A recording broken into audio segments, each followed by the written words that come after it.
What up, Nine?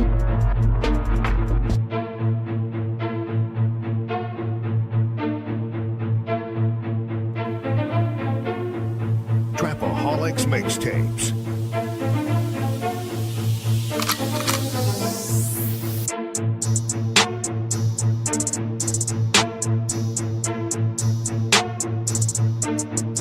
As the 9% and word would say, make a better you, a better us.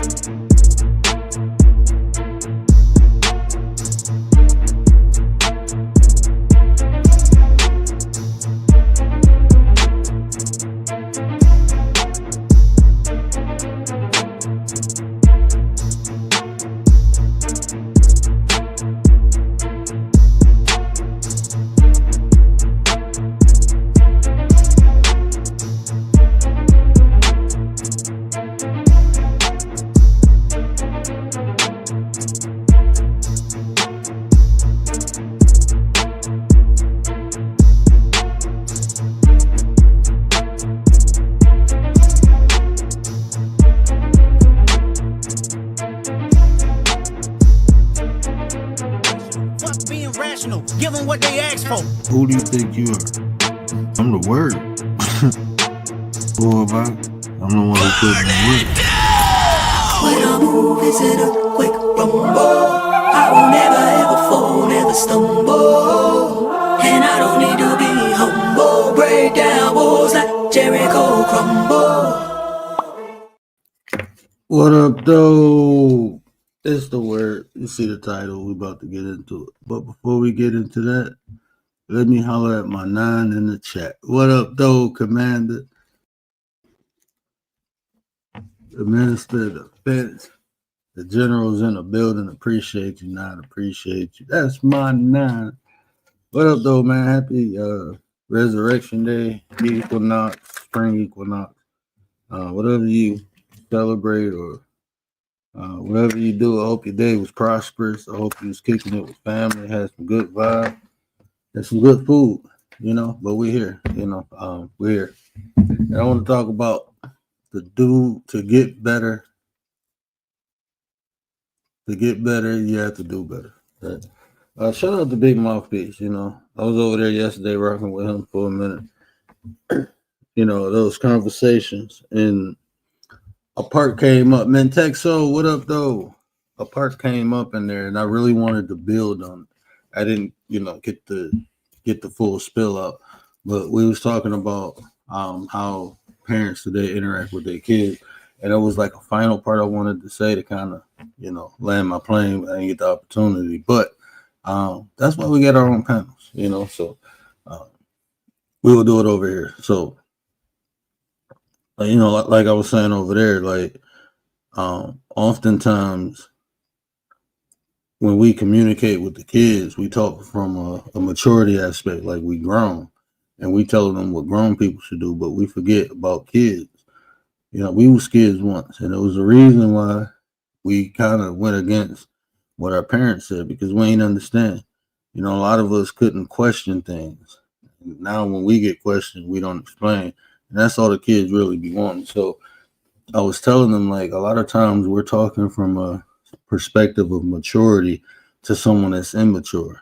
So that's why they don't comprehend what we're saying. So we have to put ourselves back in that mind state and kind of break it down. We got to explain the why to the kids. That's all they be asking for, man, is the why, the why, the why, the why, the why. They want to know the why. So that's all we got to do. And the last part I wanted to add is about the examples part. It was something said on there about justifying drill music, and the whole conversation will start going some other way. I'm like, oh, time to go. I already knew where this was about to go. It got a little feisty, but I was like, yeah, let me go ahead and handle this business real quick. But what I wanted to say at that point, our kids and stuff looking for examples, man. They're going outside the home and being influenced, But if we become the influence in the home, if we become the examples, they don't have to look outside. They won't, and when they see outside, they already have a barometer. They already have a way to gauge things if they're getting a good example in the home. But a lot of times, we don't be doing no better than the kids. We'll tell them something, but what we're doing is something totally different.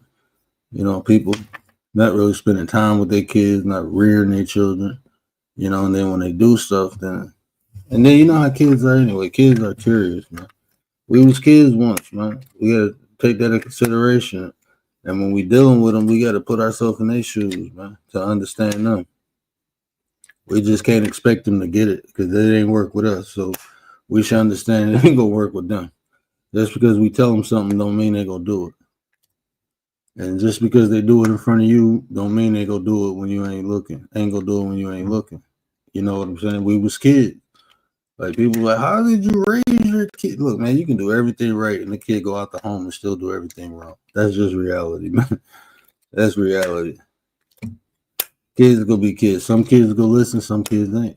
They pull little tink tinks too. That's how they develop to grown pull little tink tinks, because they be baby little tink tinks. So we just gotta understand that. You gotta be harder on some kids. Some kids you can be loose on, That's just it's all on the individual. It ain't a one size fit all when it comes to these kids. Frankie Blanco, what up, though? But if we want the kids to be better, we got to do better. We got to set better examples. We got to make the uncool stuff cool again, man. Being smart, being intelligent, make that cool. Being resourceful, picking up skills and trades, doing the right thing. Using etiquette and having morals and values, make that shit cool, man. I used to look like it was so like just being sophisticated, right? I used to watch my aunt, like she used to set the dinner table. The reason I know about cutlery because of my aunt, right? She used to always set the dinner table. She had a salad fork, the spoon, the soup spoon. She had a soup cup. It was always the cup. She had a bread knife, the butter knife, and she had the bread cutting knife. Like it was all like kind of fancy. That shit was sophisticated, but that was teaching us. She did that for a reason. It was teaching us something. Her mother used to work for a big house, so her mom used to come home and teach them, and now they teaching us. Because her mom worked for the big house, they ate a certain way, so they passed that down. Just so you can be civilized, have some sophistication to you, some etiquette. Ain't nothing wrong with that. People, you being bougie. Man, because you treating yourself good. You acting like you got sense. That's why when they be like, my people, like, Don, I mean my people, bro. Nah, I used to be like that. But I start doing better. You call it bougie, you call it whatever you want. But you don't have to act like an animal. You don't have to be ghetto. You don't have to be, all that shit is a choice, man. Proper planning prevents poor performance. Exactly, bro. Exactly. Hold on, man. Hold on. Let's get the money.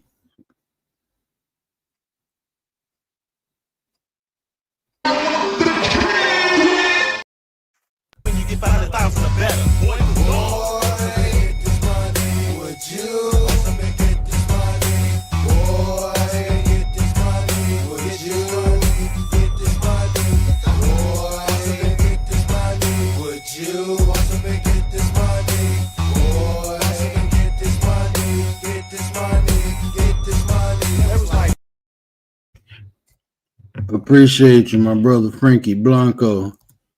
Appreciate you, my brother. Appreciate you. But yeah, you can be civilized. I mean, you can still have fun when you're doing Didi.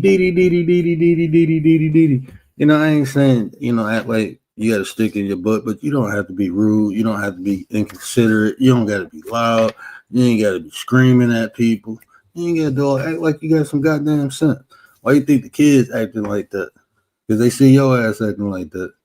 And then they hear this shit on the radio and see this shit on the TV, and that's all they see. They don't have an example of how to be a good person, how to be, I ain't gonna say a good person, but how to move with etiquette, with class. We used to be proud of that shit. I mean, at one time we walked around this bitch and civilized everybody. And now look at the shit. Now look at the shit, man.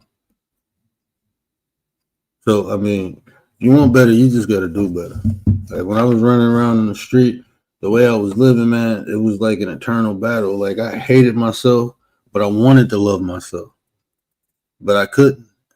And I figured it out why I hated myself and couldn't love myself. It was because of what I was doing. I knew I was a good person. I knew I was a great fucking person. I was just doing fuck shit. And then when I realized why I was doing it, it had no purpose, man. Where is this taking me in life? What is this go get me? I see what it's preventing me from. I didn't even want to have kids because of the lifestyle I was living. I was conscious of that. I'm like, I seen friends leaving kids, you know, because they still running around the street. Like, you gain this great responsibility and you choose to run around the street. And because of things you did, people, you know, took your life. And now your kids here with no dad. And then you see the kids get into the same shit. I was trying to help one of my one homeboy sons. You know, he ended up dying just like his dad.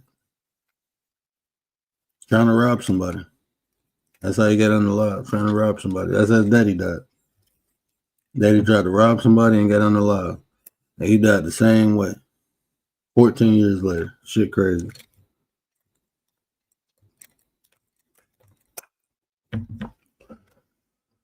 The child will pay for the father's sins.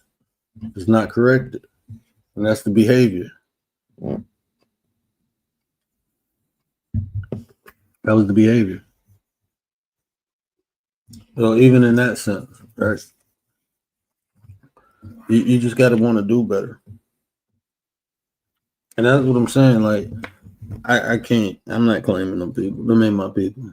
When people ask me who my people is, it's the 9. I'm straight. I ain't claiming nobody. If you ain't blood or 9, I ain't claiming you. I'm good. You can be your own people over there away from me. We can be cool, we can communicate, but I don't identify with you. I'm straight. That's just my choice. You know what I'm saying? It ain't nothing bad. That people identify as cats and dogs. If I can't identify as a 9, then yeah.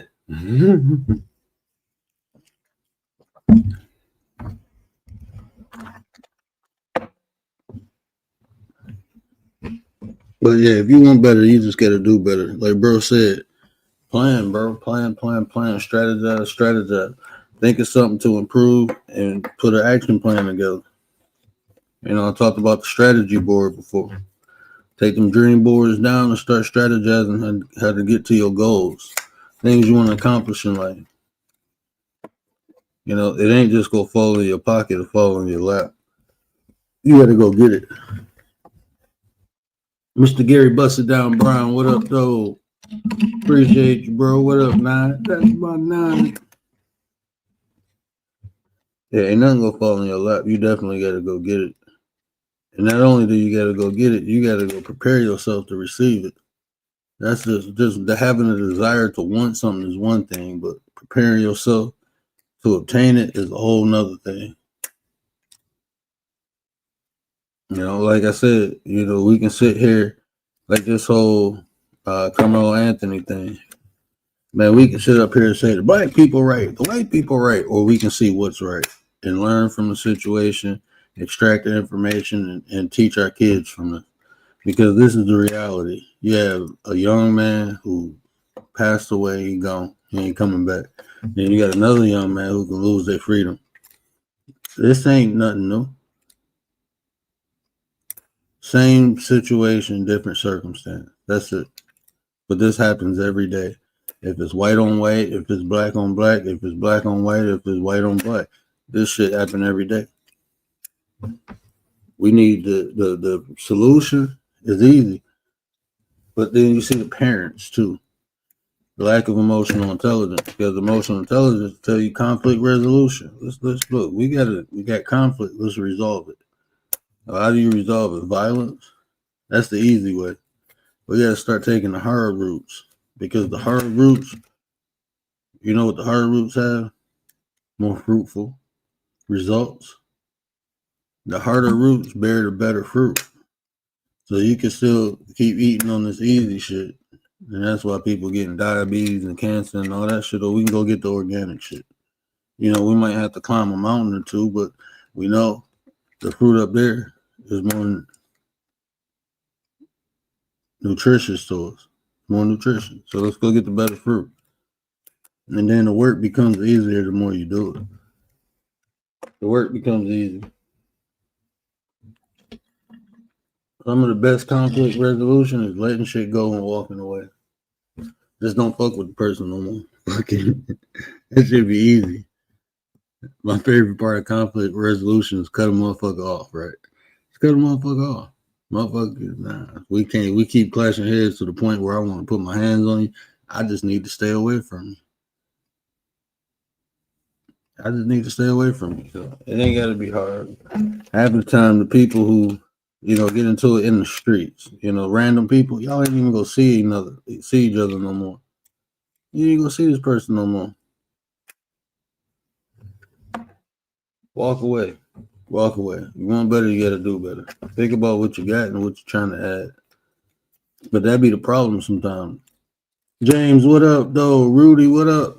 That be the problem sometimes, man. Some people, they ain't got nothing to live for, bro. So they be on crash out mode. Yeah, they be on crash out mode. They ain't got nothing to live for. Then they run into you who got everything to lose. And you make a bad judgment. Because of pride, because of ego, whatever you want to define it as. You make a bad judgment. You took a lifetime to build what you got, and it only took seconds for you to throw it away.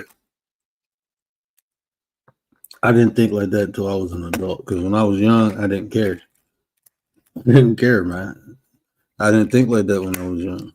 That's what I'm saying. We got to talk with these kids. We got to explain it to them. Why they shouldn't do this. Why they shouldn't do that. Why they couldn't. Why they shouldn't hang out with this kid. Why they should give them the reason. Give them the why. Give them the why, man.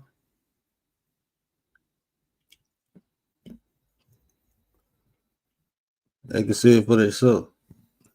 Because us just telling them, you know, we ain't in that day and age no more. That shit don't work. Really didn't work with us, so it definitely ain't working now. It slowly start losing its effect around the 80s, 90s. That do as I say, that start losing effect, bro. And now it's almost obsolete. You know, it ain't nothing wrong with explaining these things to these kids so they can see it for themselves. You know, empower them.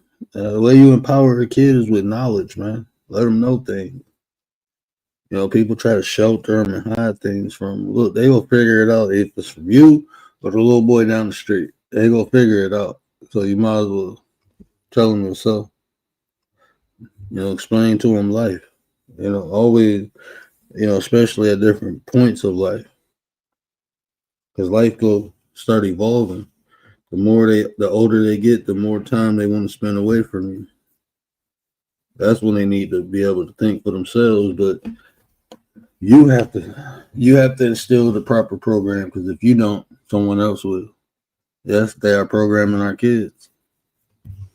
And people are willingly allowing them.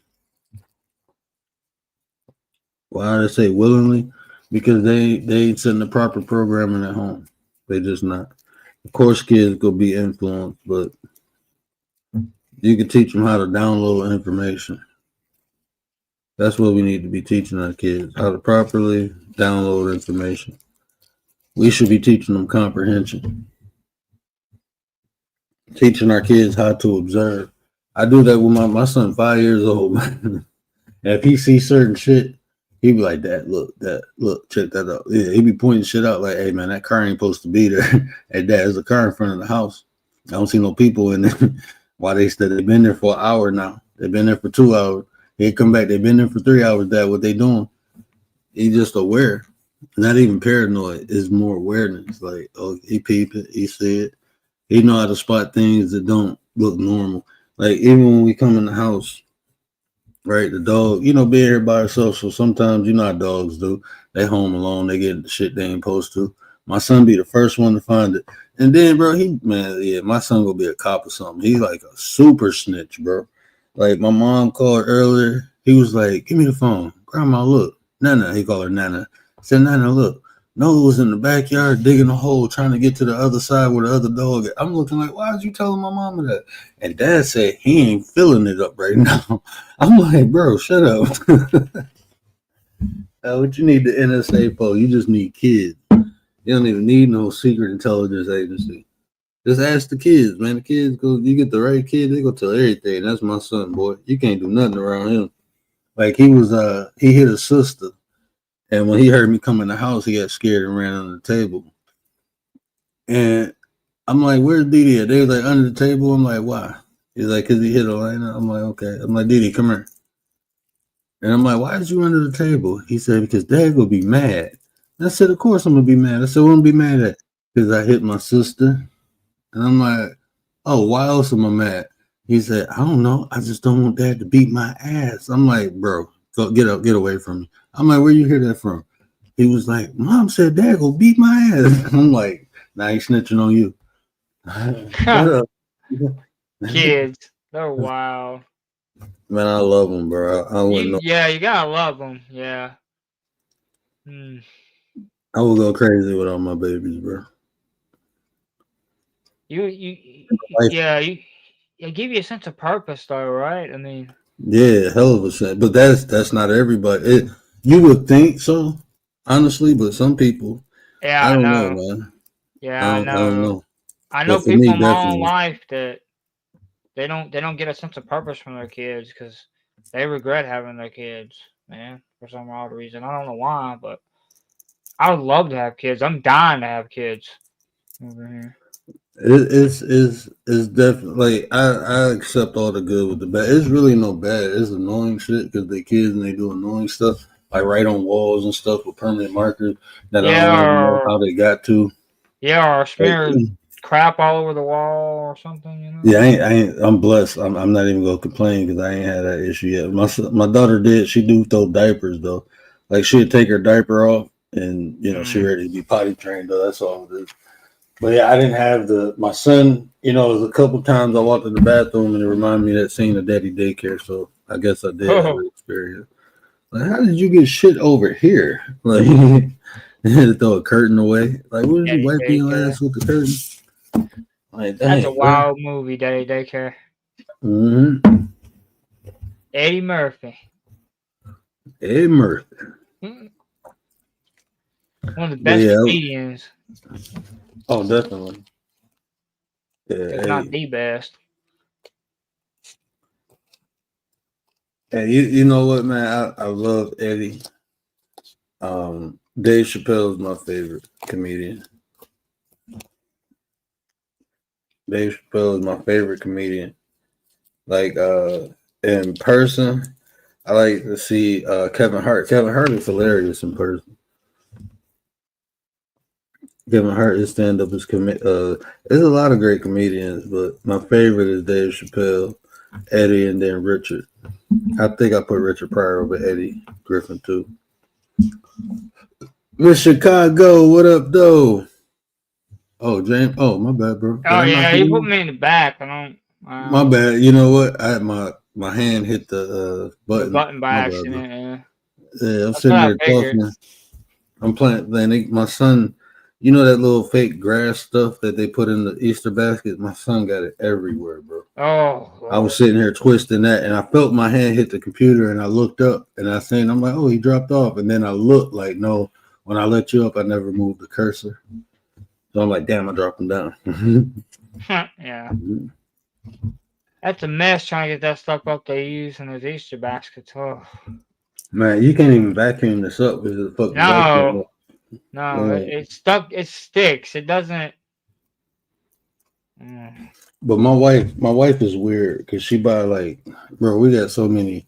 She got a rubber broom. She had a broom with rubber bristles. Specifically for animal hair because I got a German Shepherd, and I got some area rugs. So she bought the broom for that, but it actually worked great with this too. So. But I'm like, who fucking buys a rubber broom? My wife. So. Well, hey, that's one of the superpowers of women.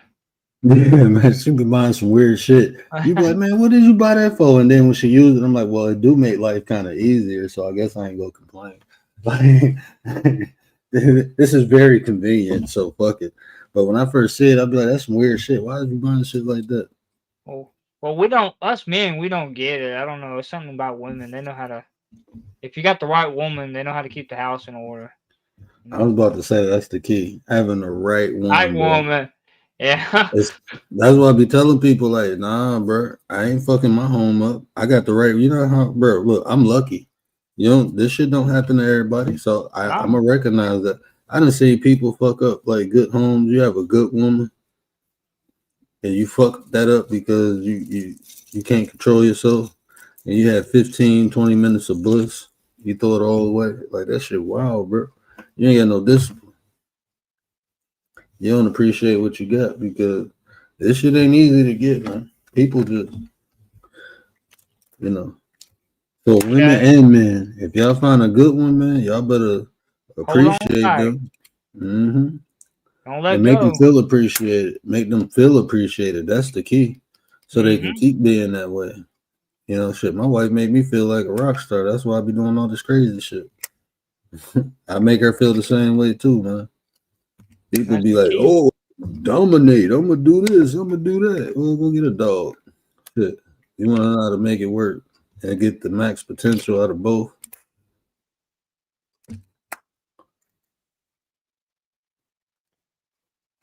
Yeah, because after you get into the actual committed relationship, that the whole dynamic of changes. Like when you're dating, you got to go like push a little bit and back and forth. It's like a dance, you know, when you're dating. But the whole dynamic changes once you're committed and you're living together.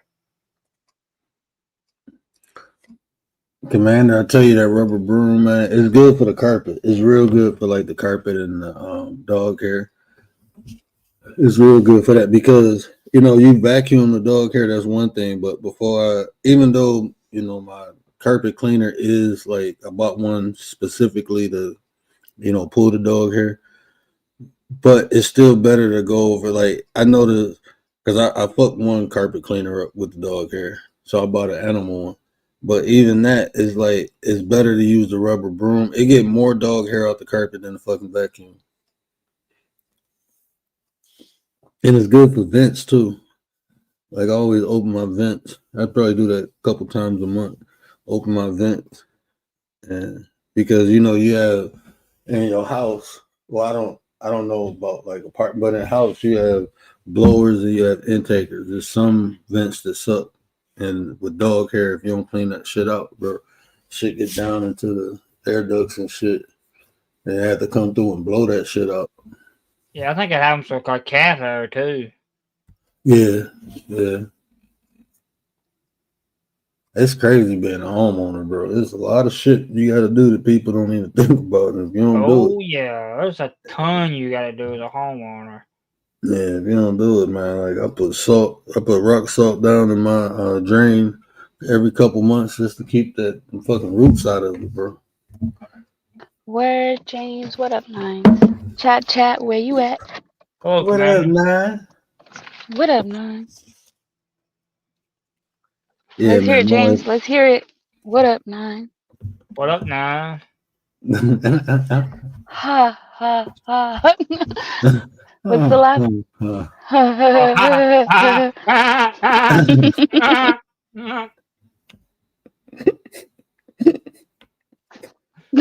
shit. I wasn't expecting that. I thought it was gonna be soft, and then it sounded like a baby machine gun. There, I see that. Yeah, that's a normal laugh right there. Yeah, it can get normal sometimes. Sometimes it's not really normal. Oh man. So yeah, I get the whole broom thing. I figured that broom's really good for carpets, because even when you vacuum, it doesn't get everything up. It would be better to probably do that first and then hit it with the vacuum. Yeah, and then it kind of because it'll pull stuff up. But especially it depends because like one area rug I guess is like real fluffy, And that's the one the dog always Oh lay on yeah. because it's in the playroom. And then the other area rug is kind of flat. But I'm about to get new rugs anyway. We about to like It works they more just kind of take for the flat, right? the Than broom. The brooms are better than the fluffy. It actually where it oh pulls more shit really? out the fluffy one. Yeah, it Oh actually pulls okay. the one out. But we got it's two of them. It's one with long bristles and one with short bristles. The one with short bristles is better with the longer carpet. The one with long bristles is better for the short carpet. So Listen, that's I what my told wife myself I'm said. not gonna get that broom. I'm not gonna do it. Man, that shit But I is. don't really That have the is good. carpet problem But or you the know rug what? It's problem. good. Man, you know what my wife do? She used that bitch to like clean out the tub too. The who? She used the tub to scrub the tub. Yeah, she used scrub. My wife scrubs Oh, everything. scrub the tub with the broom? Yeah, With that man. rubber broom? With the rubber, with the short bristle, not the long Oh, bristle. I think okay, I Yeah, know what you're talking and about. she It's not got the same one I'm talking about. You're talking about the one with the rubber bristles. That's like, yeah, right? Oh, yeah. okay, okay. Which one was I'm you t- talking about? okay. I know the rubber bristle one, but there's another one that they came out with, which is just like a kind of like a squeegee. It kind of looks like a squeegee. It's a rubber Yeah, broom. it's but see, it's three. Like when she got it, it's three pieces. It's three heads. So it's Oh, one okay, that it's got looked three like heads. it's one that looked like a broom with long rubber bristles. Then there's one with like short. It looked like a push broom almost, and then there's one that looked like a squeegee. Oh, interesting. Oh, three Yeah, and she got it one off. on that one. Yeah, it was on TikTok. Man, she be on TikTok grabbing shit. She trying to give me some earbuds that translate different languages. I'm like, what When the fuck is going on? women in their You're shopping, $13. women Man, in their yeah, she be in. I And heard see, those don't work good. I looked them man, up. Trust me. I looked up see, reviews and stuff. you know, I like this. It's only $13, so ready to Yeah, try it but they out. That's have not my different wife. ones that are more expensive. Yeah. It would be cool though, right? If it translated everything. Yeah. Well, I don't expect it to turn because some like I like Spanish, French. I expect things like that. Maybe Mandarin, but a lot of different like languages. The dialect is I don't expect them. It's hard to pick up the dialect, especially like in Middle Eastern languages. That's that shit hard as hell to pick up the dialect because they speak like my wife speaks three. She speaks two Hmm. different dialects of Assyrian. She speaks three different dialects of Chaldean, and then she speaks a different dialect of Lebanese. Like one dialect of Lebanese. Right, right. yeah, they got a Like dialect Mandarin like too. per Like town. this is the southern They part of the got what, country James? talk like this. I think they got like a dialect per each individual like town or like settlement over Yeah, there. Yeah, Yeah. yeah, Bubba. the reviews say that like it glitches. It's gotta have like it's gotta be connected to Wi-Fi. It's not always translating properly. Um, like the charge, they lied about the charge. I got you. But I've Oh, read Bubba. different ones.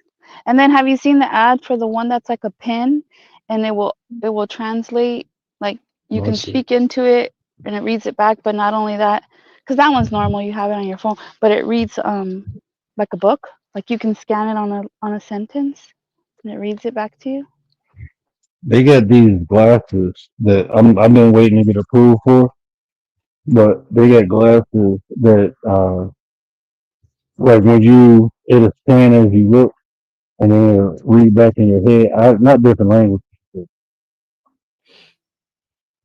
I'm waiting like Yeah. improvement for those. I forgot how Kind of much like the they cost. Google glasses.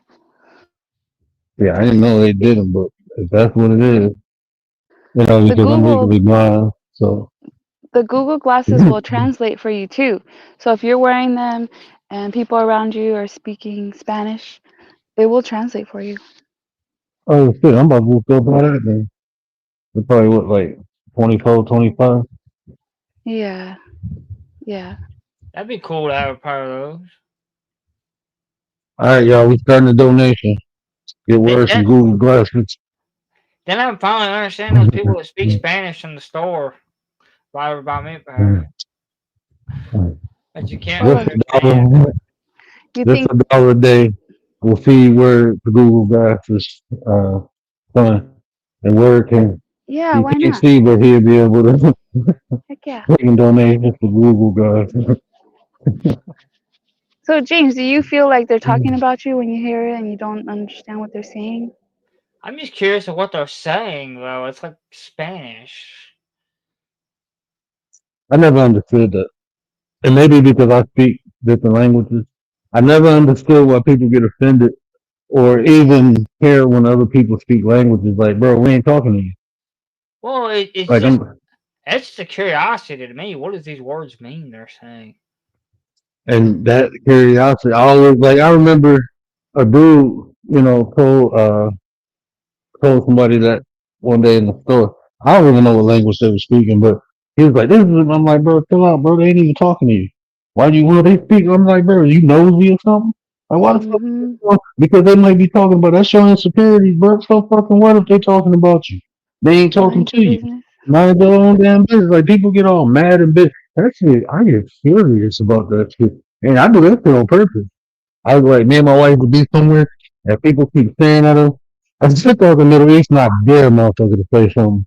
Like I dare you to say, I'm gonna cut you off.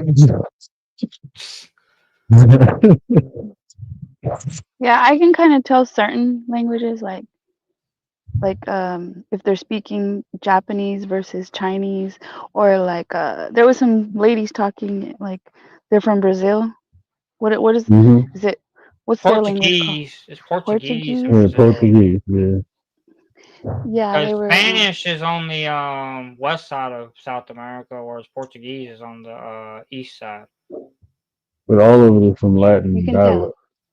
Yeah, it's all. Yeah. Yeah, ultimately, if you trace it back, it's all from the Latin dialect. Yeah. Yeah, it's all from It's like you can tell like the French versus the you can tell. French versus Italian. Or Or like Italian the people versus from German. Spain. Sicilian. You know. You can What tell you when said to me is that like what is that? Slovakia? That should be something crazy. I'd be like, oh shit. Or Iranian. I can't tell those. I don't know Mm. about those. Yeah, I don't That's hear it. enough Iranian to know. That's it. I thought it was German, then I thought it was Russian. They was like, no, we speak Iranian. And then that's Slovakia. They had that. I don't know what, bro. Man, bro, that should be something sweet though. I know Arabic if I hear it, or like especially Hebrew, because I know Hebrew when I hear it. I guarantee you, if you heard old Hebrew, like biblical Hebrew, it sounds different from the Hebrew that we speak now. Yeah, it does because some people Yeah, say there's not too many people who speak the original Hebrew. because It's their language. yeah, The because Hebrew they speak now got a lot of Yiddish in it. yeah, it's Yiddish. It's a mixture of Hebrew and German. Yeah. That's what Yiddish is, a mixture of Hebrew and German, which come from the Mm-hmm. Ashkenazi little hats. Yeah. But the older Hebrew, from what I heard, like the divine name is Yahuwah. And then even the way they pronounce, I can't even pronounce it right. Like, bro, I'm telling, like, I don't, man, bro, I don't know if you're able to get have the ability to like travel out. You ever travel out the country? I don't know your background, nothing like that. I've never traveled out of the country. No, I would love to Man, go out of the country. bro, it's one thing like watching videos, but when you sit with people, bro, and listen, that's like even learning like Arabic. Well, I don't know Aramaic, but hearing people actually speak Aramaic and then hear like some shit on the YouTube, but that shit is different, bro. Yeah, I That know. shit Yeah, totally different, bro. I'm like, no, because my father-in-law spoke some Aramaic. He spoke 32 different languages. yeah. I'm That's like, how what. do you speak 32 different languages? He was like, you go to Wow. school for it. And I'm like, you go to school for it? And I think he needs to say that. I know for a fact he spoke 7. I don't think he speak 32, but he knew how to read. He was translator. Yeah. I don't know if he spoke it, but I know definitely. Like even if I go downstairs right now, his library, bro, it's languages I never even heard of. Sometimes Like people can understand, right, more than they can yeah, speak it. yeah. And he knew he was like translate shit. We did that shit in his country and came over here and became like an engineer. but he translated for the government. Him and a couple of people came. They translated for the government, different Middle Eastern thing. He didn't travel and do. He did here for a while for the university, and then just started doing engineer work. And then when he got older, he just started helping people who came into the country with their paperwork and stuff like that. And he, like, when you talk about like price fight, man, he used to spend hours helping people with their paperwork and wouldn't take nothing from them. He'd come home with like some baklava. Like, he'd come home with some Nice. food and some shit. Like, and then people would be trying to pay this dude stuff. When we first moved in here, this dude came and was like, he came and put something in the mailbox. I went to the door, like, bro, what you? He was like, just get at the phone. I don't want him to see me because he ain't gonna take it. So I gave him, it was like $600 in there. I'm looking like that. Nice. Hey, Robert. What up, Yeah, dude? hello, Rob, Robert. But yeah, it's totally different. Like hearing people speak a language in person versus hearing it on a video. Because the first time I heard someone ever speak Hebrew in person, it was really like a shocker hearing Hebrew in person for the first time. you know what's even crazier though? This was crazy.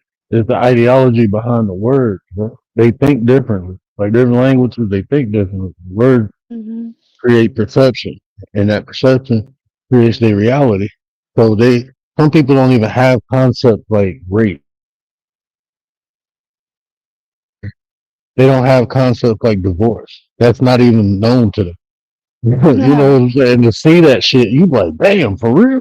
Like it blows your mind, bro. That's why I be telling people when they be reading all these old things, like you don't even know how people are thinking who's writing it, bro. Like when you travel and you see, like even us in America, bro, we don't even understand one another. Like I can say something, people be like, "What that mean?" Like when I was talking with y'all with the, who mans is this?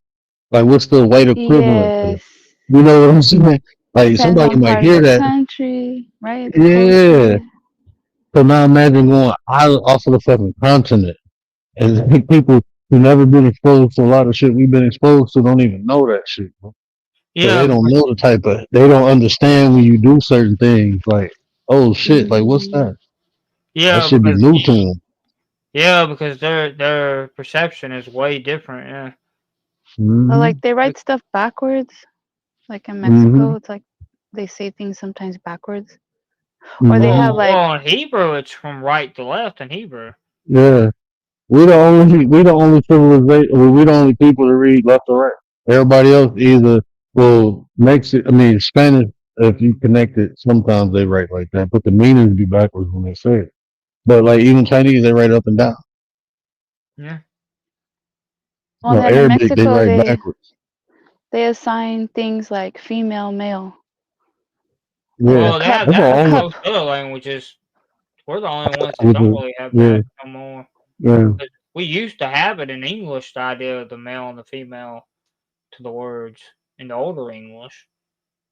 yeah. The grammatic in the old English, they simplified it. They took away characters. When they took away characters, that's when they started taking away. They did that for a reason, though, man. Everything had a masculine or feminine form. Why did they take that away, Everything. though? The patriarchal system, bro. The Like a what? cup is female. They did The what? patriarchal system. Oh, you're on the Patriarchal Timu system mic. did that. Timu. Civic Mm. system? Hold on, I'm coming back to the name right now. The patriarchal system. Patriotic system. Mm-hmm. What's the They put patriotic male. system? Like the patriarch? Yep. The establish and make the female aspect insignificant. Oh, they took out the female. Oh. Yeah, they made it insignificant.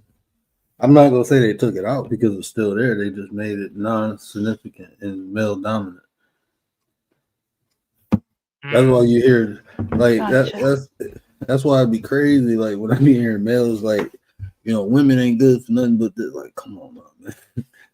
Like you can't think like that. Everything has a divine feminine aspect or masculine or divine masculine aspect to it for a reason, bro. That's because that's how we view it. That's how we picture. Like when we think of male, we think of protection. We think of providing. When we think of female, we think of nurturing. Nurturing. We think of, yeah, that's how we think of things. So if you take that out, you don't keep that aspect. And the more you look at male dominance, the more you picture life as that. And when you take it out, you could more or less try to, at some point, think that they're just widgets that you can change out, and there's really no differences between the genders, and that's how you get feminism. Yeah. Well, you get people feeling insignificant, and then they want to feel significant, so they fight for their right. That's what that feminist, they just took that shit overboard, bro. That shit ain't no better than what the men did. Yeah, It's the whole all red about pill balance, thing and man. everything ain't no better than what red pill. It's all about balance, man. Yeah. When the balance is gone, that's when the unnatural things occur. Yesterday I was upset at, this. It's like everybody always goes at Melanie, like I don't understand that like that Well, I I'm did go after him last night. I did go after him, to be fair, last night when he got up on my panel. well, but in the sense of a personal attack, like do you know what I'm saying? Like, are Yeah, you I a didn't go man? Are after you a him woman? personally. I Are went you this? after. Are you that? When it's not even the subject. Like Yeah. you guys were going about the story about, was it Batwoman? Batwoman, yeah, we were talking about Batwoman on my panel last night. The word. That's And different. Mel was. I think that's different. He kept getting Batwoman mixed up with Batman. That's what got me on. It was on James' channel. Down. It was on On James' my channel. Batwoman mixed up with Batman. I don't know. Mel be guess fucking with people Mel's having a sometimes. hard time figuring out his own gender. No, man. Mel just be fucking with y'all sometimes, man. Mel will say shit to see how you react or respond. Mel will say shit. I will say that. Mel, like, I don't know. She's I be quite saying contraire. she witty as fuck. Mel is fucking witty, bro. And that people can't get with that. And when they can't look, this is like I wonder if I can pull that up. I got it in my folder, but my folder is not on this computer. So somebody in James's chat was calling it bad faith, and we're sick of it. When I said, why does it turn into a personal attack on Melanie? Because we're sick of her bad faith. She just has bad faith when she speaks. Do you feel like that? Like it's in bad faith? Not with me. Not with me. I mean, I don't have. The history I got with Mel is different. This is my experience in life.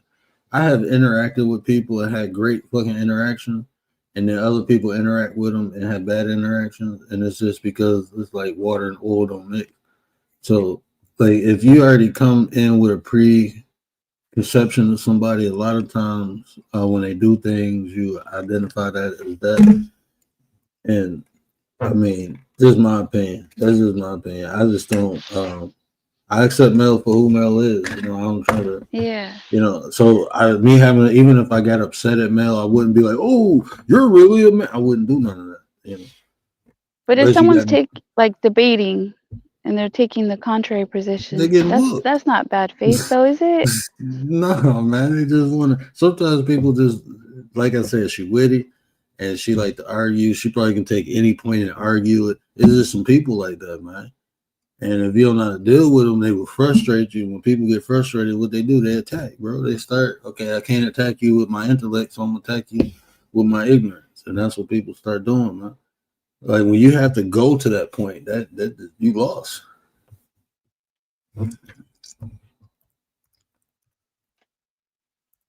Forget the name of this pyramid.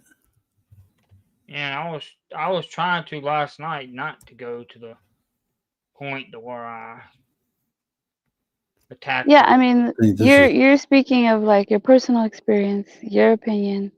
Yeah, because I was talking about like how they changed the character of Batwoman completely in the Batwoman series because the Batwoman wound up being a gay black woman, whereas the original Batwoman wasn't gay nor black. Well, Robin gay now, so yeah, Robin's all gay and everything, and they're just and then you got to think about this too. It's hard to say like this person wasn't this or this person wasn't that because even DC has multiple universes. There are universes where Robin is black, where Batman is. I don't think Batman has never been black, but I know Robin and Batwoman was black in a couple of different in two different universes. Robin and Batwoman was black. So Robin, I mean, those are just different people held that mantle, and just like Batman, Batwoman, Okay, different but this is people held interesting. that mantle. If the characters change from white to black, does that change the story? That Does the changes. character Well, change? That changes the it changes character it changes their backstories because backstory. Yeah. the And original Batgirl was Jim Gordon's daughter. That's yeah, Barbara Gordon. That was the original one, but she got her back broken, and I forgot the second one but the third one was the young black one in the comic book. I used to collect the comic book. The third Batgirl was a black woman. The fifth Robin was a little black kid. I think she got her back broken in Batman Begins because she got shot or something, paralyzed. Yeah, I think it was in like In the Batman comic book. Begins though when she got That's the paralyzed. movie. I'm talking about the comic book. Oh, the comic book. Yeah, the comic book. And then Flash went back. Flash went back in time. Well, he thought he was going back in time, and he actually went to a parallel universe. And in that parallel universe, Batwoman was the Joker's daughter. Batgirl was the Joker's daughter. So I mean, it's different. I mean, when you read the comic books, they got different universes and different writers who writing different things. Like even that new Batman with old boy from Twilight, that's a different universe. Yeah, but That's it being a different detective. Yeah, but it being a different universe is one thing, though. It being a parallel universe, that's different. That's part of the story. What gets me is the actually supposed to be the same universe. Supposedly, they changed it. That's what I didn't like about it. If you look at the first they do that often. Like look at the first Batman movie with Michael Keaton, right? That was a different universe than when if I'm talking about the story mode. The story was different because that Joker itself, that Joker was the one who killed Batman's family. Now, in the universe with with Christian Bale, the Joker wasn't the one who killed his family, but he was the one who commissioned it. Those are two different universes. I think they should introduce new characters. Like if they want to introduce a black character, introduce a whole new character, a whole new black character, a whole new Hispanic character.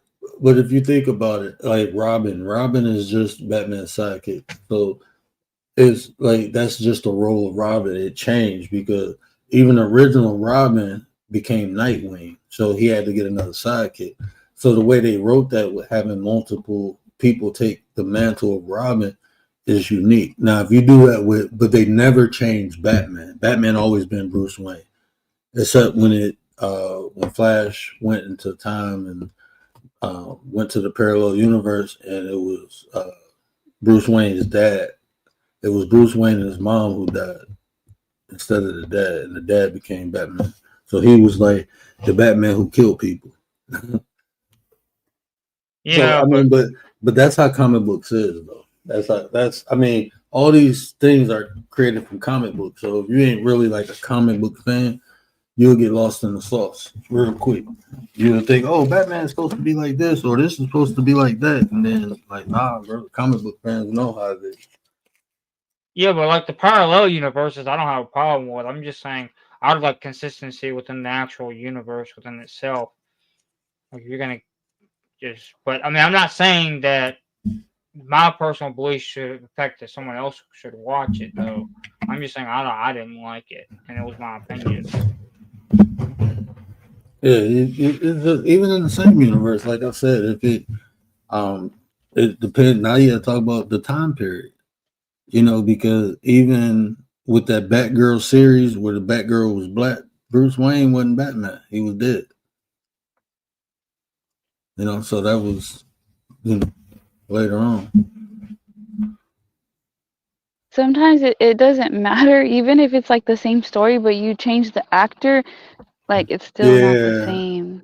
Yeah, he changed the actor. I hate when they do that. Like, I don't know about the new Henry Cavill. I like that Superman.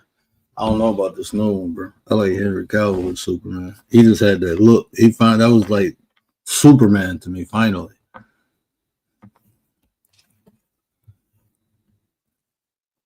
And then when he put that Yeah. dark Superman suit on, I was like, oh, this is the shit. Like, people didn't like that Justice League. I'm like, I like this.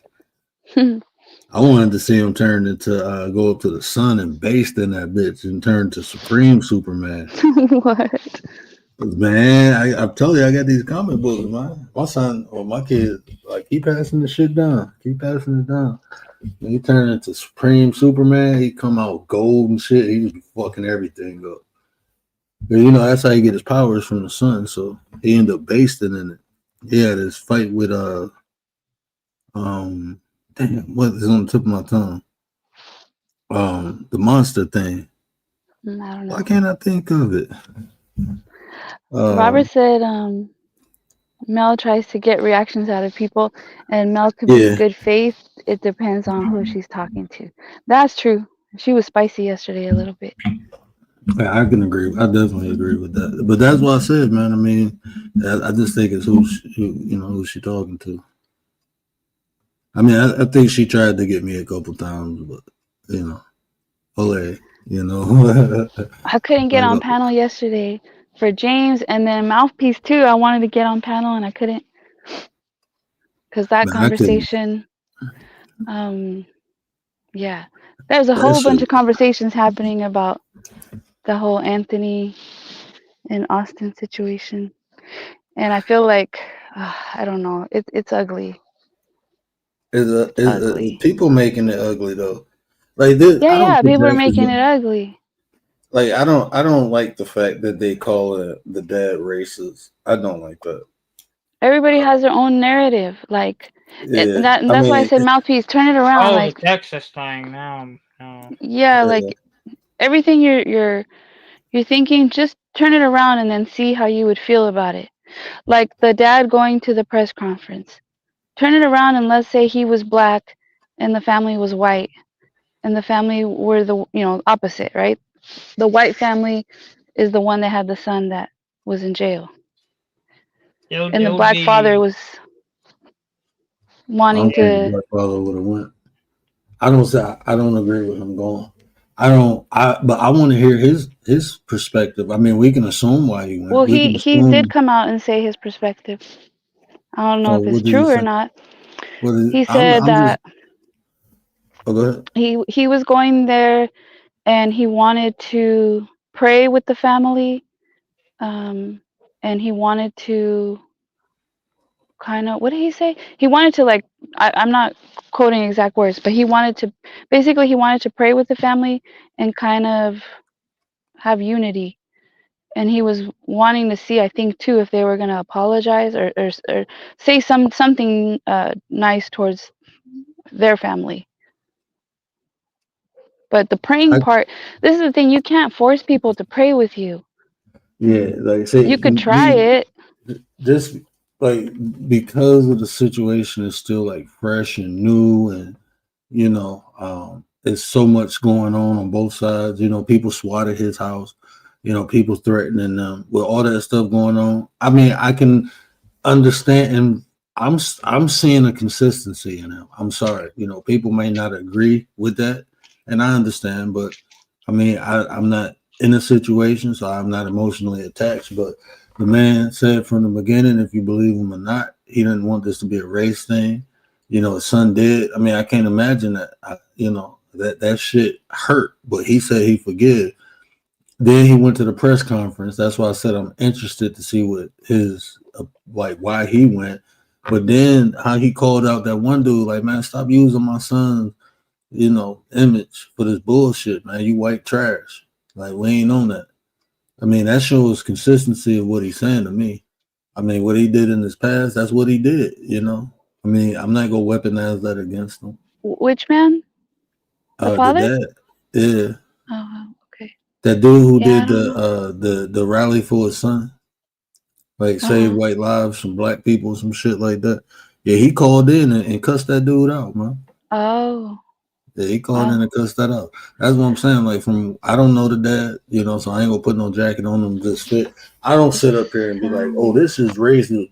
Like, it's definitely racism injected into this. I'm not saying from even the parties who, you know, the two parties. I'm talking about the people itself. Like the way they painting Carmelo Anthony, that shit is fucking racist, bro. This dude don't have no fucking criminal record, but you go try to make him a Yeah, it thug. goes. It's like Like on that shit. both sides. Like I feel Yeah, and like then on both saying these sides there's kids, a narrative. The facts yeah, haven't even come out yet. The come out evidence, there. and Well, Nobody everybody's none just of yeah, that's the media for you. They always pan in yes. there. everybody got opinions. I'm not gonna call that boy Austin the bully, bro. I mean, I ain't gonna do. I don't know if he was a bully. I mean, I can see, like, I played on the football team, so I know, I ain't gonna say bully, but shit, we ran shit, you know, when we walked through the hallways, motherfuckers moved to the side. You know, kids be kids too, man. That's what I'm saying. He a kid, man. I don't care what happened. I don't feel like that young man should have lost his life, but he did. So, I mean, we can't do nothing about that. So, what can we learn? And I mean, we can teach our kids don't put your hands on people, because that's just like people. That's just a fact, man. If he never bothered that boy, he would have been alive. I'm not saying the boy right for doing what he did, but if I'm teaching my son something, like, look, man, don't just go fucking with Of people. course. Okay? I don't. If they Yeah. don't, if somebody doing something, go get the people. You don't handle that shit, because you don't know what people be on. You don't know what they be on. So that's what I'm telling my son. That's how I can learn from Austin's mistake. He made a mistake. He should be able to correct that. Maybe a ass whooping or even a stabbing him where he didn't die. He would have learned from that shit like that. I ain't just gonna walk up on people, and you know what I'm saying. He would have learned, but he don't have that opportunity no more. So I ain't gonna And bash we no don't kid even for know if losing his life. Austin Carmelo made a mistake. We don't Both even of them know definitely made it. I'm if it gonna was teach my son that shit too. Look, man, even if somebody getting aggressive and you got a weapon, look, everything you work hard for, that boy can't graduate school no more. You know, I don't know if he was going to college to play. All that shit gone. That boy life changed forever. Even if he beat the case, your life has changed forever, bro. All them dreams and hopes you had, that shit gone, bro. That shit gone. Yeah, but Because you we stuck don't a know the knife in somebody's chest. circumstances. Like, we don't know the Even circumstances. Like, if he was getting beat down and he felt like his life was in danger, okay, what mistake would he have made? Maybe don't go under the tent, or if you're asked to leave, leave. Maybe you could say that, but we're Well, not kind gonna of him know being under well, the tent was what started the situation in the first place. I don't think that. No, I don't. And I'm gonna Supposedly, be, that's all. but I don't know if that's the truth or not. I'm not claiming that's the truth. But I'm saying anybody who That's the believes narrative. in Jesus Christ, anybody who believes in God who says that, to me, that's bullshit. Because if it's fucking raining outside, I don't care where you from. I'm gonna tell somebody, if I got shelter, come in. Who the fuck matter if you're Yeah, from another school or something, man? but these So are like high anybody, schoolers. yeah, but You that's know, what I'm it's like a saying. Like, different world in high school. no, They I got was always like cliques that. and I didn't let people in my car because it was raining. We had a football game. It was some people from the other team. They bus left and they was waiting for their parents. I told them to come sit in the car. I said I was about to take them home. I But just see, think it's if it saying was something. It's saying something and then being something. So anybody who used but how that, many people were like you though, like around you that were like you? not Probably not many, many. Not not many. many. It's not So many people like me now. I that's don't what I'm even like people, saying. and I will help somebody if I see them in need. That's what I ain't I'm gonna kick a man saying. when they not, and I don't even like people. But what I'm saying is, like, when people say, "Oh, I'm God-like," or "I'm a Christian," and you don't act that shit in real life, man, I don't care about none of that shit. Mhm. I don't care Yeah, Yep. it's about all none about of that that shit. action. Yeah. Yeah, because you talk Yup. BDB, what up though, man? I mean, if it's BDB. raining cats and dogs, and then like even like look, I like from what we know, we can look at the facts. Why wasn't from the police report? They were the only people who said something to him. There was other people in that tent, so why wasn't it a problem to them? But just now, you got to ask these questions. There's a lot of You questions. know what I'm saying? You got to ask those questions. And then I like even when we was talking about lingo, right? Like if somebody hear him say, if "You push me and see what happened," a lot of times out of 10, that's a reaction or a response to something. Even That's what girls black can be people say. catty. you know, they got their Yeah. cliques. Don't come over here. Don't be like, Mhm. everyone's got their spot, their lunch table, their little area at school. Everyone has their little area at school. Like, under this tree, it's us. You over there on those benches or on that wall. Like, it's like that in high school. Yeah. And then Totally. if you can compare, I don't know if you heard about that other stabbing that happened 3 years ago in Texas, where the white boy stabbed the Mexican boy. Now you look at that, Mm-mm. and the white boy said the Mexican boy was trying to assault him, and he stabbed him. You know how many times he stabbed him, Commander? Mm-mm. How many? 4 times. 4 times. He even stabbed the boy in the leg. So that means, and where they stabbed him at, it said the boy had to be like crawling away from him or trying to get away. Because Mm-hmm. how you stab somebody in the leg? But Mm. stabbed him 4 times. And he said because he was assaulted. You look at this case, and like I tell people, like, man, I done been in a situation, like when a person gets stabbed one time, that's not normal. Not with a knife. Usually when you stab somebody, you hit them a couple times, you know. Usually when you see one stab wound, it's to get somebody off you. And it's unfortunate, like, even though he stabbed him in the heart, I guarantee you 99.9% that boy was not aiming for his heart. Probably didn't even know where his damn heart was. Most people think your heart is on your left side of your chest.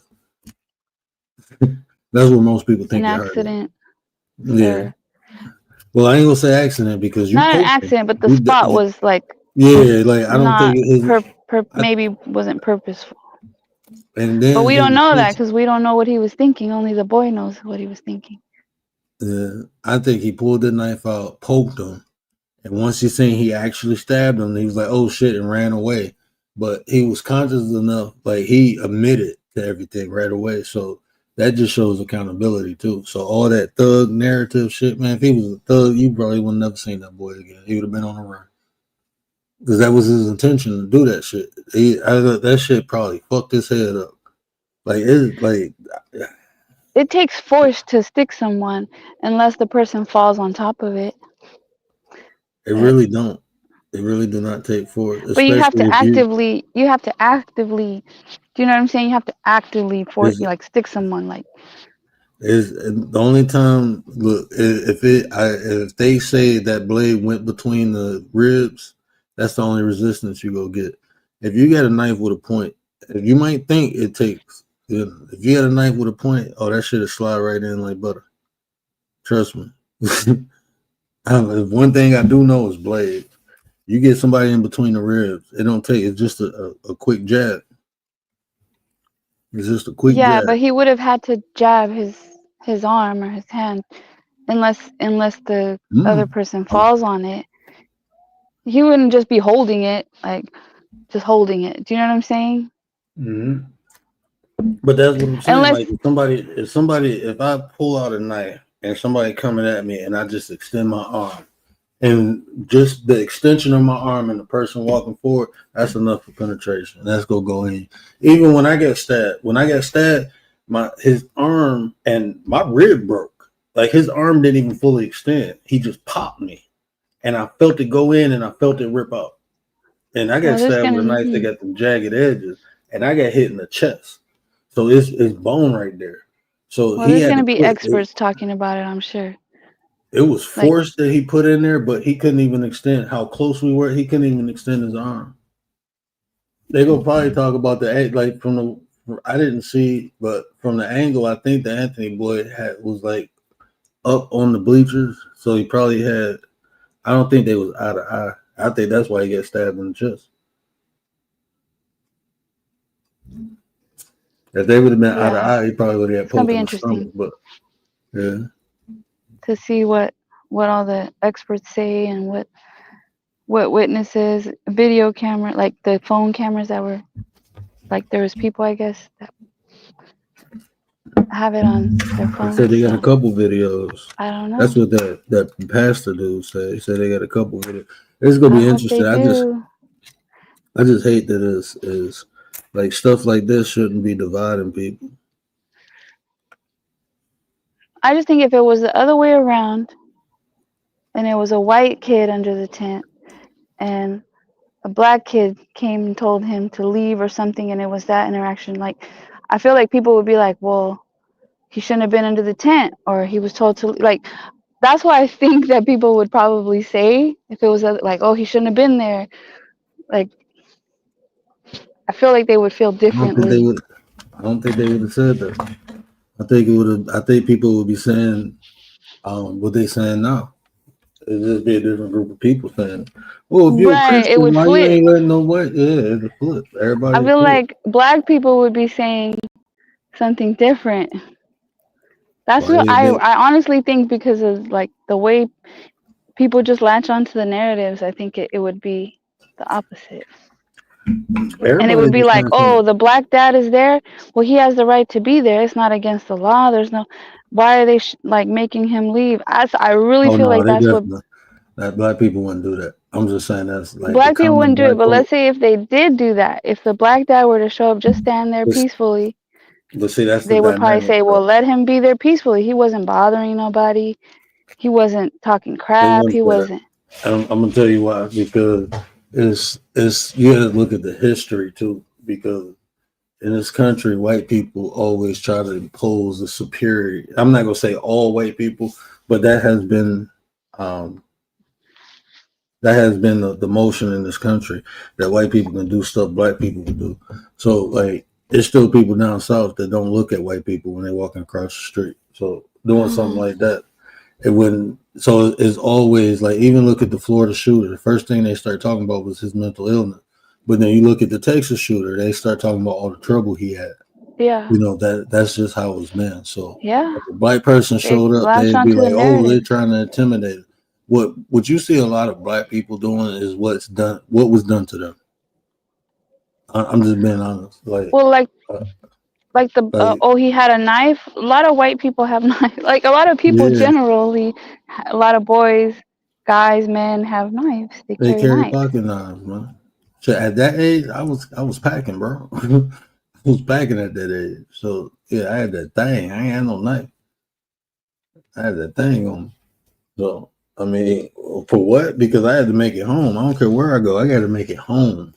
Like when I first started working in the hospital, I was like this is. I'm gonna try to get my boy Marvin on here. Yeah, he came in the locker room one day when I was changing, and usually I can take my vest off before I usually go like in the bathroom and take it off and then fold it under my clothes, and I usually change in the bathroom. But I was running late, so wasn't nobody in there. And as I'm taking it off, he turned the corner. He was like, "Is that what I think it is?" I'm like, "Yeah." He was like, "I'm gonna pray for you." He had real devoted Christian. He said, "I'm gonna pray for you, young brother." He said, "It's sad that you got to come in here like that. I hope you change your life." And I'm like, "I'm trying to change it now, but I got to protect it at the same time." You know, because I had people run up on me in the parking structure, man. I almost had almost had a shoot, and I'm working now. It ain't like I'm in the street, but people don't forget stuff, and that's just part of it. That's just part of what you got to deal with. You know what I'm saying? So I had to go into work. I couldn't leave the vest in my car because shit, they knew they can get me in between the car and the workplace. They go get me. So, but when he seen that, he was like, "Man, I'm gonna pray for you." That shit kind of fucked me up, and I'm like, I gotta make a move, bro. I gotta do something different because this ain't working. This ain't it. This just ain't it.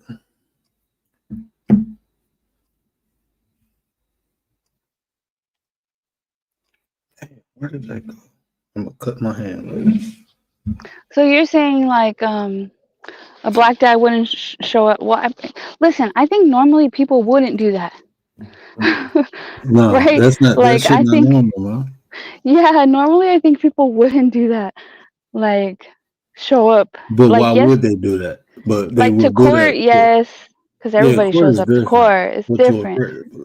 but people But do to a that press for the conference, but that's why people were saying, "Oh, he did that to intimidate," because that's the only logical reason. But you have other white people saying, "Oh, why couldn't he be there? Why should he be there?" Is the question. Like, yeah. what it don't make sense. Why did he go? Well, he says he didn't go for any malice reasons, but just why even do that? Like maybe do that another time, maybe in court. And Maybe the reach reason I out to said them by email and or that's what their I'm saying. representative. And the reason I said I wanted to hear his perspective because I can't just because I say it doesn't logically make sense. I can't say I mean that's his reason until I hear his reason. And I mean hearing his reason, I mean for me I'm not saying this to kiss his ass or to agree with him because I'm still saying it's stupid and didn't make sense. I'm not saying it's right, but after hearing his reason, I can understand why he did it. And like I said, I just don't feel like the way people talking about him. I just don't feel that. Like you got to think about it. Like he got an SA charge, right? He lost his family behind that. Maybe he did change. Maybe he did, find faith or something and correct his ways. And maybe he is a forgiving person. Maybe he did just want to go there to be like, this fucked up situation for all of us. I'm gonna pray with you. You don't know, and you can't just say because you wouldn't do it or people wouldn't do it. That's not why he normal. did it. Yeah, that's it because it's not normal. I've never lost a child, so I don't know how. He may be thinking irrational, or that might be making him think rational. Like maybe he wanted to do like create some sort of united peace to kind of nip the things in the bud, which is not going to happen no matter what. I mean, it's going to take a while for that to happen. No, I think if anybody can do it, he can. He the father of the victim. Just like what's that cop lady who killed that black dude in his house? You see like the brothers and the mamas was like, we forgive you, hugging her and shit. Yeah, you see them like outside of court doing that. Yeah. Yeah, like maybe he on that type of time. Maybe some people can forgive, man, and maybe he just want to do it a lot sooner than later. Yeah, he didn't want to wait till court, especially if it's creating so much problem. And if that man speak up and say something like, I don't want him to be found like guilty as a murderer or some shit like that, then that'll just solidify everything he been saying or doing. If he speak, like, look, he fucked up, he took my son out, I don't believe it was right, but I don't think he should spend the rest of his life behind bars. Even if he make a statement like that, that'll show the consistency in his behavior. But after that, and then like the representative saying how he was disrespectful to his son, like he may not feel the same after what he heard them say and how he had to leave and how they weren't. Who knows? If it was fake, I don't think he would. But if it was genuine, yes, he would. Because he know, just like he emotional now, other people emotional. I'm gonna give the dad more props than the other people. I mean, he made a statement about who raised that boy. I don't think he should have said that, but I mean, my son just died. You expect people to say shit, like too many people giving their opinions about some shit they ain't dealing with. You know what I'm saying? I can't say Yeah. agree, but it's not about me agreeing. It's about me understanding. That's the thing. That people don't get to that point of understanding shit. They just want to judge and say something right or wrong. They don't try to understand shit. Like I don't agree with what he said, but I don't think what he said was malicious. If somebody just killed my son, I'd be like, who the fuck raised you? That shit that's natural, bro. If somebody put their hands on my son, like one of the kids at school put their hands on my son, and my son come marked up, I'm like, who the fuck raised these animals? You would say that about it if they just put their hands on you. Who the hell raised Right. you? I be talking with some people like, who the fuck raised you? The way you talk. Who raised you? That's not like that to me is not racism. Man. Like people be trying to assign racism to everything. Maybe that's just a dude. Everybody ain't fucking racist, man. Because they say it's a color, it's a color. Look, man. Look, man. How I feel about this shit. I call racist out when I see it. Some shit, like what people doing online, that shit is fucking racist. You painting this young boy who got no fucking record. He ain't never been in trouble. You want to say that shit is fucking racist. You talking about, racist. They buying houses and shit as soon as they get the money. And that shit racist, bro. You stereotype. And you always stereotype black people with the bottom feeders. When people do that, that shit is fucking racist to me because there's more eloquent black people out. And every time you stereotype black people, you want to go to the hood. That's like every time I stereotype white people, what if I went to the trailer park? Well, this is how all white people is. I don't do that because I'm not fucking racist. On both sides. Yeah. Or hatred or whatever you want to call it on both sides. And they just call you why They just call it You know, yeah. You know why black people don't think it's racist? Let me tell you why. Because they just feel like they doing to, Yeah, people what's been done I to them. understand. That's why they I feel that they understand. racist. I understand. That still don't make it not racist. Yeah. No, I get it. Trust me, I get it. Trust me. That's why it's like for me, if I do this shit, I'd be like, hell yeah, I'm being racist right now. Fuck, what the fuck you gonna do? Like if motherfucker been racist to me, I'm gonna tell you how I feel about you as an individual, not as a whole race of fucking people though. I Mm-hmm. tell a motherfucker how I feel about this.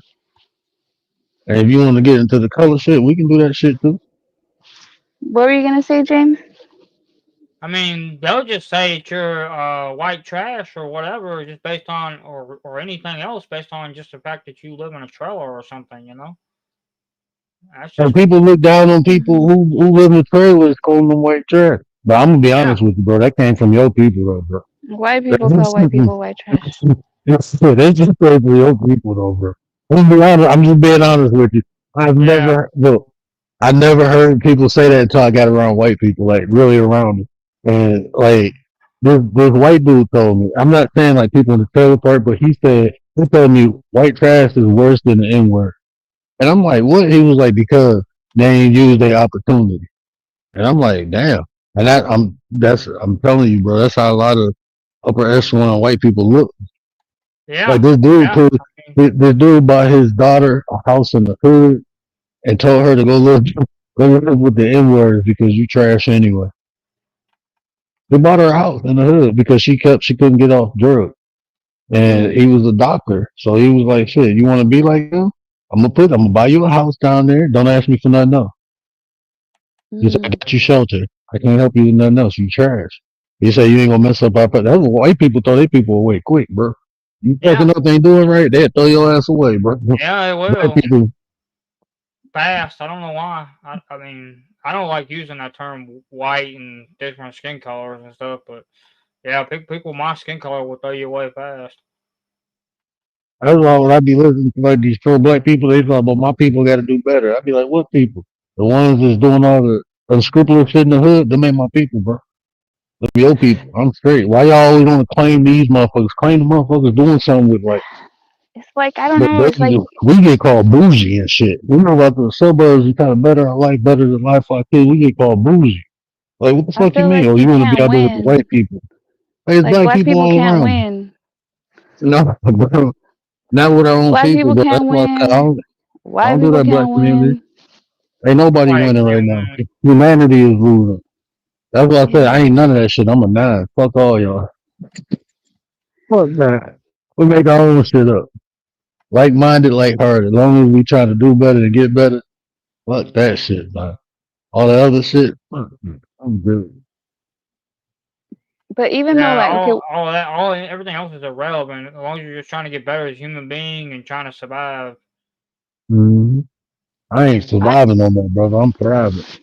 I I'm don't know if straight on white that people feel the surviving. same way, but like it's true. Like sometimes it's like I gotta like it's like I'm fighting with myself because I look at brown and black people, and even though they're not a representative of me, I feel like they're representing me because what they do in front of the world Other gets back people, yeah. to gets back to They me. people look, yeah. So then I'm I used, disappointed when a black or brown person disappoints because it falls back on everybody else who's black and brown. I used to feel like that until I said, fuck them all. I represent me, and people like me represent me. Other than that, that ain't me, bro.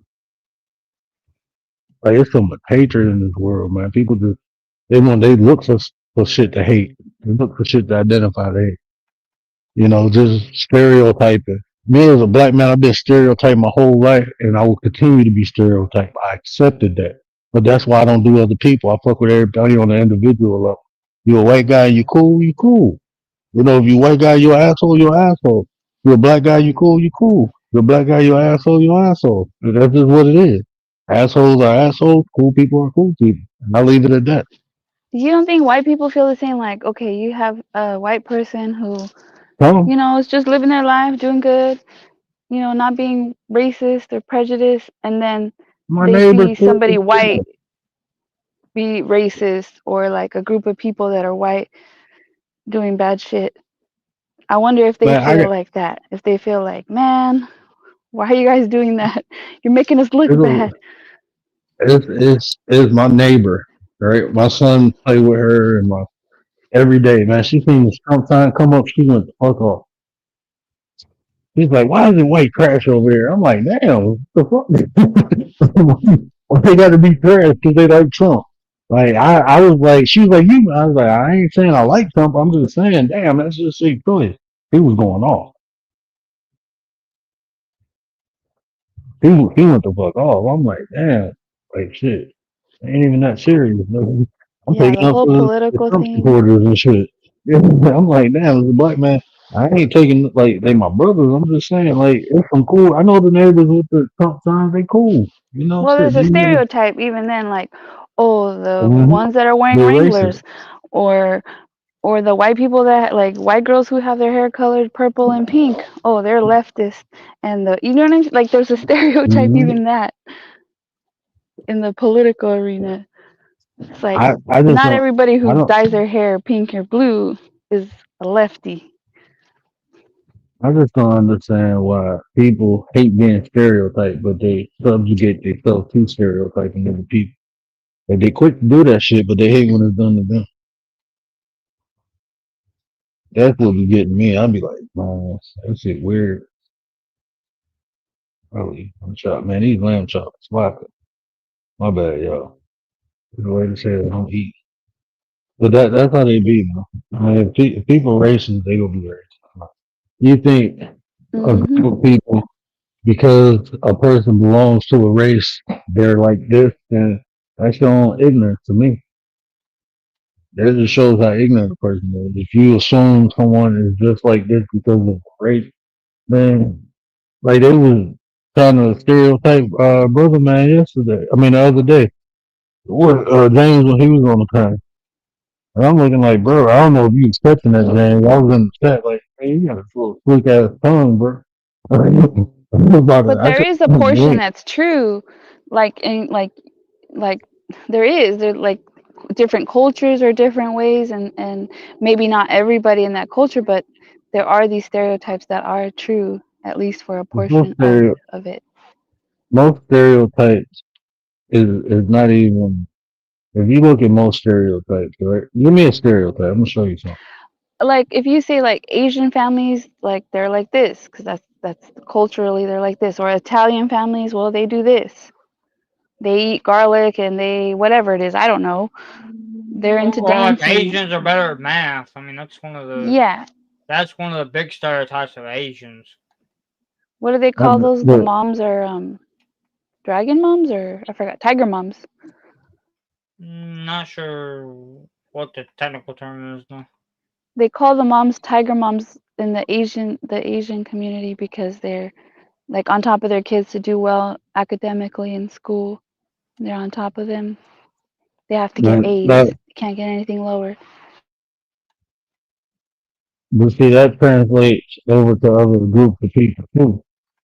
You know, because I can say Middle Eastern moms like that. My mom was like that. Like Middle Eastern Hmm. moms push education. The dads don't, but the moms do.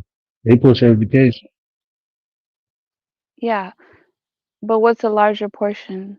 Like maybe Middle Easterns are kind of similar in that sense.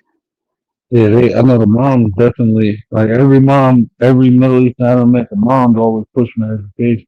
The dad's always pushing the work. But black in the black Yeah, my culture, mom, I know my mom pushed education for me, my sisters, like my family did. your family did. But would And you then say, think about it too. I'm not gonna say for the males, but definitely for the females. That's why you got a higher rate of black females graduating college than you do black males.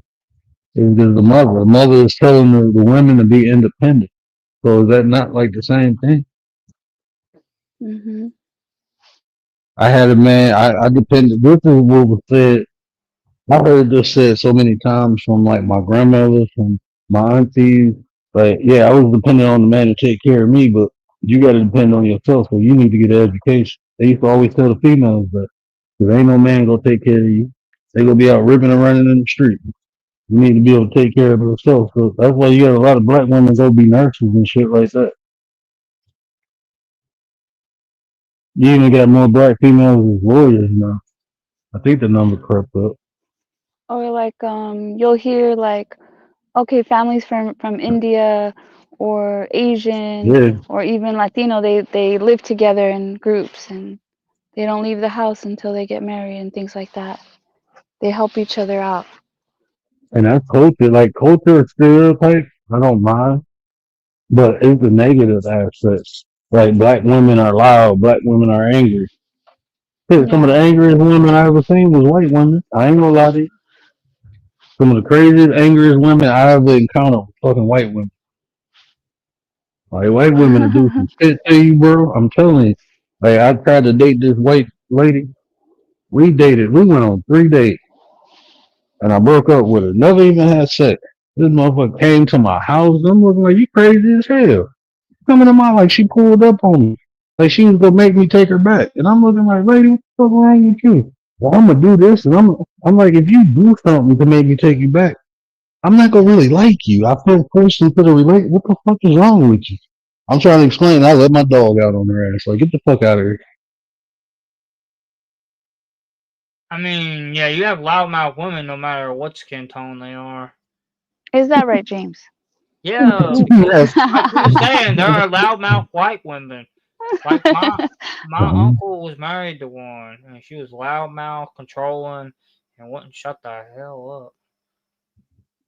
You want to see which women are the most angry? Go look on the I'm scared. go What look are you on the gonna say? serial killer list. Go look on the serial killer list and see what he filled up with. White women or black women. The stereo who? Wait, what'd you say? The serial killer list.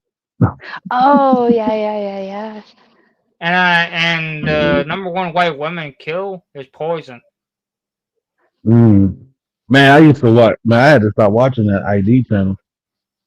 I started tasting my coffee. Like, hold Snapped. on, man. They put some down I had to antifreeze stop or watching something. Snapped. That, Yeah. that does start to get you when you watch that stuff. Yeah, you be like, damn, is this You shit in get my food too? paranoid. You get paranoid, man. Hey, I Like, shit, saw an let me. Asian woman though do it. There was Oh yeah, they had cameras in the house and she went to jail because she did that to her husband. She was man. watching. She was probably watching that channel. The coldest story about a woman unaliving a man. Like the coldest story was a one I heard in person. The dude I used to work with. He said his grandmama took out his granddad by crushing up some glass and putting it in water like it was ice water. Man, that had to be so fucked up. And she watched him. Like, god damn, she was cold. The glass. Cold Yeah, I haven't heard that one. Yeah. of that. That's beyond cold. That's some boy. You take her off. What the fuck are you doing? Mm-mm. I saw it right there. That's beyond cold. That's terrible. Man, that shit. You gotta watch people. Like, you gotta pay attention when they say things. We stop pissing people off. Well, the more I watch stories about how people do these things, the more it makes me not trust humanity. Oh, Be definitely. skeptical of everyone. You should be. Even You shouldn't trust everyone. even so, even the ones who are like my friends, I'm skeptical of. Bro, I'm legally blind right now because of my brother. My blood brother, bro. My half brother, bro. That's why I can't see. So there's always the people the closest to you that hurt you the worst. Yep. I ain't bitter about the shit though. I'm not gonna not trust people because my brother did that. I just learned to trust the right people. Let people earn that shit though. Well, I mean I let people earn it. I eventually do trust a person after they earn it, but it takes a long time for them to earn that trust. Nothing wrong with that. If they're genuine, they understand because they should be the same way.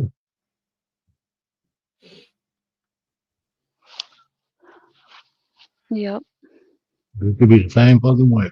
They know how fucked up. I mean, I know how fucked up it is out here. So somebody, but I don't trust you yet. I ain't gonna take no offense to that. Cause I might be like, that's a good thing, shit. I just don't give it away. Yeah, at some point, yeah. At some point, once you've trusted someone, you just gotta. It's like our instincts will tell us too sometimes. Like, Hmm. Trust people as long as they give you reasons to trust. That's it. Don't put nobody in a position where you don't have to trust them. That's what I learned too. That's what people don't think about. People be trying to trust people with the wrong thing. Don't trust me with no information that's gonna get me locked up, because I ain't getting locked up for your ass. You got me fucked up. No, I ain't that damn trustworthy. If you you don't don't want to allow know. somebody, don't tell me. Nope. Because now you told me Hey, they I'm an always accountant. tell. They always tell. Someone always tells. Mm-hmm. Might Don't be be telling me though. 5 years down the line, even 20. Go tell God. Shit. God is the one to forgive, not me. I don't want no none because I'm telling. Fuck that. I ain't going to jail.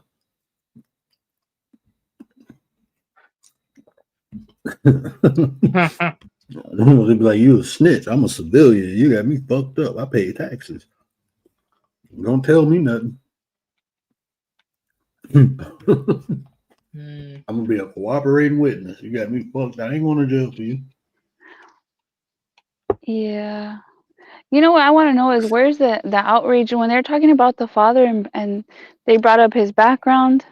That what are we talking about? The SH? Like Mm-hmm. where's the outrage on the spokesperson being a baby beater? Like where's that Oh, outrage? it's outrage. It's just not everybody. People who are pro ain't talking about it.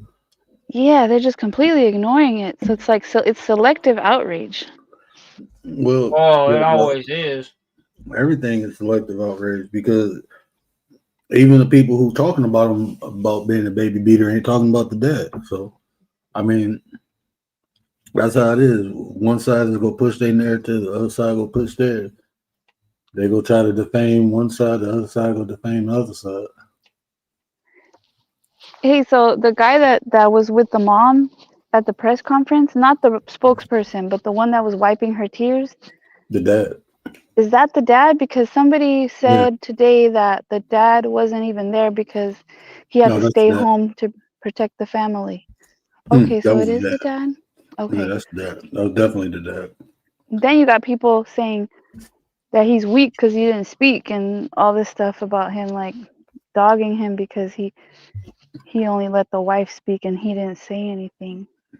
But I noticed that today in another interview where a father didn't speak and the mom was doing all the speaking, a different case. Yeah, And the dad just sat back and was quiet. the woman is more, especially when it comes to a child, right? The woman words hold more weight than the fathers anyway. I think so. Yeah, I think so. Yeah, is more appealing to whatever size you're More trying to appeal sentiment. to. Yeah, if you let the mother speak, especially the way she spoke, Dad will probably speak out of anger and rage, and that's not a good time for him to speak. Everything got to Yeah. be strategic at this point. Is that sexist? I don't think it's sexist though, but someone No, might say it's sexist. I there's don't think so usually because the there's mother usually birthed not. the child. The mother's the Mhm. mother that birthed the child. And she I think was there's just, if you listen to her, you know, she was just speaking. She wasn't even speaking about what Carmelo did. She was speaking about what her family going through. Because of what he did. She was like, I don't agree with what he did, and I don't think the rest of the family should have to pay for what he did. So she ain't. It didn't sound to me like she was excusing what he did. She just saying like, shit, leave my babies alone. I got a 13-year-old who ain't did nothing. Leave her alone. Y'all threatening us, and we ain't do nothing. He did it. the other topic that I think is wild is that people are pissed off that they're not letting Carmelo walk at the graduation, and I'm like, why would they? Why would Hmm. they in that circumstance? Like to me, it doesn't make sense if he's. I I don't mean, think they there's should still a let him walk. trial, Yeah, huh? There's still a but if trial he, to be had, and right now he's out on bail and accused of this. admitted it, but we don't know the circumstances. So why would they? I don't think they should let them walk, but I think they should let them graduate. Yeah, well, people are pissed off that they're not letting him walk. I just think that's wild. Yeah, I mean, why would you even want them to walk? Like that shit, that's Awkward. that shit, yeah. Wouldn't that be awkward? That would be awkward. And I mean, and this is what I'm saying. Like that decision he made to stab him. I mean, you can feel like you're defending your life, but that shit come with shit, and this is what it come with. You know, this is just shit it come with. All that hard work you did becoming a straight A student, all that shit got thrown away in milliseconds. You pulling that weapon out, defending yourself. You felt like you took somebody's life and doing it. So now you got to deal with the consequences. One of those consequences is not being able to walk across the stage. I mean, I wouldn't think that he would want to anyway. I wonder if he wants to. I mean, to say it's not fair, you have to show me another case where somebody unalived a kid and was able to graduate. You show me that, and then I say, okay, well, we seen that as an example, but that shit don't make sense. The smart thing would be to lay low. Just lay low. Don't even be talking to your friends, because guess what? Your friends are gonna go straight to the media. They're gonna, TMZ. I recorded this. These are my text messages with my friend, supposed friend. That's like they had somebody who's like, "Oh, I know him from fighting." Everybody, everybody got a story. Man, I don't even think that person knows. Well, the one black kid on, I guess, the same team as Austin. I didn't hear it. I don't know. I just heard other people saying that he spoke out, saying that his friend is not racist. Yeah, and see, that's what I'm saying. On both sides, man, they cropping out pictures with Austin when he chilling with black people. What if it was two black people? What if they were all black in this situation? Then what? Nobody. No outrage. Shit. No outrage. Nobody would care. Yeah, nobody be saying nothing. No media coverage. No nothing. It's just it'd be dead silent. If it was white on white, when nobody say shit. Yeah. Or Asian on Asian. Yeah. They only use situations like this to cause the buzz. I mean, this shit is. I don't see it. I don't see how people don't see how this ain't systematic. Keep the people at the bottom fighting with each other so they don't look at the people at the top. Rach, what up, though, sis? What up, writers? What up, man? Hello, everybody that's joining us. Hello. They keep the people on the bottom fighting so they won't fight the people at the top. Yep, exactly.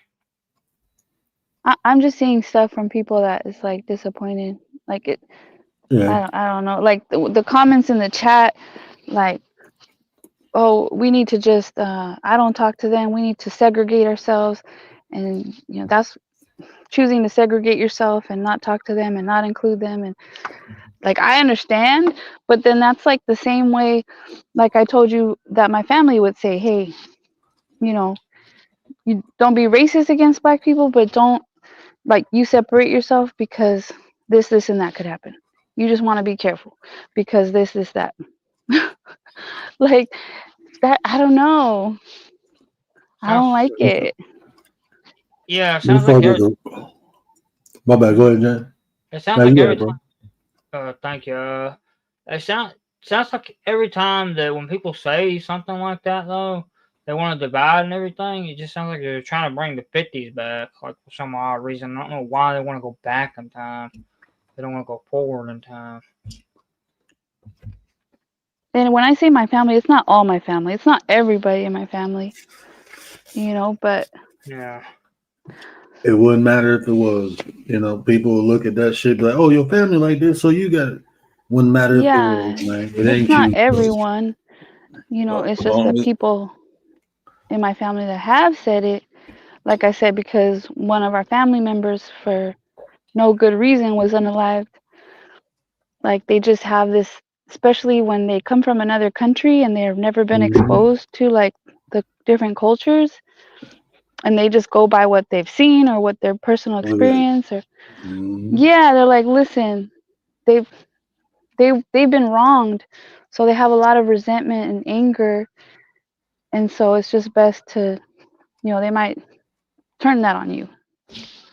Let's see, like my grandmother. What up, Ozzy? Like Ozzy, my Hello, Ozzy, grandmother. Ozzy. Aaron. Hello, hello, hello. Like my grandmother, she wasn't racist. She just didn't like white people because of what she Yeah. experienced. But she would, if she had to deal with them, she'd deal with them. She wouldn't treat them no other way. But if she didn't have to deal with them, she didn't. She just Right. did. And people like I remember having my white friend Tom. She loved Tom, right? She really loved Tom, but she didn't like his girlfriend. She didn't like his girlfriend. His girlfriend was like, "Oh, your grandmother's racist," and Tom was like, "Nah, I don't think she racist. It's just something about you she don't like." My grandmother was like, "You just remind me of somebody. You just evil." I was like, "Damn," but Oh wow. let me be quiet. They still married. I'm gonna be quiet. Blackbird, what up, though? What up, Blackbird? But you know what? But listen, when I brought a black date home, nobody said nothing. Nobody treated me. Nobody said nothing to me. Nobody said nothing to him. So that was cool. And see, Like this the nobody. thing. Like, this is the thing, though. It's like a lot of times, like I said, when people say black, sometimes the stereotype always go to like the bottom of the barrel type people, the thugs, the gangsters, and stuff. A lot of people don't experience the, I guess you want to call it civilized, the more bourgeois, the uppity people. It's because like we don't fuck with nobody like that. So when people be saying that, I be thinking like, damn, you experiencing those kind of black people because you're around them. You ain't around other kind of black people. That say more about you than me, bro. That's how I be looking at the shit. It depends where you live. Yeah, Like cause where I like was born and where I was born, it was a lot. It was a big black community. it was an accident down the street, right? One car came off the side street. It was a young driver. It was in the wintertime. He slipped, hit another van. It was 4 blocks away from my house. I heard the bang. I'm like, damn, looking down the street. And I was like, babe, I'm about to go down here and make sure the people okay. You can see the cars, they fucked up. And it's from my house to the accident, it's 4 black families. Guess who the only people who came out to help them people? The non-black families. No, only 4 black people. It was Middle Eastern and a white lady together. It was only black people out there helping. Everybody else was looking out their windows. But that could be like everywhere though. I don't know. But I'm saying, like, you don't see like these black people. Like I said, all Mind the groups of business. people got upper and lower class people. That's just what it is. But the upper class black people, bro, they don't got no hate in their heart. They just try to help. They try to be pillars in that's what we used to. We try to be pillars in our community and shit. You know, everybody's up and down the strip where I live at. All the store owners know me. You know me. Just for coming in and being polite, asking how they doing, have a little small talk, all of them know me, man. You hear people say, "Oh, you're an Oreo, right? You're black on the outside, white in the middle." I've never heard that. You never heard that, man? I heard that just in the last few days. I've heard it before, but in the last few days, anybody who's not on their side of, they're calling them Oreos. Anybody who's objectively thinking a different way or like, And that's what I'm saying. I'm not about to say something that's right just because it's black. And I ain't gonna say it's wrong because it's black me. Like I was like looking at that whole Carmelo Anthony situation. I tell people it's just reality. If that boy didn't put his hands on that boy, none of this stuff would happen. That's just reality. But do I agree with him stabbing him and taking him? No, I don't agree with that shit. You know, I mean, you got to that's what our justice system is for. Now, do we have a track record of having, you know, success in the justice system? No. It sucks that you have to deal with that shit, but that's consequences of your action. Everybody got to pay for the consequences. it's cause and effect in life. Whatever we do have an outcome. So Austin, unfortunately, the cause and effect of what he did, he lost his money. And Carmelo, unfortunately, the cause and effect of what he did, he might lose his freedom. You don't know. That's just what it is. Look at Wait, so has anybody else heard of Oreo cookie? Or how about Twinkie? Have you guys heard of Twinkie? No, I haven't.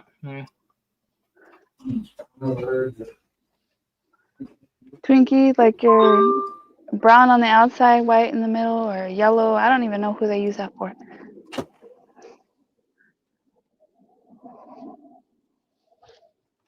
Who's in the chat? Chat, where you at? Blackbird said, word, what's happening?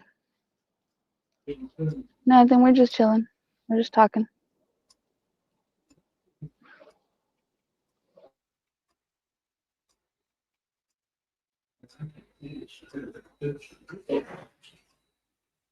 We're talking about different things like racism, stereotypes, different cultures, narratives, selective outrage.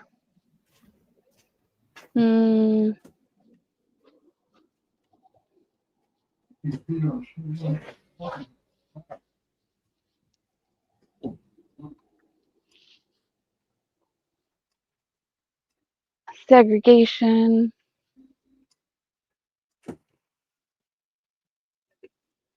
I saw a thing today. I was watching there's a couple documentaries I watched. One of them was talking about in the 1930s, they banned alcohol from the United States, and then people were going to Mexico to drink. And there's a spot at the border, like across the border, that they said is like across the Mexican border, that ever since the 1930s, they legalized prostitution because people were going over there to drink, and then they have those girls, and so there's a spot that ever since then has been legalized. It's like the only spot in the whole country. I didn't even know that. I didn't know they had a spot. I still got to verify that because you can't believe everything. I still have to verify if that's true. But if in the 1930s they made alcohol illegal, when did it become legal again? That didn't stick. That law didn't stick. Yeah, it became legal again, I think, close to the late 30s, I think. It didn't last very long. Well, because I've heard about the Prohibition moonshine. didn't last that long at all, no. Like that's when Prohibition was people were just a making the really fast moonshine. act to what happened in the Roaring '20s, where everybody kept getting drunk so much during the time of prosperity in the Roaring '20s. Oh, okay. Yeah, because they showed signs of some restaurants saying no. It didn't say no drunks. It was another word for it. No boozers, I think it No said. booze. No booze, and that would be called the people that were drinking the booze would be like boozers, yeah, or some sort of a variation.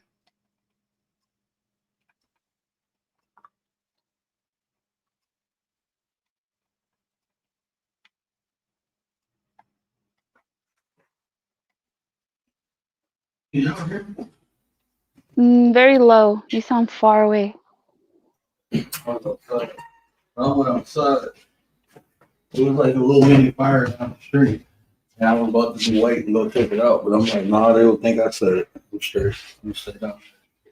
Mind your business. No, I'm just kidding. Yeah, it went. I was about to call 911. Like, yeah, it's a fire in It depends on what it is. Sometimes it's best to mind your business. Depends on what it is. Because obviously you don't want your whole neighborhood on fire. Yeah, that's what I was saying. I mean, it's on the corner or on the next block, but I like them people. I think somebody set their fucking flag. They got these little American flags in their yard, and looking at the position where the fire was and how quick it went out, I think somebody lit their flags on fire. I hope Put that their ain't happen. put I that see it in flag the on morning. fire. That's disrespectful. Yeah, because they got like like 3 or 4 flags around this rock. It's a memorial rock. People was a veteran, and they keep flags around it, and that's where it looked like I can't see down the street, but I just seen this flickering light, and then it got big and went out. Then I seen another one get big and go out, and I'm like, I think that's where them flags at. I'll see tomorrow. I ain't going out there now because my ass will be the one they see looking at it. So I'm straight. I learned here on the 9% show that on the 9% channel that it's not illegal to burn a flag. It's not, Gary, but you're not supposed to unless yeah, it's like a torn up flag or if it's messed up. That's the only time you're supposed to burn it. yeah, but it's not illegal. I always thought it was illegal. I don't know. That's what I thought. I thought you was about to say I learned here on the 9% show to mind your motherfucking business. No, but remember I told you the story. Yeah. My husband's like, mind your business. We're going to dinner. What do you do? What? I didn't see nothing because he didn't see it, and I did about the girl. And I was like, yeah, I can't. I'm sorry. I'm that person. You can call me I'm a that Karen if you one. want, but I'm that person. That ain't no Karen. That's a hero. Shit, you done saved a little girl life. You see something, say something.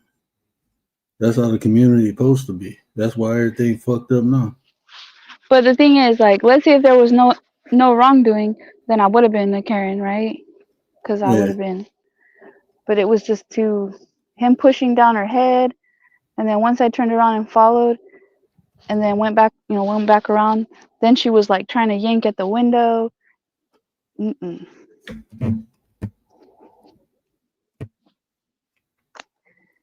Nope. Mm. But if I was wrong, I was wrong. But instincts. Sometimes you just gotta crash out. Sometimes you just gotta crash out. Sometimes you just say, hey, you called it. Sometimes I don't even know which one it is. Is it this one? Said do it for the 9. Keyword is consistency, right? Sometimes you just want to crash out. It follows. I don't agree with your attack. I don't agree with your attack. You let me finish sentence be like fucking interrupt me because you know you're fucking wrong. Right? Sometimes you just want to crash out. Sometimes you just want to crash out. Sometimes you just want to crash out. And what's the real shit? If I hear the person I slap the dog pull out of shot. Fuck you think you is, boy? Take my comments to weakness, you got me fucked up. Once you got me fucked up, you got me fucked up. Oh my god. Why you do me like that, bro? Do. Going live this week.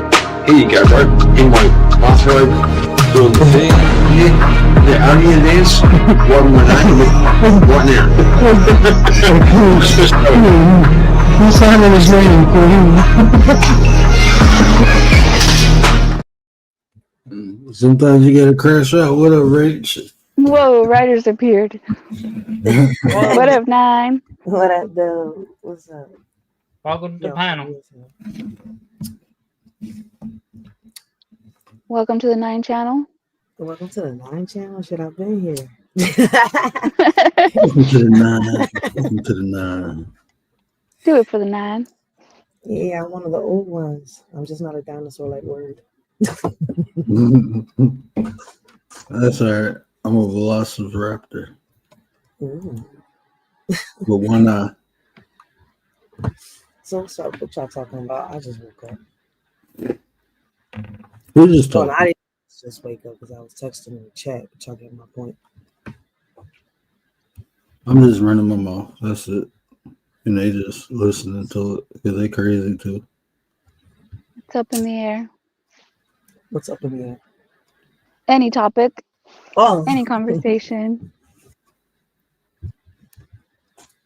come on, Commander. It's like, what? It is 2:48 in the morning. She said it's up in the air. I'm looking for the bullets, the firecrackers, or somebody dropping their clothes. Like, wait, what happened? Somebody was having a shootout yesterday. I don't know. They were just having one around here. Mm-hmm. It's like after the pandemic and stuff, like after it's just gone crazy. Word. People are just acting crazy. Guess what I just finished? What up, though? The John I was talking to you about. I just downloaded some clips to turn it into a video.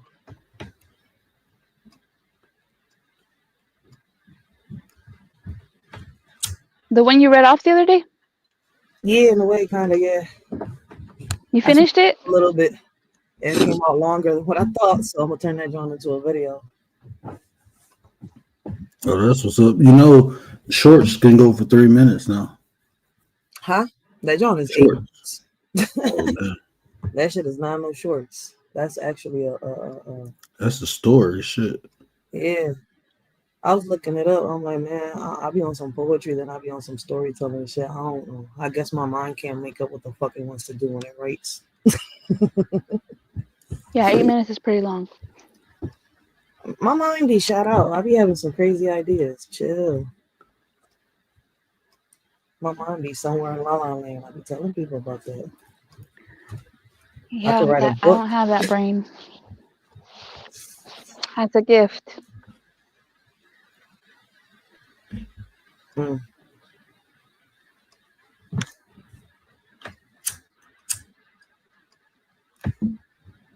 That's a gift I do not have. I'm about to show Word what I was working with. James, do you know what your gift or gifts are? Do what? Your gift or gifts? I have a Do you know gift. what they are? Your gift? You know what your gift is? I have an attention to detail, which is part of being, I think that's the ADHD. It's an ADHD. It's the ADHD, baby. Yeah, some people see things differently. And Like we all can be watching the same thing and then like something pops out to you that we didn't even see. Yep. Yep.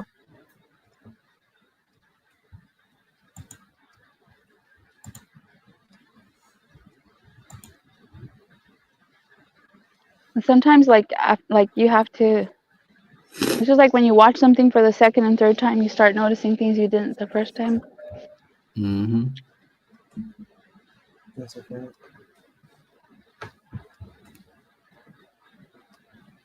I put that John in the back. I'm gonna fix it. I'm gonna change it up because I need to get a new mic. My mic broke the other day while I was working on it. And what's crazy is even my baby pop agreed with me that the first one came out better than this one. The mic makes a huge difference in your voice.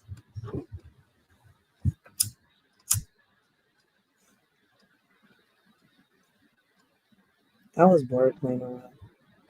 Oh shit. Oh no, it looks like the same. There's no sound. I'm not gonna press play. Oh.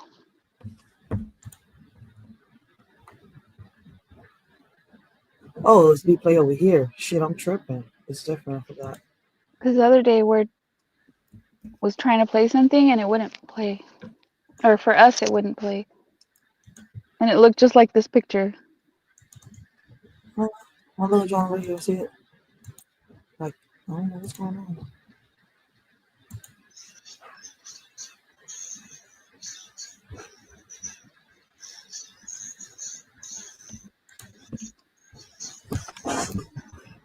Is it an MP3?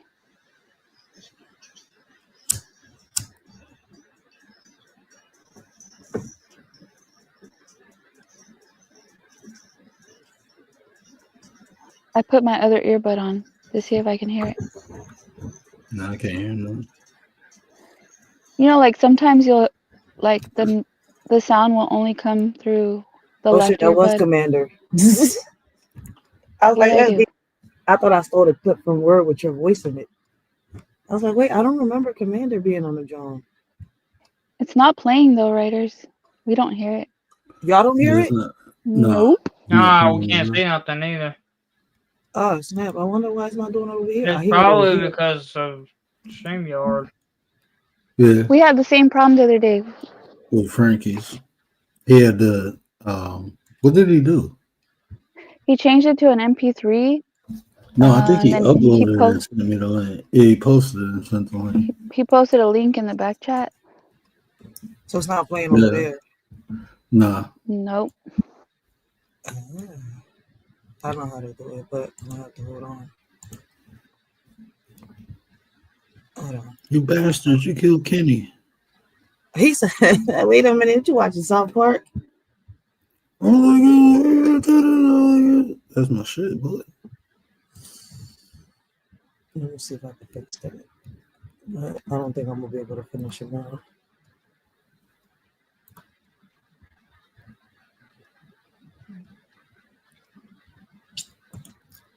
Dead air.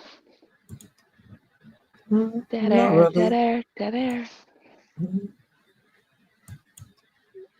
I'm trying to keep my eyes open. My eyes are shutting. Somebody used to say that on the channel. Anytime there was dead air. No dead air. Dead air. That's what people not talking. Yeah, when people aren't talking on panel. No dead air. But Dead air no, makes people click off. Yeah, makes people irritated and leave. Let's sit there. Listen to the silence. But no, so what y'all think about my title? What y'all think about my title? To get better, you gotta do better. To get better, you gotta That's do true. better. To get better, you gotta do better. Yep. Duh. To get better, you gotta realize that you're better too. You gotta realize that you're not doing. Because choosing is the key to doing better. If you can choose better. I think you have to acknowledge first what you're not doing true, better. You gotta acknowledge that you're not making perfect or good choices. But in order to make better choices, true. So acknowledgement is number one. It is the key. Although technically the other parts could be keys as well, but not the ultimate key. Like you could be doing good, right? Like Rachel does good, right? But if she wants to get better, or like if I'm doing something that I'm good at, but I want to get better at it, doesn't mean you're doing bad. Just you want to improve. And once again, Commander extracts the lesson out of the title. That's the whole point that I was making. I mean, to get better, you definitely got to do better, but to even do that, you got to acknowledge. And that's what most people don't do. They think with the way they're doing things, they don't look for ways they can improve things because they don't even acknowledge the fact that they can do better. They just don't. You know, even the way even talking about this case, I mean, my thinking evolved over time, you know, with just watching how people was responding and reacting to it, you know. But for us to get better as a society, we got to acknowledge that we need to get better. You know, people think they find where they're at. You know, they create more problems instead of seeking solutions. Well, then it's like, okay, do you catch yourself like you listen to one side and you're like, yeah, yeah, and then you listen to the other side and you're like, yeah, yeah, yeah. Like it's a narrative. It's a narrative. Which narrative are you listening and are you buying into? And that's the thing. I'm all about extracting the information. So, I hear things for what they are. You know, when I try to see. I look for people being biased, and once I see it, then I know it's a narrative they pushing. But then there's a couple people. Like it's this one black dude. He was pissed off when they swatted the guys. Like he was saying, like, you know, Carmelo Anthony should have a fair trial. He was saying that he think it's fair that, you know, they let him out, they reduced his bond. He feel like they overcharged him. That's just his opinion. He does not agree with Carmelo stabbing the dude. So people was like, "Oh, I agree with that. Flip flopping." He was like, "Nah, I'm not flip flopping. Why would I agree with a kid having their life taken?" And he was like, "I don't think it's fair. People calling, you know, the Austin, the Metcalf family racist. I don't think it's cool to attack the dad, especially, you know, if whatever charges he got, it was years ago, And he said, I don't think it's fair for people attacking the pastor if he changed his life. I don't think it's fair. Like, I don't know these people, so I can't say they this way or that way, but just because this happened, you want to say this man is racist because he said who raised him. I don't think that's fair. That's all he was saying, and people start attacking him for that. And I'm like, what? Yeah. Like, he ain't say Sad, huh? like this little black ghetto kid killed my son. He didn't say that. He asked the valid question. If somebody unalived my kids, I would want to know who raised you. And he didn't say they raised him to be like that. He asked the valid question, who raised you? It's selective outrage because if the other family said the same thing, who raised Dawson? Who raised? Like it's quite normal. The family didn't say that, but it's people saying that. The mother didn't say it. I didn't hear the father say it, but it's definitely people saying who raised him to think he can just put his hands on people, tell them where to be and where not. It's people saying that. Mm-hmm. But I agree with that. I think the bail was too high. You got to look at does he have any other charges before, like prior charges? Is he a flight risk? Is he like all these things? I think it was too high. I think he deserves a fair trial. You guys talking about the young boy? He deserves to get bonded out at a reasonable amount. He deserves due process like anybody else who committed a crime and stuff. He do deserve that.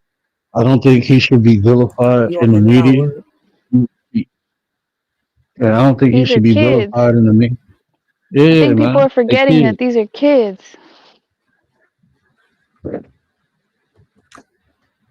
And that boy wasn't on demon time. That ain't like his nature. Well, why was he carrying a knife? Like, bro, come on, man. But Word, how do you know his nature? You can't say that, Word. You don't know this boy, his family, his nature. You don't know that. He could have a good family and his nature could be something else. Like you said, you could raise your kids and they're not going to listen to you sometimes.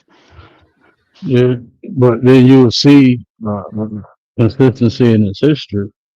He ain't been getting in trouble. He got straight A's. He a captain on the track team and the football team. That says a lot. Yeah, Not that's easy. true. That does say a lot. You know what I'm saying? That says a lot. So Yeah, I it mean, says a lot. and But it could say a Austin lot too. for Like, the other guy too, right? And they could say, well, he was that's on what I'm demon time saying. trying to be racist. Mm. We don't know, but It's, you know it's what I'm people saying? Like, this is what I'm saying. These two kids, unfortunately, they had a fucked up situation, and one is unalive and one is fighting for their freedom. But even listening to Austin, they were like, "Oh, him and his brother's bullies." People said, "Man, that shit don't show that he will have a history of that." He captain not of the yet. football team. He got straight A's.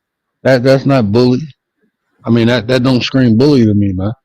I mean, he was probably they kids, they show off. All kids show off, especially when you were that stature.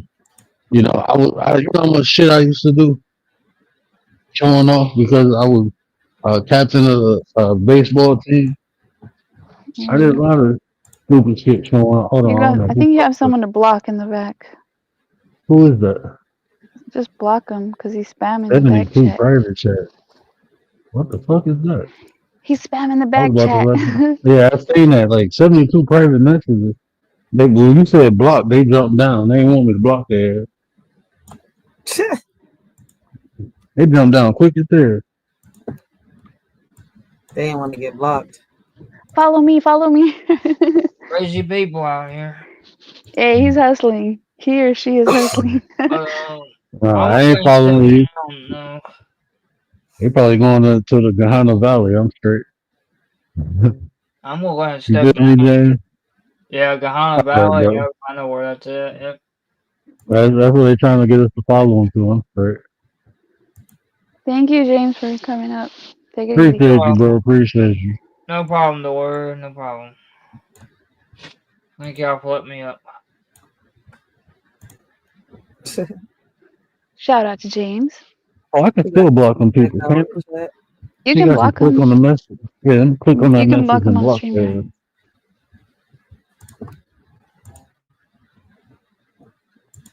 All right, I had to put that joint on YouTube. I think it's in the background now.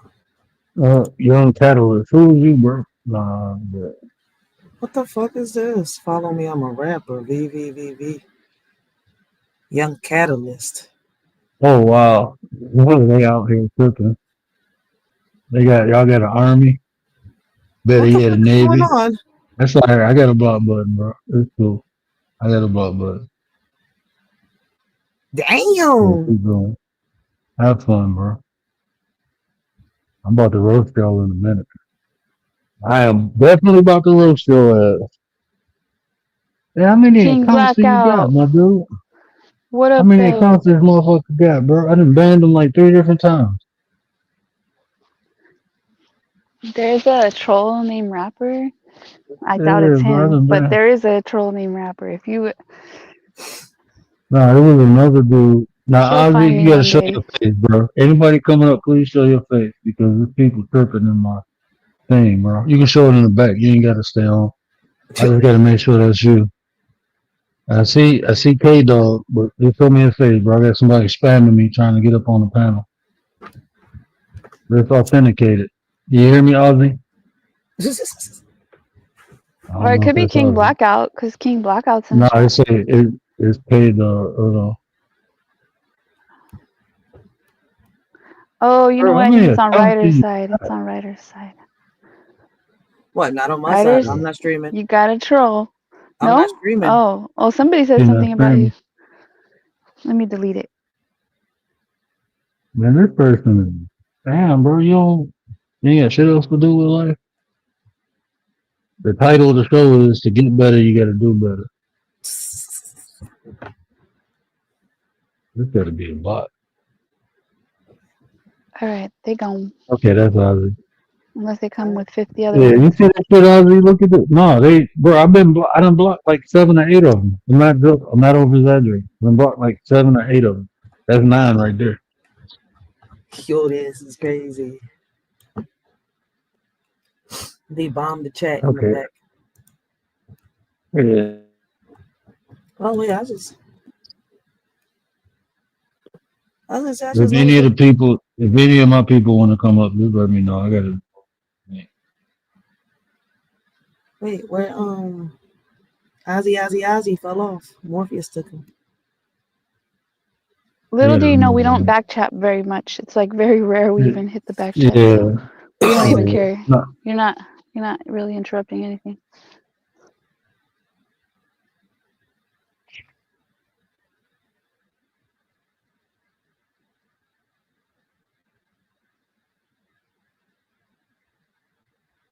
they went crazy, boy.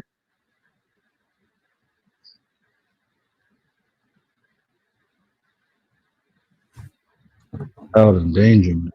Go ahead. Ain't nobody endangering no children over here. That's your weird ass. I'm gonna report you for child endangerment. That's your weird ass endangering children. We even think of some shit like that. Some weird ass people endangering children. Projecting ass motherfuckers coming online at 3 o'clock in the morning, trying to project their old unscrupulous Or ass you're gonna have behaviors to on everybody else. ban them from StreamYard. That's how you gonna have to do it.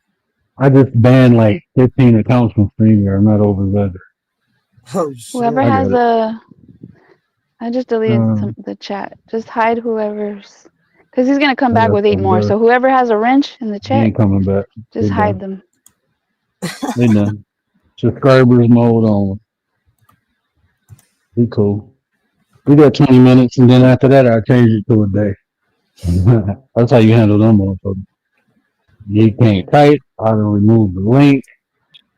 Back to our regular scheduled program. Fucking losers, man. Who the fuck, bro? I'm about to roast their ass in a minute.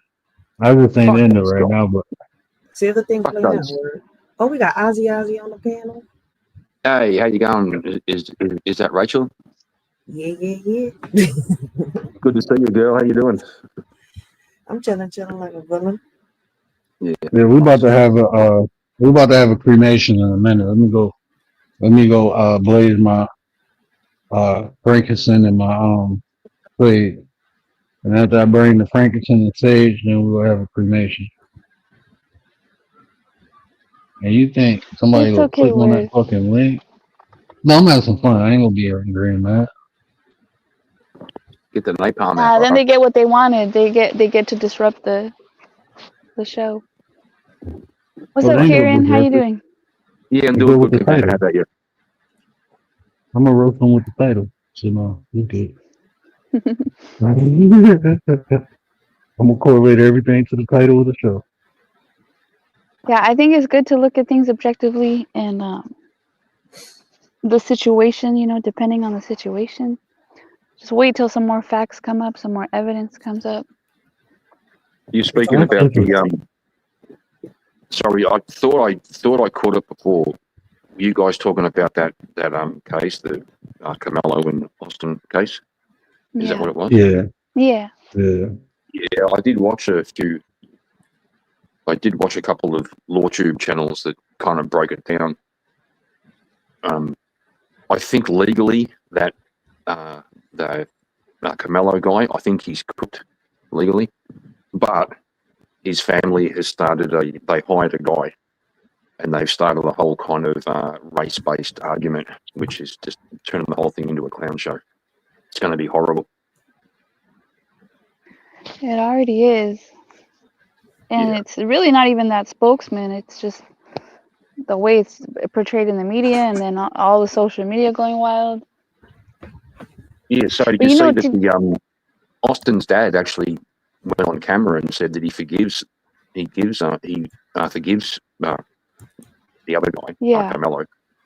He forgives him, and he just wants to, he says, please don't make it a race thing, just let the process run its course. But the other side, to be honest, it looks like the family on the other side have decided to run with the whole race thing. It's fucking horrible.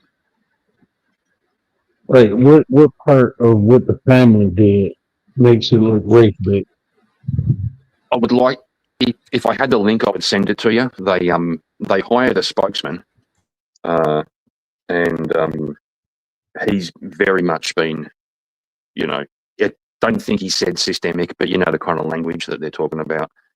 And then the family started the GoFundMe to raise money for the legal fees, and there's a whole bunch of people in there sort of who are donating and saying, yeah, fuck white people, they fucking deserve it. Oh, yeah, I saw that. Yeah, so it's not just, it seems on that side, because I think legally, from what I understand, like I've watched enough, you know, I'm basically a lawyer now because I've watched so much law Kieran tube, is a lawyer now. But there's some listen, those guys, are people saying that. That's not the parents saying that, right? no, but their spokesman, I can't remember his name. It turns out he's also got a record of, you know, domestic abuse and shit like this. He's a hustler. Yes. He's a hustler, and he's a race hustler. And I personally would not want him to represent me. Me personally. no, he's the typical race hustler. He's barely coherent. He's almost articulate, almost inarticulate, but he's pushing out the narrative and the sort of catchphrases that'll turn this thing into a shit show. But from a legal standpoint, the lawyers I've watched who seem to know what they're talking about, I can take them on their word, I suppose. The self-defense, I saw one who broke it all down, like the requirements for self-defense as an argument, and he doesn't have one. He antagonized the other guy first. He said, put your hands on me. He had his hand in his bag when he said, you know, put your hands on me and find out what happens. The fact he asked the copper who picked him up, is this going to be like is this going to work as a self-defense, means that they'll argue for self-defense, you have to be able to demonstrate that you at least felt in fear of your life. So the fact he asked the cop, will this be like, will this suit, or will this match up with self-defense, what I did? But it's a Kinda legit show- question. It, And he you is can a argue he is the other side. It's coming, he is a it's coming from a teenager. kid. Yeah, it's coming from No. a Yeah, kid. he's I young. think the race shit started. I'm not gonna say it started from the Austin family, but it definitely started against the black family. Like the people presenting the information. That's how they narrated it. Like the young boy was a criminal. Like he was a thug. They started putting pictures of him with a fake gun. Yeah, but he wasn't. Lighting the Yeah, but pictures. he wasn't. You said what? Oh, you're the right, pictures the of word. Yeah, I didn't mean to cut you off the word, but you're dead right. They're both A-grade students, and they're both athletes in school. Like that. That's that was like But that's American media. Every time a black, just like that Florida State shooting, it was a white guy who did it. He unalived 6 people. First thing they said it was some mental issue. First thing they said about Carmelo, he a thug. This is what they do.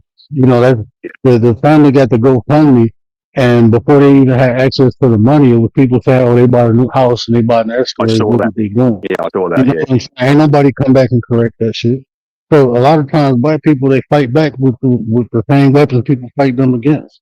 So I mean, Yeah. I'm not justifying the way the lawyer handling. I haven't personally seen nothing like as far as him race baiting, but I definitely He seen ain't him even a speak out. lawyer. Yeah, he a preacher. He ain't the white guy's the lawyer. They got a white lawyer. They Nice. got a white. Carmelo got a white lawyer. He was one of them dudes off of he was like English professor, old school English professor. He got this big long beard and shit. No, they got a white lawyer. They didn't hire. They hired that family. I mean that they hired those people originally for protection, and part of what they do is do the media stuff.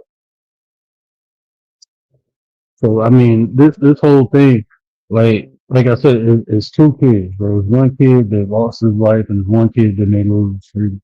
People forget that they kids, man. And if you like, even from the police report, I'm just telling you how, like, when people say he antagonized them first, I don't see that. I don't see that because the way we talk, the way black people talk, we got our own dialect. So when we say something like "touch me and see what happened," that's a response, bro. We don't just say "touch me and see what happened." That's usually when somebody say "I'm gonna touch you." We say "touch me and see what happened." Like in that report, I feel this thing is missing out. That's why I said I need more evidence from the trial. I need to hear both sides because those people talking sound like they was more pro Austin. Because for somebody who say "touch me and see what happened," then go to say "punch me and see what happened," that's not usually how the dialogue works. That's literally a response. If somebody say I'm gonna punch you, I'm gonna say punch me and see what happens. That's not a threat. That's a motherfucking warning. That's how we warn people. You put your hands on me, see what happens. That's like Yeah. if you know So that's why did it proceed to go further, right? So it just seemed like it's stuff missing, and that's only one side of the story we hear from the it witnesses does who was sound there. And saying. if we being Sorry, real, those witnesses was from that school, meaning they knew Austin. They probably didn't know the other kid like that. And his witnesses to say the other kid was there with a kid from that school. He was friends with a kid from school. He was like next to him. So I'm waiting to hear what everyone says versus just the people in the police report. It does sound a bit to me that, to be honest with you, if someone said to me, "Touch me and find out," it sounds like an invitation to like he's picking a fight. But you have a choice. You do have a choice, but it's hard to argue. Legally, it's hard to argue self-defense when you invited someone into the conflict, if you know what I mean. But the person had a choice. If the person then proceeds to put their hands or on someone, right, punch them or do whatever, then the I know other what you person mean. getting punched has a choice too. Yeah, they do, but there's also The group the like other this, problem. but Sorry, see how mate. you say this, right? Like how you say this, right? If you call me boy, right? You're not calling me. You're not being disrespectful, right? That's just how your people talk.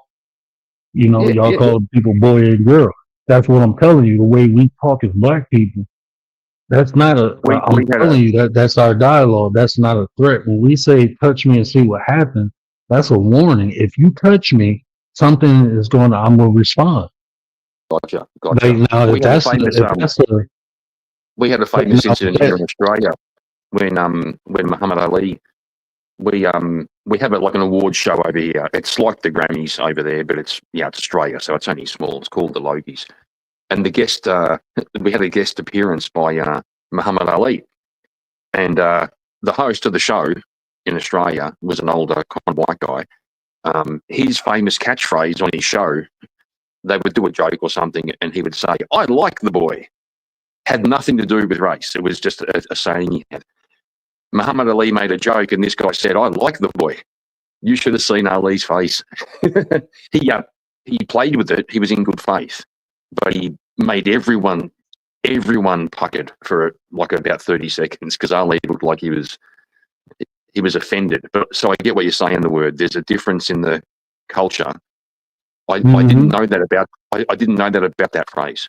I didn't know that. If someone said to me here, "Touch me and find out," that sounds like an invitation to me. So I didn't know. It's also a warning, but it sounds like an invitation. Yeah, that's just that's how we. And usually that only comes when somebody is like they said. The boy was telling them to leave, then they grabbed his bag. His brother even said he grabbed his bag. You know, and so I'm pretty sure the boy said something else like, "If you don't leave, I'm gonna make you leave." And I guarantee you that's when he said, "Touch me and see what happens." I guarantee you that's how it's gonna go down. When you hear the full story, I guarantee you it went down like that. Because I remember it was a couple times, you know, where I'm getting into it with people and I'm like, "Man, chill out." And they're like, "I'm gonna fuck you up. Touch me and see what happens. I'm gonna punch you. Punch me and see what happens." That's a warning. If you punch me, something is gonna happen. I'm going to respond to it. I'm going to react. That's a warning. That's telling you if you put your hands on me, then I'm gonna put my hands on you. And that usually only comes it comes after a threat. That's just our dialogue. That's how we talk. Yeah. I hear you. I just had a thought on a separate. Sorry, Commander. I was just checking out the back chat. I saw all the cancelled things. I noticed that the links are going to like a music thing. There's a phenomenon on the internet where there are trolls. They find panels that overlap. So, say for example, you've got 9, your other panels that you interact with. What these trolls do is they find panels who overlap, and they try to get them to fight each other. So I just wondered if that, because I can't make sense of why they think what they're doing is going to work in terms of, is anyone going to click that link and go and find out what it is? I try not to click on links like that because they can also be hackers. Viruses. Yep. Yeah. I know you ain't clicking on the link. I don't want to know you do shit like that. I'm straight. That's why I bought their ass for 20 minutes. When I go back in the house, I'm putting that shit on for a day. What I was gonna say is there's a older white man who just got convicted. I don't know if you guys heard about that guy. They were like hanging out at the river. I think it was him and his wife. Apple River. And and there was like a bunch of young people that were rowdy, and he had come to grab something, and then they accused him of grabbing one of the girl's legs or something, and so they started pushing him, messing with him, and it was like a good group, right? Yeah, it was. A good group And of there was a young bunch people, of- and he was A bunch of How old was 19-year-olds. Yep. Oh, he would have 60, been. I don't think he was quite that old, but pretty close. Yeah. maybe 58. He was kind of the aggressor in the beginning because he came over. He thought they stole his phone or something, and he come over and grabbed at one of their tubes. And then the crowd of kids, they were all drinking, and they're all 19, boys and girls. Like you said, Commander, a fair crowd. And they, all the noise, they're all yelling and they're teasing him, and they pushed him on the ground and they pushed him into the water. They punched him. Well, old mate pulled out a knife and he cut like 5 of them open. And he killed a couple of them. And he went down. Damn. He went down in court. He's in prison.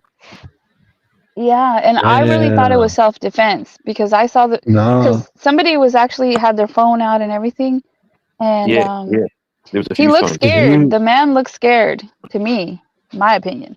You could claim self-defense if you're an aggressor of the incident. You cannot claim self-defense at that point. You nullify the whole self-defense argument. But see, even this is what people ain't talking about. Texas is a stand your ground state too. They just said self-defense, bro. That's not the only. They can even claim crime of passion, with the Carmelo case. So it's different avenues people can take. But self-defense is so. Now listen to me. These dudes who following my wife home, my ex-wife, right? They followed her home. I'm trying to get her in the building, and one of the dudes hit me, and I got strapped, and I done fucked both of them up. and the police actually, I didn't, like, I kind of blacked out, and I didn't know the police was there. They were telling me to stop hitting the dude. Man, they tased me. You know, they took me to jail. And the only reason I ain't got tried because my mom worked for like a powerful law firm in Michigan. And when the lady came down there, she started pulling their ass out. But they was trying to charge me with excessive force. You know why?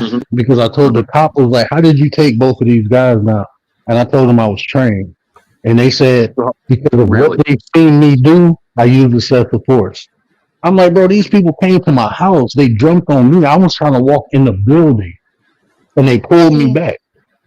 See, just because you said that one thing, that's why, like, if we ever in that situation, just keep quiet and say nothing, not one word. And I'm not thinking I'm saying something bad. I watch a really good channel. You don't mind us sharing channel names on panel, do you, the word? I don't mind. No, cool, yeah. So I watch this guy called Bruce Rivers. He's got a channel called Criminal Lawyer Reacts. Oh yeah, I like Bruce, man. Shout out to him, man. He lost his son in November, bro. That's just fucked up, man. I liked his son. His son was cool as hell. Yeah, Michael, the poor guy. Yeah, I know, right? Yeah, Mike, man. Yeah, you know, battling the beams. Props for Bruce for carrying on, man.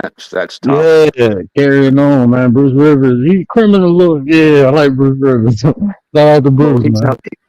His whole theme, the whole theme initially behind his channel was he sells caps that say "Stop self-snitching." So he said there's never a reason to talk to police. He said even if you're innocent and like someone said, oh, the local liquor store was robbed, and they come to your house and they go, I just want to ask you, you know, about where you were. Someone saw a car or something, and we'd like to talk to you. Just wondering where you were last Thursday. And you know you're innocent, and nothing to do with you. And you go, well, I was down at this other shop over here on Thursday, so, you know, and nothing to do with me. What happens is if they haven't got a suspect and you're the only one, they go, well, he was there at that hour. That's on the way home to his place. And all of a sudden, you've put yourself near the scene of the crime and you've done nothing. It must be hard when it's say a crime involving a family member or something, and normally the closest people to the person is the suspect. You don't want to look guilty, and you also want to help at the early stages, but it would be so hard to say I'm not saying anything until I speak to a lawyer. That I can imagine that being really hard. Yeah. My uncle, my dad's brother, he a lawyer. I had federal probation officers in my family. Everybody told me it's not the cops to get you the deal, it's the DA. So don't speak to nobody. And your lawyer speak to the DA. So you don't say a goddamn thing if you ever get picked up, if they ever question you. You don't say a goddamn thing. That's something that I invoke the Fifth Amendment in my right to stay silent. Mm-hmm. Yeah. We can't do that here, but we can remain silent, but we can't invoke the Fifth. We haven't even got a Bill of Rights over here. We're the only democracy in the world that hasn't got some kind of Bill of Rights. All of our rights are derived from common law. Well, okay, so then that means when you say stay silent, does that mean even if you're innocent, like if you're staying silent, they can still take you away? Because no, they can't. No, they can't. No, we do have the right to not answer questions, but it's not there's not an codified amendment for it. Yeah. We've just got the common law. So they look at case precedents, and it turns out we have the right to remain silent. I think Bruce Rivers said you want the first time your story is heard to be in court, because what will happen is you'll make a statement, even though you're innocent. You'll make a statement, and then they'll get you back in again a couple of weeks later and ask you to go over it again, and you'll say something a little bit different, and they'll go, okay, he's changed his story now. You haven't changed your story, just people can't remember shit, right? So that's right. And you're flustered and you're nervous, even though you might be innocent. Correct. It's something you pointed out. Is like there's no good reason. There's no reason to speak to police. In fact, I was just thinking about this the other day. One value I was thinking about, like the values you live by. One of mine is to not have reason to talk to law enforcement, good or bad. Yeah. I just don't want to be around that world. And we had an incident a little while ago. My stepdaughter's 16th birthday, and I was sitting. So the kids are all over, and they're out the back, and I was sitting out the front near the gate with Mrs. Markin, and we were having a couple of light beers and just keeping an eye on who's coming in and who's going out. And about 10 o'clock, this mob turned up, like 20 people, and they're all carrying their crates of beer and stuff. And we had a combination, just to paint the picture, we had a combination of like white guys, and we had some indigenous people, and we had some Polynesians. So it's like this big crowd of people all coming. And I went out the front and said, "What the fuck do you think you're doing?" And Katie said, "I'm going to call the police." I said, "Don't call the police." And then I went out the front. She said, "No, I really want to call." I said, "Don't call the police." So I go out the front and managed to escort these 20 people off the front lawn. It was fairly, it was okay. There was one little turd who wanted to have a go, but it was okay. So I got them all off the lawn, stay off the property, etc., etc. I come back inside and Katie goes, "I called the police." I said, "Damn, girl." So now, like a 16-year-old. Well, a 16-year-old party, they might be doing some things you don't really want sort of authorities to know about. It's just kid stuff and all that. And I'm going, "Oh, fuck, Katie now." So 5 minutes later, the cops turn up out the front. So now I'm walking across the lawn to meet them on the footpath to keep them off the property because they aren't coming in. And I'm going, "Damn, girl, why? Like it's nothing." But of course, the coppers asked me, "What's your name?" I tell them my name. They asked my date of birth, and I know why, because my date of birth ain't going to make any fucking difference to this investigation. But they want my date of birth so they can run my info on the system. And I gave them the date of birth. It wasn't an appropriate time, or it wasn't a hill worth dying on in that moment. So I just gave them the date of birth. But now I'm in their system as having had interaction with the police over some incident at my house. I would really prefer that wasn't the case. Right. Agreed. Yeah, I don't do nothing. So I don't do nothing intentionally to interact with the police. I try to avoid, even using the police. They there for a reason, and why give them a reason to be there? That's how I look at it. So no, I don't. I formed the impression word that I've watched quite a lot of what they call First Amendment orders. Yeah, me fucked up. I ain't about to deal with no unscrupulous ass people. I got shit to lose. I'm gonna let the police handle that. I'm just being real. I ain't about to do it. I was just telling a story where I had to call the police. Yeah. And then I had to testify in court. And even though I did nothing wrong, Word asked me, "Were you scared?" Yeah, I was scared. I was nervous to testify. Because it's nerve wracking. Have everybody staring at you. You got to answer questions in a court. Man, I ain't going to jail today.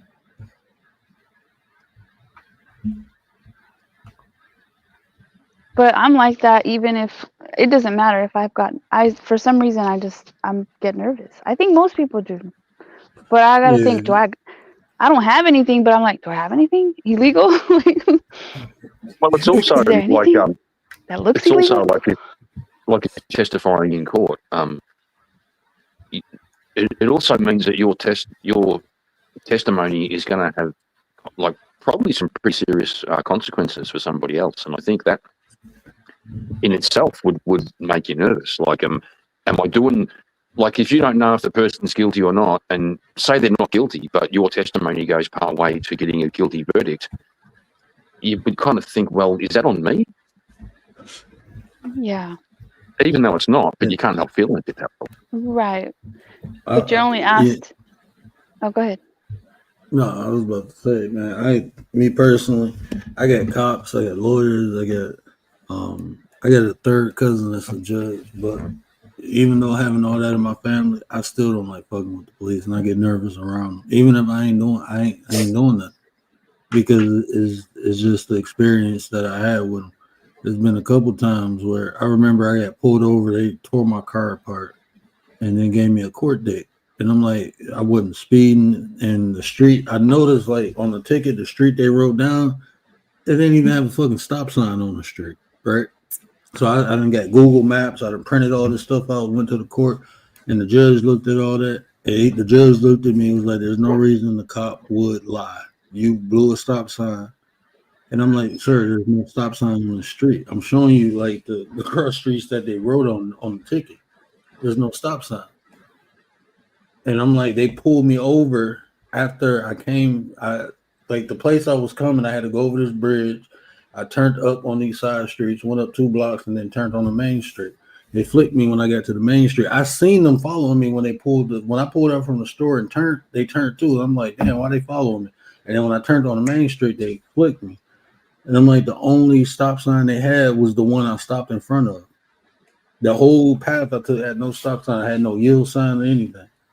So I'm telling them that. He was like, there's no reason they lie, pay the fine, click. And I'm like, God damn, bro. Like, nothing I said, nothing, it had no effect. You just went with the cop because they said something. I'm showing you proof. I've been harassed by the police a couple times.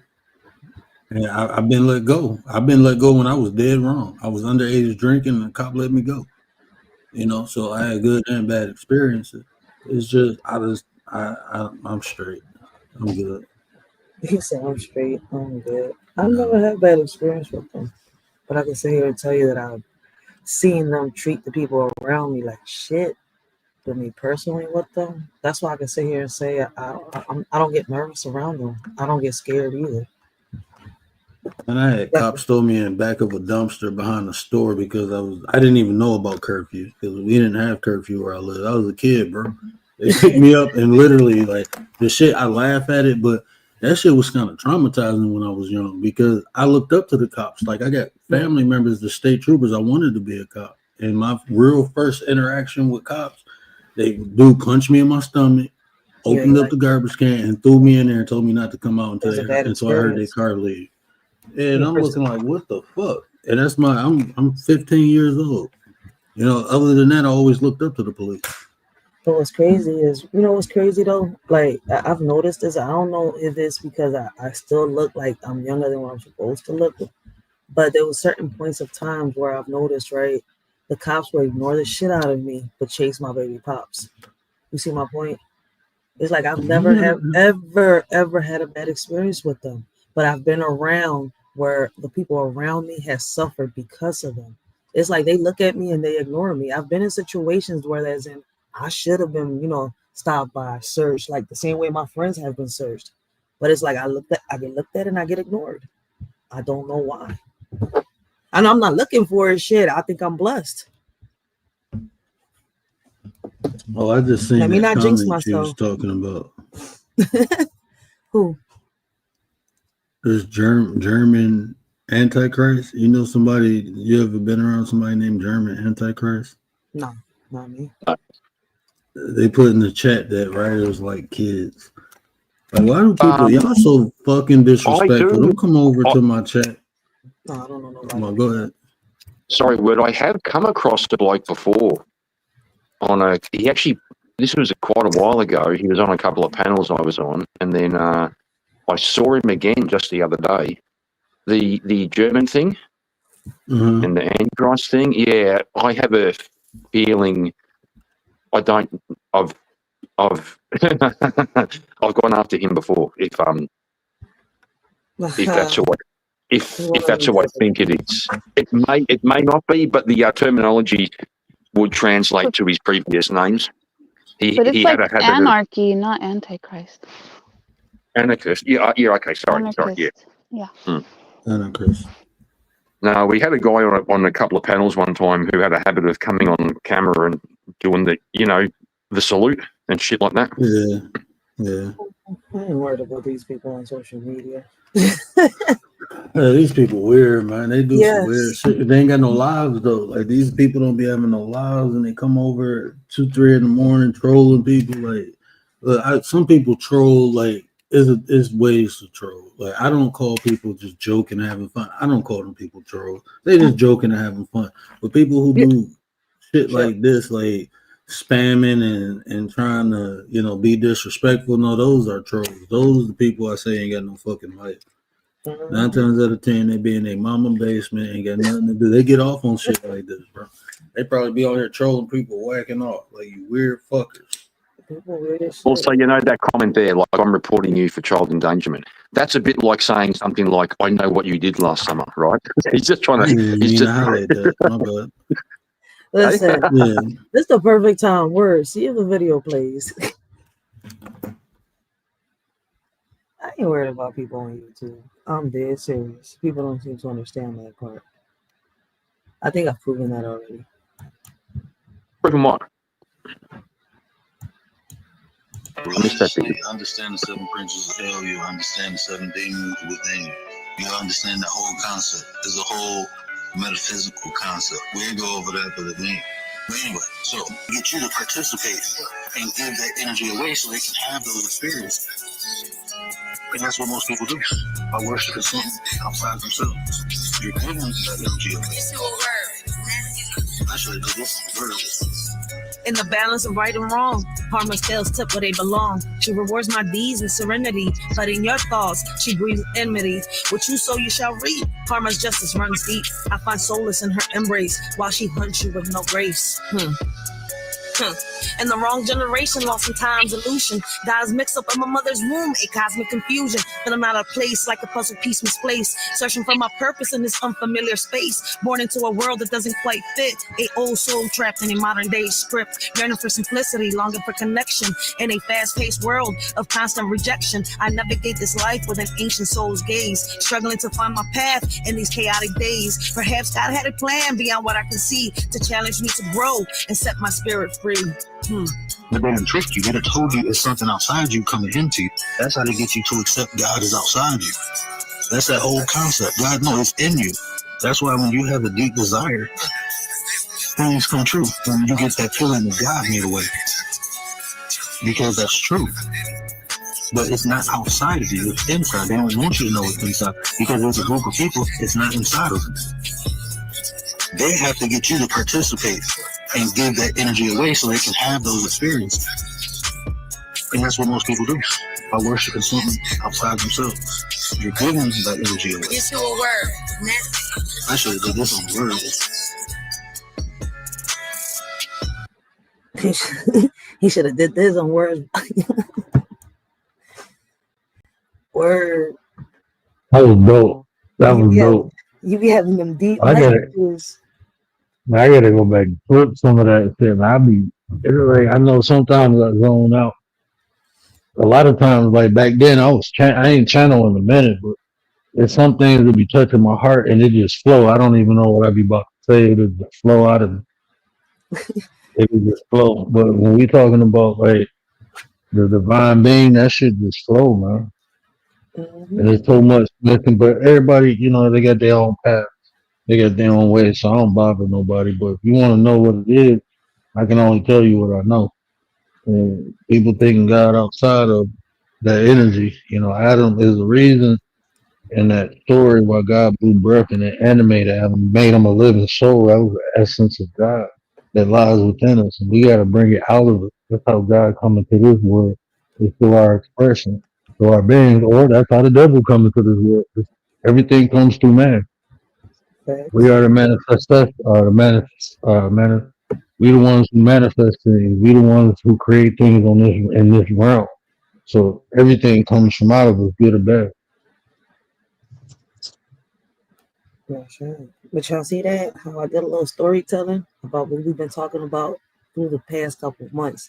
Where it's like, I want to hear myself. I'm like, you in that, John? Like, you don't get it. Fly as hell. That was definitely fly as hell. I was sitting there like, damn, I do be sitting sometimes. I got some videos clipped up and shit. I was on YouTube. I was like, damn, man, I need some Peter Pan shorts, some Lilith shorts. I need word face. I'm about to get this video together. Man, I'm listening to that. I'm like, shit, let me make the fucking video. Oh, Make go that ahead. shit I up. haven't made the video. I'm still working. Like, shit. Upload it. You want it? I'll let you make the video. Shit, I'm hearing that. I'm gonna need some If you got band lab, Mhm. change the beat too. shit, I'll make it and send it back to you and let you rock it, you know. Cause like I told you, I just be getting these beats from this website, and I just be going in. Like I just be, I don't know, I just be in my head sometimes. So when I'm alone, I just do the best. When I'm around people, I start stuttering. I start like, and it's not what they think about it, it's me. Yeah, it's just how you flowing. Sometimes, man, it ain't nothing wrong with that. It's just how you flow. Hmm. Sometimes, I mean, if you're in that zone, it'll just flow out. But if you ain't there, sometimes it take a second to get there. That's what Even like, my bad. even like when I be talking, you know, my stuff on here, like I really enjoy talking like psychology and metaphysics. That shit just flow out of me. Everything else, I gotta think. Yeah. When I was making this joint, I was like, yo, he is a coach. Like, and I'm always talking about, promoting what you do and everything. I was like, you know what, let me do it like this. So while I'm talking in the joint, I was like, I gotta say coach. I can't say word. Yeah, I that can't was say definitely nothing dope. else. So I was like, yo, I always promote him as a coach. And when I talk to you, to people out here promoting what you do on Zoom and shit like that, I always say you're a coach. I was like, let me do this, boom, coach. Like if we was having a whole conversation, instead of me talking to a therapist, I'm talking to the coach. I was like, boom, all right, I don't know. I just thought about that one of these days when we was on the panel. We was talking about manipulation. That's when I came up with it. I was talking to my other sister today. She in Pennsylvania. I didn't grow up with her, but you know we talk all the time. That's my baby. But you know I was telling she know I'm a life coach, and I was telling her what I was about to do with what I'm doing with the mentor program, but I tweaked it a little bit. That's why I didn't fire it back up until putting some little tweaks onto it. And I want to put older people in there too. So I got to create the criteria for this age and that age. I got to make everything. So anyway, I'm telling her about that. And my sister was like, yeah, I was looking at a couple of your things, but she was like, people don't know how lucky they are to, talk to you. And I'm like, what are you saying? Like, what are you talking about? She was like, it's just you always been that one who can make things make sense, even when it don't make sense. And she said, just, the people who actually take the time to talk to you, they lucky because a lot of people don't, take the time. And I don't look at it like that because it's me. But when I hear people say that shit, it's humbling, man. Yeah. That's So, what what up, Nine? some people like come on here and they say that they need some like a therapeutic way out, but it's kind of like I don't know. Y'all start chaos on this joint. It's like it's no different from me being out there. Y'all saying y'all want something different, but searching for the same shit. Oh shit! Yeah, What happened to Ozzy? Commander dropped. Ozzy dropped. I didn't even know I was in jail. But yeah, like when I was talking to like I don't really do too many panels, but when I do panels, it's just I don't want to say it in the I don't want to be respectful. It's just a lot of times I don't get to I ain't gonna say land my plane, but a lot of times I'm not able to get my thoughts out because people just talk. They talk, and that's fine. That's why a lot of times you just see me quiet, but I get frustrated, so I don't really do too. I come on your shit because man, you can just rap. It's like being over here, when I come over there to you. But I do try my best. I'm fucking social. I'm socially awkward. I can get along with groups with certain. I'm accustomed to a certain type of decorum. And when I don't receive it, it looks like I don't want to be around it. A lot of subscribers from the small channels, right, don't even realize that a lot of these content creators from the big channels, and I'm not talking about these sectors over here, right? Even the ones that are up, right? That what's crazy is they don't even let people up on panels. So what you're doing at the end of the day is something good, and they don't understand that it's actually benefiting them. You're letting people come up, tell their story. You see, letting it out, getting off their chest. Big content creators don't do that. Never did and never will, and they made it up there without doing this type of content. So what we're doing is almost the same thing, just a little different. We're just willing to do what they're not willing to do. But we see, me personally, I don't know about, a lot of people, but I know there's a few other people that think the same way that I am. We see why these content creators don't let people up on panels.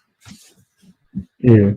I had a big content creator over a million subscribers tell me, I used to play 2K with him, and then he blew up from doing that. But he told me, he was like, you would really blow up if you stop interacting with people so much. I'm like, what? He was like, yeah, you can blow up if you stop interacting with people so much. He said, you make yourself too accessible. But I said, you know what? If I blow up, it's going to be my way, because I want to be the example, not just be, I'm not really trying to, I don't care about the fame. I ain't trying to be famous, but I understand that will come with, that's what will come with the territory. If I blow up, then people will know me, and then technically I'm famous. I know that comes with the territory, but that's not what I'm seeking. Seeking information and to give information and to be the example. We know how things can be or should be. I can sit here and talk about it all day, or I can do it. So I'm gonna do something about it. That's one of my things, man. If I see a problem, man, I'm gonna do something about it, or I'm gonna relax. But I'm gonna do it my way. So that's what I do. I like having a conversation and a dialogue with people. Because a lot of people, I probably wouldn't even deal with them in real life. I'm being honest. Like a lot of people I met on here in real life, I probably wouldn't have met them because I wouldn't have given them the opportunity. I would have seen something that not beneficial for me right now, and then move forward. That's I'm just being honest. I ain't gonna sit up here and act like that's just how I am. I don't fuck with everybody. If I don't see we can benefit one another, then we wasting time on one another. But on here, I can have conversations and get to know people at a safe distance. You know what I'm saying? Like, this is a safe distance, so I can get to know people. In real life, I'm straight. I got a family to protect, and people just weird. I got hope for society, but I do not trust. I'm straight. I'm good. You got to earn that. I just don't give everybody that shit. This would have been, but if we doing business, then we doing business. That's the type of relationship we establish, a business. Now, if that evolves into a friendship, that has happened a couple times, But I tell people in real life, man, you gotta protect yourself. And a lot of times that's just not dealing with the wrong people, and it takes time to get to know people. So it ain't like we kids no more, man. We was kids and everybody friends and shit, but that ain't reality. Some people will get close to you just to hurt you. So, but on here it gives you that freedom of space where you get time to have dialogue and kind of get to know the person get to know you. That's why people come and go. You might be cool with somebody for a couple weeks and then you never see their ass again. That's how this thing works. Yeah. Social media. You never really know who's the person on the other side of the screen too. You got to be careful. Like on these things, it's not just with people's attitudes, it's with people's background. Sometimes you think you're talking to somebody that's cool, and it ends up being some type of predator. I'm not just gonna, how can I say, link it to just one. They're preying on you. Just say you can differ. Like if you associate predator to prey, people prey for different reasons. So, they prey at people who prey on you. It may be financial, it might be emotional, but they prey on you. Yeah, what type of people exist? They hate you for whatever reason. Like going back to the chat earlier. So you hate, yeah. You gotta be careful.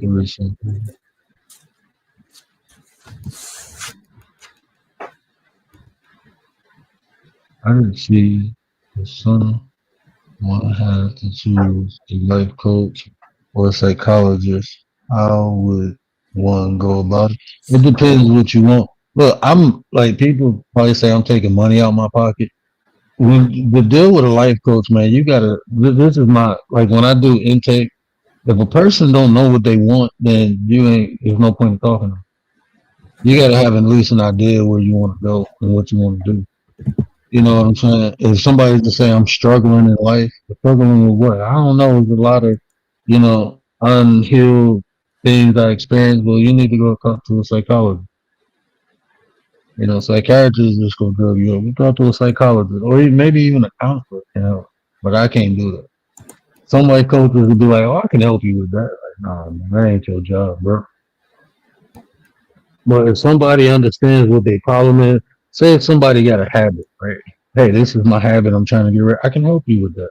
I can help you, fix the habit. I can help you even change behavior. If you know what it is, I can do that. But if you don't know what it is, if you don't know what your problem is, you need somebody to figure it out. You need a psychologist, in my opinion. I can't figure it out. That ain't my job title. I don't get paid enough to do that. I'm good. I'm here to coach you. I'm here to get you ready for the game. So if you know what game you playing, I can help you. But other than that, nah, I don't think it's responsible. I like to be responsible. I don't even give advice, bro. I help people understand what they need. Like even giving advice to me in real life. Like if you, like my one boy came up, he always told me stories. You damn right. And you take the information from that story and do what you want to do. Because if I tell you to do this and it don't go right, you will come back looking at me. I don't have to live with the results of people action. So if I tell you to do something and you have an adverse effect and it fuck your life up, I'm not gonna be held responsible. I'm good. So now I can just tell you a fable or story. That's what Jesus did. So leave me alone. Is you able to hit the link I sent in your back chat? So because I sent you the link to the audio. It should send you directly to a BandLab. I don't know if you got BandLab. I was about to say, can you put it in the Discord? Send it to me in the Discord. I can extract it from there. On here, I don't even edit on my computer. It's my Discord. I can't find my Discord. I was fucking around editing today, and I just noticed it was 420 and Easter, so I made some pie Easter bunnies. My wife was like, "You going to hell?" I said, "They Easter bunnies. I didn't make Jesus smoke weed." Dude. Now, if I did that, then we'd have a problem. But I ain't say Jesus getting high. It's just a bunny. They hoppity high, highly hoppity. I'm gonna keep playing with this thing every couple minutes. I don't want the unscrupulous to come back, so I get it. And I can't find it on my YouTube. People trolling, bro. That shit weird, man. Like you supposed to be in something. You supposed to be laying to something next to something nice right now, and you on here trolling me. What is wrong with you people? Never mind. Your mama basement with Vaseline getting off on it. Okay. Dude. Do I have you on Instagram? Let me see. That's all me off bad character in both person. Either route you take is important. To be picky and choose the right person. Oh, God. Yeah, man. I mean, say about an hour. Bro, I charge 45 minutes for 30 minutes. It's really like you get about it's like $1 a minute, really, because the session is 30 minutes. Then I do a 10-minute cool down, and then I do leave 5 minutes. So like it's to talk about what we gonna work on for next week. But the session itself is 30 minutes. So, but you get about 45 minutes. And I'm a bad businessman, so I usually go over that anyway. We'll be on the phone with people for about an hour and a half. My wife be like, cut it. I'll be like, yes. Like the boss said, I gotta cut it. Or drop your Instagram down below so I can leave you the message down on Instagram. I can't send it to my Discord. Let me figure out how to do it. I don't really know how to pull the Instagram name. What do I go to? Man, I don't know how to work none of this. I just know how to work YouTube. Okay, share profile. Never mind, they made it easy. Oh, what the hell is this? Okay, copy link. Oh man, I'm gonna put it in the back chat. Let me put it in the back chat because I don't want to put it down there and then the trolls go trolling on that shit too. How do I do that? Or got to learn how to do these links. Yeah, man. Give it to them. I'm still trying to. Santino, what up, though? Blessings, Santino. Appreciate you, Santino. But I had Santino be chilling in the bushes, man. I appreciate Santino. Santino be chilling. I know Santino be fucking with my Spanish. It's alright though. Okay, I'm going on Instagram on this computer. I'm gonna do it the same way I do it. And hopefully I can word. What do you need to see in someone? Where do you feel like you would invest your time? I need to see a person's will and desire. You know, it's like when I invest time into people, I don't really think about me. I think about if I can actually help someone. And if I can't help you, then I don't want to, occupy your time because you can find somebody who can. That's just how I look at life. Like if I can't help you, I'm not gonna hurt. Okay, why is it not on here like that? Let me make it easier. You know how to extract from an email?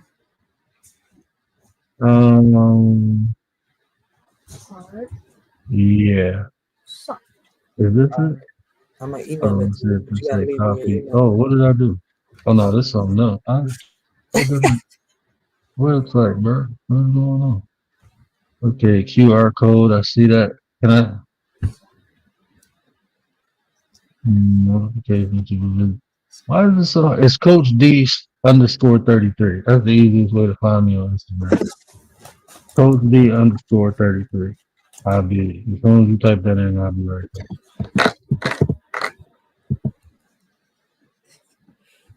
Me, what's the point of having a psychologist when there are life coaches? I found his ass. All of no. I say it like this. Like I said, like people, but there are psychologists that, believe it or not, became life coaches. But a life coach is not supposed to deal with your past. I'm just being honest. If me and you talking about your past, it has to be something that like you trying to understand. Like if it's something that burdens you, it won't be responsible for me to try to help you with that. I'm gonna be honest with you. Am I personally equipped? I believe I am. Like friends and family, they tell you like, oh, you might as well just go to school and get your degree because that's what you. But as my profession, I don't touch it. If it's something with your past, unless I'm trying to help you identify to understand, but once I see it has some type of psychological effect, then you should go get therapy for that. That's how I feel. But there will be coaches that try to, but I think that's just irresponsible. That's like a brain doctor, because you're a brain surgeon, you think you can work on somebody's heart. No, bro. That ain't how it works.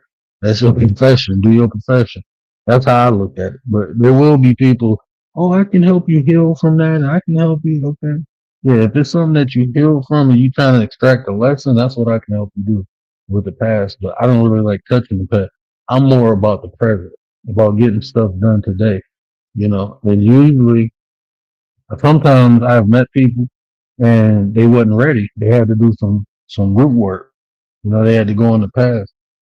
Like I said, I can definitely do it, but it's just not responsible for me to do it. So I don't do it. Now, if I decide one day to go get my degree, or if they decide to give me an honorary degree, maybe when I get done with these 2 books, then maybe, I can work with it. But I ain't got that paperwork. I ain't doing it. Yeah, I ain't doing it. But yeah, the psychologists, I believe, they never worked for me, but I believe in them. I've seen them help people. I've known people they help. So yeah, some people I wouldn't. When you have something deeply rooted, I think it's best to see it psychology. When counselors are good, counselors and coaches are still different levels, but they're very similar. You will get similar results from a counselor and coach, but a psychologist to be able to dig deeper. Counselors and psychologists give you advice too. They tell you what to do. Coaches, they don't advise you, but they put you in a position to make better decisions. They equip you. You know, I think that's better to say. They definitely equip you. You know, that's why I teach emotional intelligence. That's why I teach self confidence building exercises, even how to alter perception. You know, I will equip you. I will give you the right tools for you to be successful in life. That's what you go to a coach for. Think about playing any sport. What does the coach do? Okay, you need a jump shot. Okay, run these jump shot drills. Let's go teach you how to better shoot. Oh, you trying to dunk? Do these exercises. Do these jumping drills. You know, that's go better help you to dunk later. You know, we're gonna run these plays and practice. We're gonna practice hard. I'm gonna get your body in because that's what coaches do. They get you ready for the game. They give you the skills and the knowledge and the information you need to be successful. That's what we're supposed to be doing as coaches. If they're doing anything other than that, then they ain't doing their job. They're doing somebody else's. That's how I look at it. I think that's it seriously.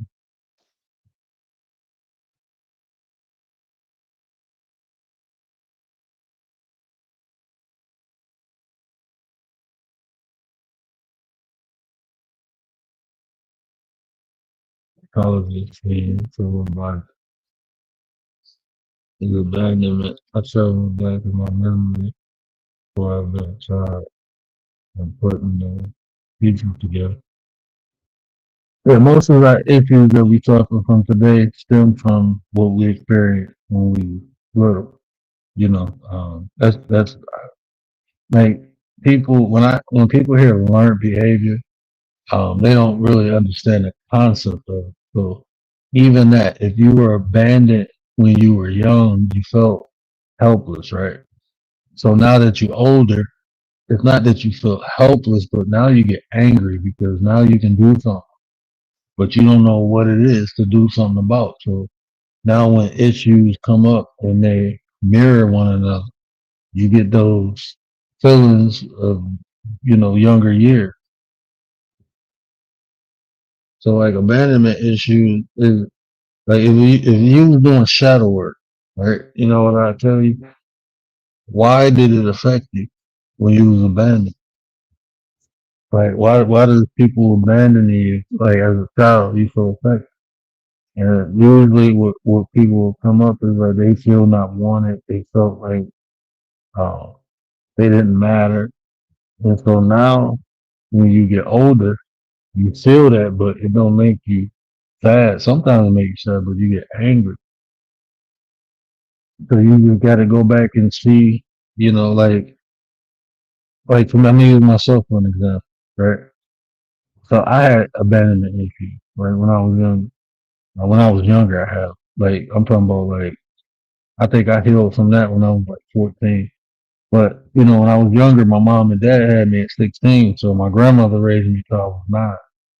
So I had family members. I didn't know this bothered me. This part right here, I didn't know it bothered me until I was in my 20s. I think I was like 25, and I'm like, damn, that really bothered me. But I had a cousin who used to tease me like, your mom and daddy don't want you. That's why you live with grandma. And I was a kid when they were saying that, like 5, 6, 7, 8, when they said that. And I'm like, I live with my grandma. But when they said it, I felt some type of way, but I didn't know that bothered me. So I moved with my mom, and now I don't have my grandmother or my dad. And then my stepdad was abusive. So I'm like, you took me out that environment, put me in this environment, and now I'm being abused, right? So when I got older, I was angry a lot because I felt like, and then even when I asked for help, like I was asking for help, everybody just thought I'd be okay. I felt abandoned from that, like ain't nobody really want to help me. But when I got older, I realized, like, you know what, man, everybody was just trying to do the best that they can do at the time they was doing. I realized that. Me being a parent now, I realize, like, man, my days hard and frustrated. I be tired, but I know how it feels to be a kid. So that's why no matter how tired I am, I'm always in my kids' life. I'm always there with them. I'm always hugging them. I tell my kids I love them so much. I make them know that. No matter what, I make them know that. But yeah, I just look back at it, man, and I realized like my mom and dad was young. You know, my grandmother was an older woman taking care of some little young wild kid. Like I thought about like all the times my family always, you know, I was always around family, always. But we all looked out for one another. But at the end of the day, they did the best they can do with what they had, you know. And I just had to realize that, like, and that's how I healed from it. Like it wasn't, even if it was intentional, you know. You'll have family members who may be suffering from, you know, some type of addiction or something, and on the outside you're looking at it like, why can't you just do better or get better or go to rehab? But on the inside, you don't know what that person really dealing with. You really don't. So I just had to understand that, like, we all, no matter if it's a mom, dad, brother, sister, we all got our own life to live. We all got to deal with our own demons. So I know how bad mine is. So I'm not going, you know, there's no panic on there. I'm just not, you know, what they did is what they did. No matter how it affected me, I realized that they got to deal with their shit. Like my stepdad, bro, he got to deal with all that shit he did, man. Now I could have put him in jail. I could have took him out of here, but I didn't. And it would probably been easier for him. If he was in jail, it'd have been easy. Yeah, I had an excuse, but now the way he living, he suffering, man. He living in hell right now. I ain't had to do nothing. Just stay away from him. That's all I had to do. My brother, what they did to me, I ain't got to put no hands on him. I ain't got just got to stay away from him and let life handle it. Because life is fucked up. And when you got a motherfucker like me on your side, it's a little easy. But when you do shit like that and push me away, now you got to deal with it. That's why I don't push people away. I don't do that shit intentionally. Somebody get pushed away, that's because they deserve it. But no, I don't try to. I try to make friends. Try to, if me and somebody I like into it, I'd rather create space so we can both think, reevaluate, and come back. And we ain't did nothing. We ain't burned no bridges. You know, everything's still cool. It's always better to create space. You know, these just things I learned in life. The way you feeling now, you might feel different later, bro. But you done did some shit that you can't come back from. So it's like, so I always try to create space.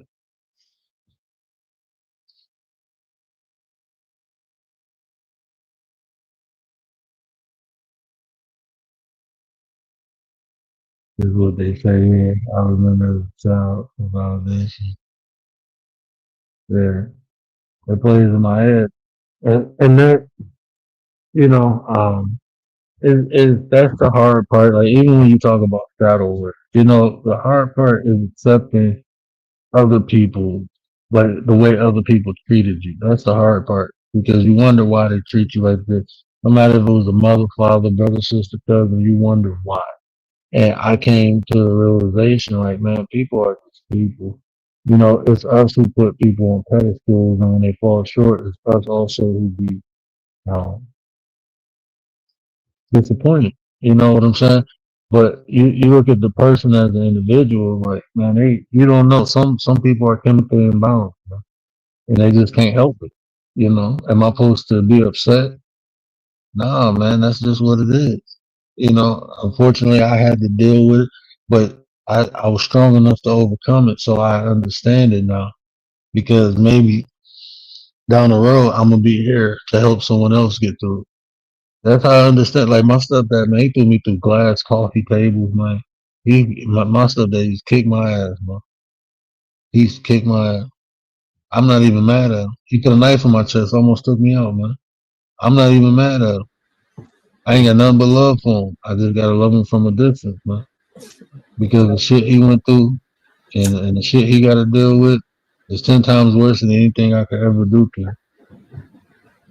But I wanted peace, you know? So I can't be having hate in my heart for this man. You know, I can't. I'm going to school like this. I cut my face.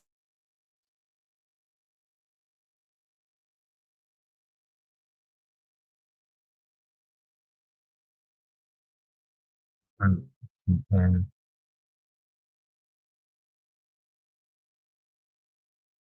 Hate how I can act so kind to people. I'm hurt, hurt pain. Put it upside down, but I don't. People can walk away from hurts and yeah, you can definitely. I be feeling like I said, I be having random people come up and hug me. I be like, man, what the fuck? But it's like, bro, like it's cool. There's times I be looking at people like, man, if you only knew what I was truly capable of, you'd probably piss your pants. But God, please forgive them for they know not what they do. I just got in my mind to be the example. You know, I talk about conflict resolution because I practice it. I be mad and be wanting to say stuff, but I'm a killer. I ain't even gonna do it. I got my son watching me. I just gotta be. The one time I lost my cool when my son was in front of me is when he was on that train and the guy was I was supposed to get on the train with him. But when they opened the gate, my son went and took a seat. And then the guy was like, you too big to get on it. I'm like, okay, I just wanted to tell my son. Because he's 4 years old. You know, he thinking I'm coming on the train with him. He was like, no, sir, you can't go. I'm like, bro, don't push that button. I say, because my son, now he's looking at me crying, talking about daddy. I'm like, don't push that button, bro. And he was like, sir, I got it. And I grabbed him and I'm like, listen, that's my kid on there. I'm going to pull you over this fence and I'm going to go in there and get my kid off if you don't let me talk to him. And he was like, oh, okay. And I went and told him, I said, look, I'm going to be right here. I'm going to watch you go around. Okay, I'm right here. He was like, okay. That's all I wanted to do, bro. But if you telling me, like, bro, you about to put my kid on here and he's screaming and crying, no, I'm going to fuck you up. You know what I mean? I can't do it, man. That's my baby. I crash out for my kids, man. That's the one. I'm working on that. I am working on that. I promise you. The divine is going to give me the strength and understanding and the wisdom. But this is all new to me. I'm a fresh father, right? I've learned how not to crash out for my sisters. It took me years. I learned how to not crash out for my mama. It took me years. But these kids are brand new to me, okay? It hit a little different, too, because it's my seed. Like, this is my immortality. When I'm gone, my genes and everything live on through them. So this is my form of immortality. And if you think you gonna take this from me, I'm gonna fuck you up. That's just how I am. I don't play about my babies, man. I'm really that dad. I will fuck up a little kid for mine. I'm telling you I will. I'm working on it. I'm not perfect, but I'm progressing. I'm getting better and better with each day. But right now, I'm still a fucking crash out for my kid. I am. I'm being honest, man. I'm just being honest, man. I crash out for my babies. I'm getting better though. I'm getting better. I wouldn't think about kicking a kid in the head 2 years ago. Oh no, I would definitely kick the kid in the head. They fucking with my head. But now I wouldn't. I probably just grab him and throw him, but I wouldn't kick him. He said throw him like he'll throw him in the It's progression, man. No, it's definitely me throwing the kid is better than me. I will look for somewhere safe for his land, like some bushes or something, or some thick grass or something. I wouldn't throw him on the cement, but I would definitely toss their ass. Yeah, I will. I'm not gonna lie to you. So parents out there, if your kid's playing with mine, tell them to keep their hands to their motherfucking self. I'm gonna throw your kids.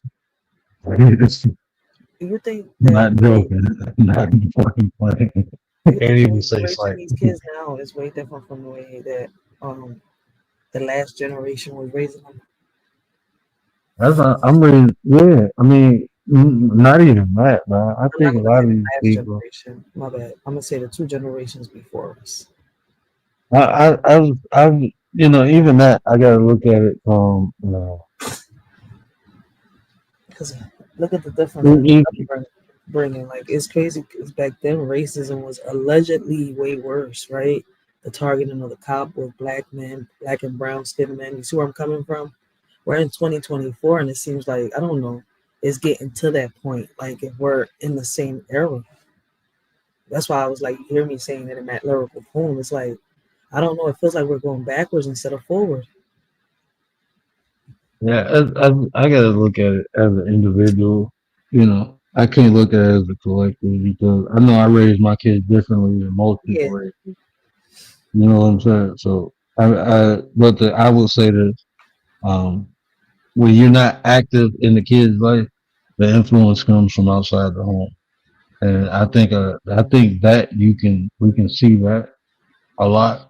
That the influence is not coming from inside the home, and it's actually coming from outside the home. You know, a lot of parents got to work, so the kids kind of raising themselves with TV and being out in the community. What's I don't crazy know, man. is, I've seen parents that are actually really active, and the child ends up being the same way as the other kids. A whole bad apple. You see where I'm coming from?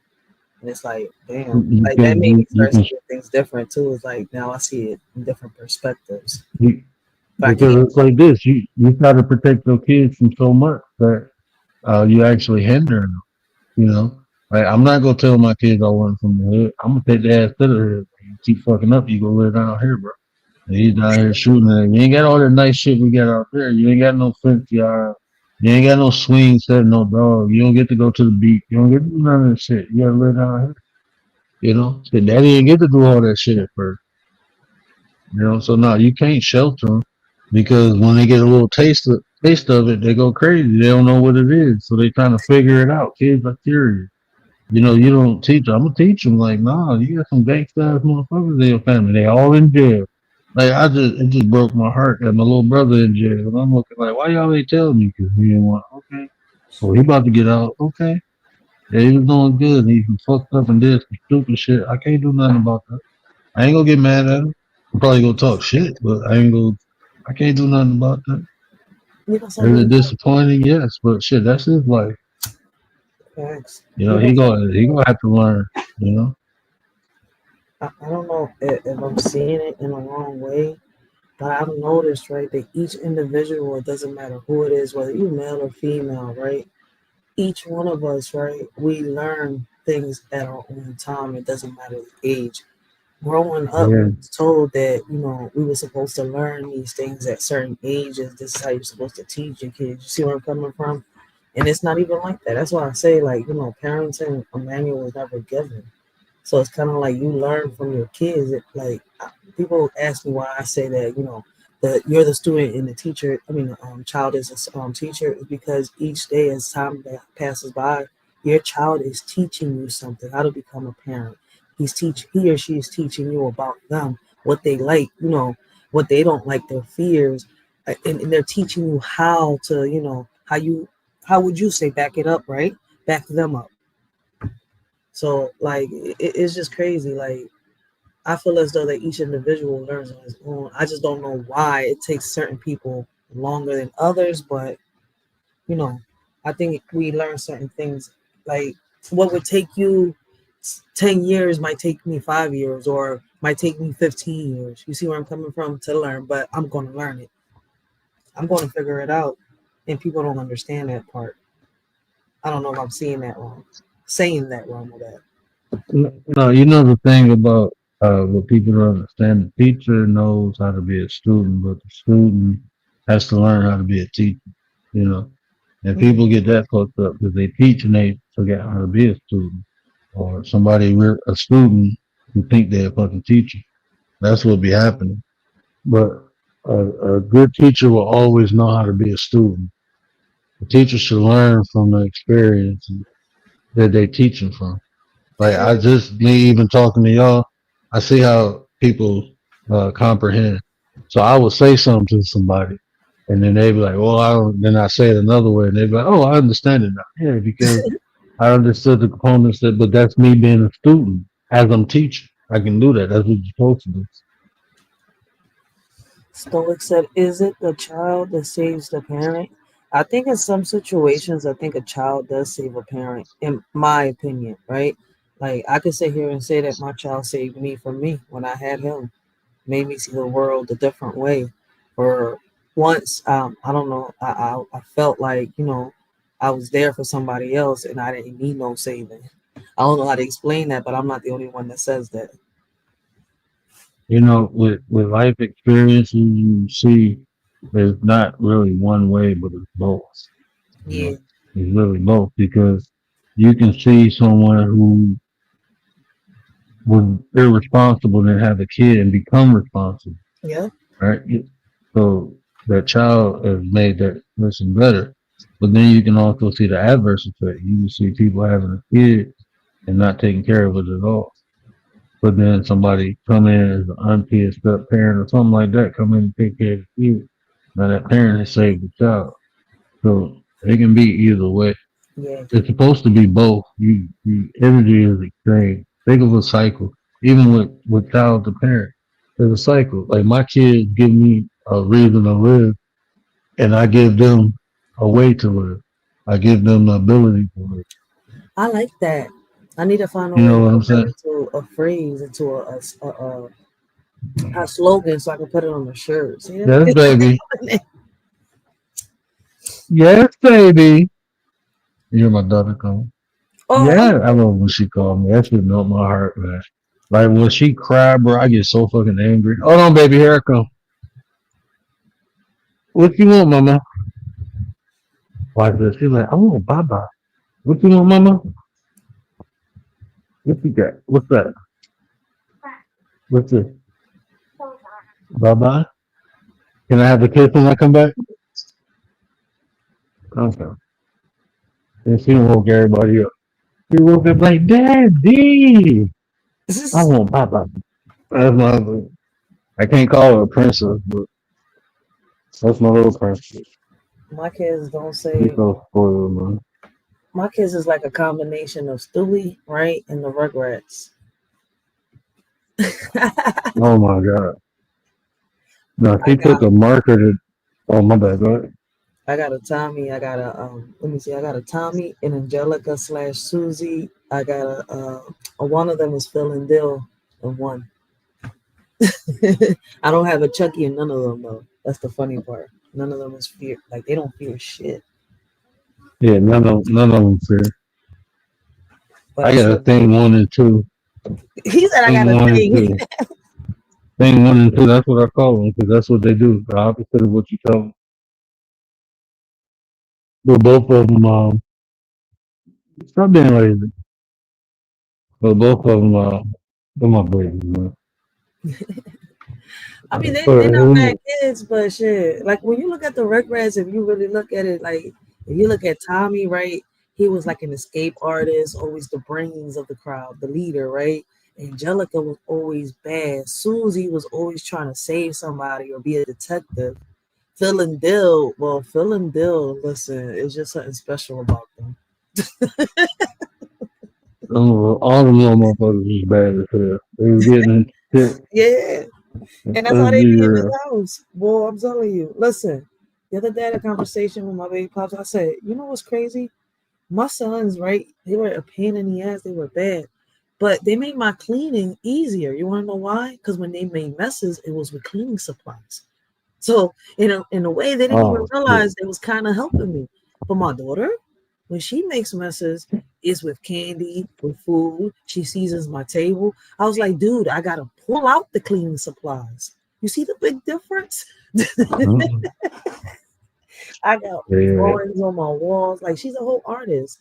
I'm like, Yeah, they got magic marker on my wall. I got cussed off for. You seen her doing it? How? I'm blind. I ain't seen nothing. I've seen it. yo, and then with her, I didn't know it was a magic marker. because she's a dad. And then the dad's I always would be like, when she do shit, I'll be like, fuck it, I'll fix it, I'll clean it later. that's how he be. It boils my. I'm like, yo, dude, man, look, I'm tired of being Cinderella. I told him the other day, one day I'm gonna kick you and her out the house with no Red Bull. Y'all gonna fly. I'm telling y'all don't got no wings. Y'all gonna catch wings today. Shit. When I kick him out, I'll kick her out. And when I kick her out, I'll kick him out. They were like, you kicked them out? I was like, hell yeah. They ain't going nowhere, but I still kick them the fuck out. They be cracking up. But it's true, like, yo, nigga, stop defending her. Like, she gonna be bad as shit. Some dads don't understand. I'm like, I'm a girl. I'm telling you, you cannot spoil us to death and then make excuses for every little thing that we do that's bad. I get it. She's your angel. Yeah. Right? But I mean, at the end of the day, us girls is worse than boys. I got to call George Lucas. What's the other dude name? Tyler Perry. one of the movie producers, my daughter, boy, she be acting her ass off. She will fake cry in a minute. Now I just look at her like, oh, Daddy don't believe that shit. At first I was like, oh, what are you crying for? Who made her cry? And getting all mad. Then I'm like, hold on, bro, you got it. Then she look at me with a straight face, like I wanted that. Like, man, keep your little bad man.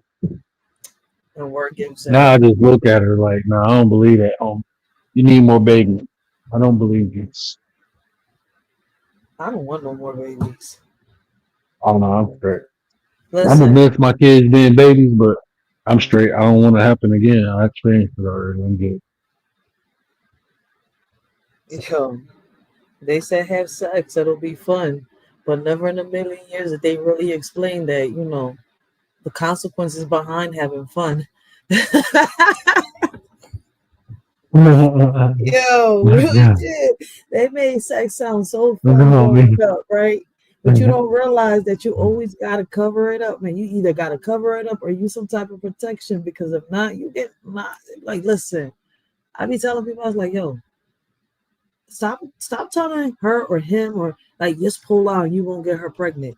Listen, that's the worst advice you can give. You forget the pre-cum, she can get pregnant 10 times faster, fool.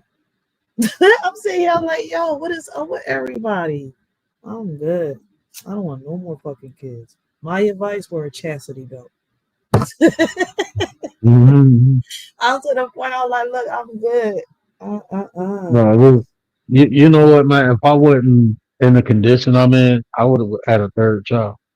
I didn't even want to have a second child, actually, in this condition because um, I thought about my mortality, right? And, like, I don't want to, Stoic, my kids? Oh no, stoic. I don't want to leave my wife with two kids, trying to raise two kids. But, once I understood my condition, I felt more comfortable, and then we ended up having a second child because we was talking about having three. Oh, But our daughter, like my wife, I don't know what happened, but she retained too much fluid. It was something with her C-section, the way they did her C-section. And that shit took fluid around her heart and lungs and started drowning her brain. She was in the ICU for a couple of days. So like that, our daughter kind of beat her body up. So it was like we straight with two. Like, we straight with two. I got my boy and girl. Like everybody else had three. My mama had four. All my sisters, my two sisters had three. My dad's daughter had three. My brother got like four girls, I think. He adopted one. He adopted one of his daughter's sisters. So I think he had like 4 or 5 kids now. Uh, I was out of all of my siblings that got kids, my kids are the youngest. I was the last one that had kids out of all my siblings who got kids as of now. My sister got a stepdaughter, but she like 13. My other sister, and I got a sister that lived down in Tampa. She got a stepdaughter. She got married a couple years ago. And she got a stepdaughter, but she hadn't had any biological kids, but that's her baby. You tell her any otherwise, boy, stoic. don't play with her. You want him to do it for the 9? You want to hear a story of the Brady Bunch? Here's a story of a lovely family who has 6 children of their own. Yeah, you know what, man? Having kids is the best thing. It's three. When I think of 3 great things I did in my life, is having kids, marrying my wife, and I haven't did the third one yet. That's how I look at life. Having kids. I mean, marrying my wife has to be number one because without her, I wouldn't have kids. And you know how people like, look, man, I'm telling y'all, bro. I don't know. Maybe I'm old school, but I don't even put my kids above my wife. It's my wife, my kids, my mom, my dad. That's how I live life. My wife before everybody. That might not work for y'all, but that's just my pecking order. Without my wife, there would be no kids. My wife is my counterpart. So that's the most important thing to me is my baby, my wife. And then everything else comes after that. So, I mean, that order might not work for you, and that's fine. I'm just telling you how it worked for me. You know, take care of the wife because the wife take care of the kids.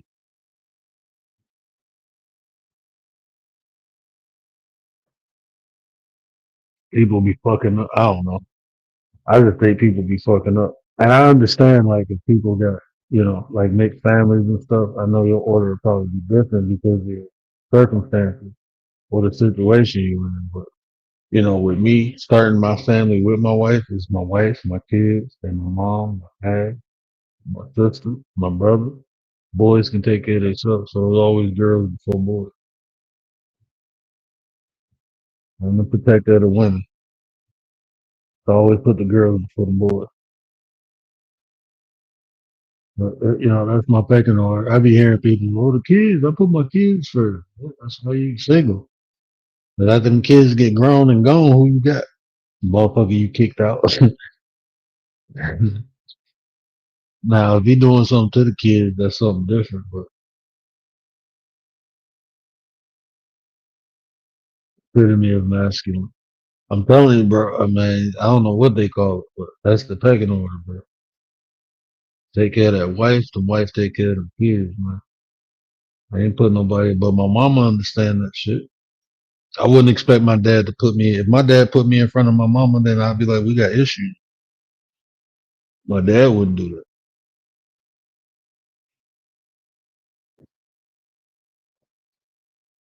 Okay, it was time when me and my mama was down. He said, well, let me see. If I can get your mama settled, then I'll come check on you.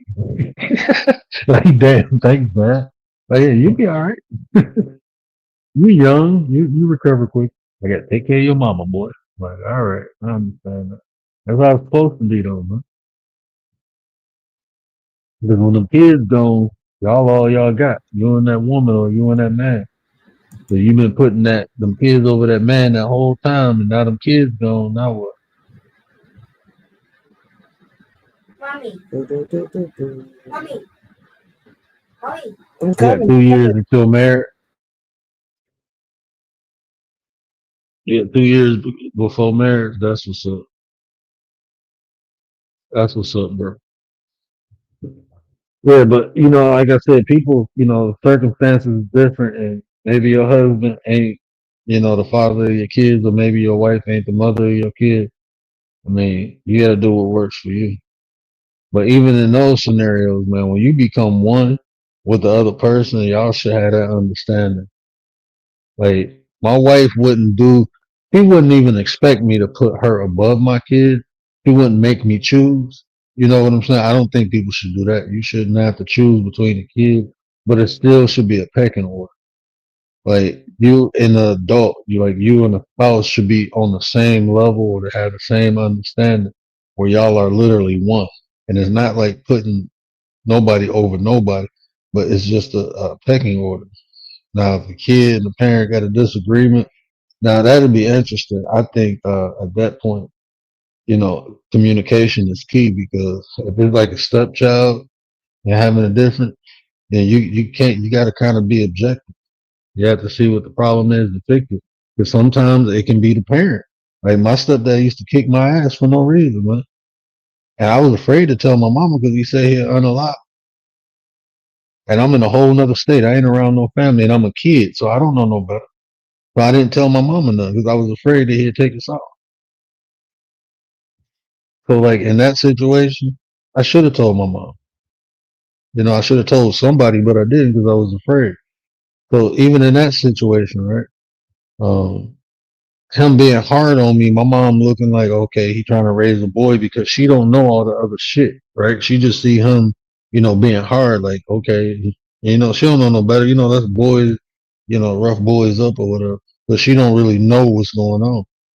Like, I'd be like, oh, like, I used to tell her, like, if he blacked my eye, I said I got in a fight in the street. Because he'd tell me that. You tell your mama I did this, I unalive him. And so my eye black, so she don't see him doing that. She didn't even know he was doing it. But she'd see him being like, go to your room, snatching me up, something like that. She's like, making them tough. That's how men have to handle boys. But she didn't know all the abuse and stuff. Because I would lie and be like, I got into a fight. And then when I got older, she was like, nah, you ain't get into no fight. And then I told her what happened, but it was too late by then. Shit, I was grown and whooped his ass already. Beat his ass, put his ass in the hospital.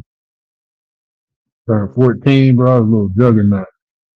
I thought I can whoop the world when I was like, I hit 6. I thought I was probably about 5'10". I don't think I was 6 foot yet at 14, but I know I was at least 5'10". My mom was 5'7" and my stepdad was 5'8", and I was taller than both of them. And I was big. I was like 210 pounds as a 14-year-old, and I was muscular, like husky, not like ripped, but I was like, my damn shoulders used to come up to like half of my neck. You ever see them people with big? That's how my shoulders was. I got broad ass shoulders. I used to have to wear like a 3X shirt just to go around my shoulders but it'd be big on the bottom, but it'll fit tight on my shoulders. That shit used to look crazy.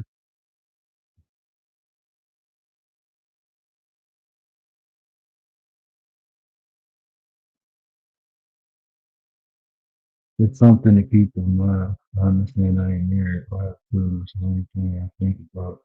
This an opinion. Yeah.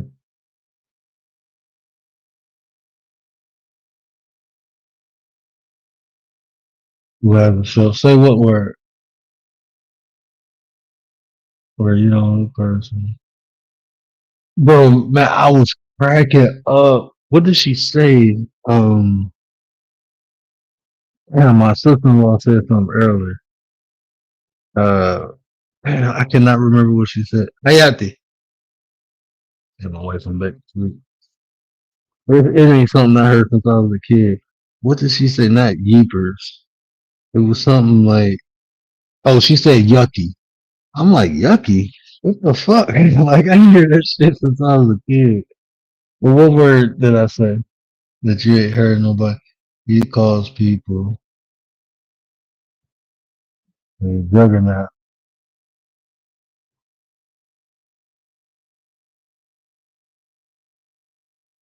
People he cover juggernaut, and I've always like call people. Well, when I is like older man, yeah, I get that off of X-Men. You know, the juggernaut. He wasn't too smart, but he can run through walls. So that's how I was. Like I would do dumb things, and I would do it like aggressively. I would do it aggressively. Like I just do dumb shit. Wasn't me thinking. I just run through a wall. Just run through a wall. So yeah, I was a little juggernaut when I was little. I was 14 years old, beating grown men up, like literally fighting grown men. I remember this one dude, man. He was like 6'5". He had to be like 300 pounds. He was talking all this smoke. He was like, oh yeah, you that little young dude who think he can whoop everybody. I bet you can't whoop me. Laughing, drinking. We got a park. We got the park. And he was laughing. Was like, ah. I'm like, I don't like when people threaten me. So I'm like, all right, man. I walked to my boy car, pulled out that bat, went around the car, hit him right in the back, and started whooping him with that bat. And I said, I thought I couldn't beat you. He ass on the ground. No, he's like, I'm a cute. Stop, shut up. Say something else. Say something else. You gonna leave me alone, ain't you? Broke his leg, busted his knee. Yeah, I did some work on him. I did some work on him. But see, at this time, I ain't gonna lie to you. Yeah, at this time, like my family, it wasn't no like you ain't want to deal. You ain't want to have to deal with my uncle. You ain't want to have to deal with. Yeah, you deal with him, it ain't good. So it was like once people, and I wasn't his blood nephew. This is my stepdad's best friend. So when they found out that was my uncle, usually people would be like, I get away with a lot of shit. I just say it like that. I got away with a lot of shit because he was my uncle. Once they found out he was my uncle, but I got in trouble by him. Yeah, my uncle. I mean, he bloodied my lip a couple times. Punched me right in my mouth. Oh, you out there doing? I tell you, man, why you can't just do right? He used to always say that. Why you just can't do right, man? You always got, well, I can't let him out. Shut up. I didn't tell you to talk. You'll get me in trouble. Now you got people looking at me. I didn't understand it, but then when I understood it, I was like, I got to be more incognito. You never heard Juggernaut?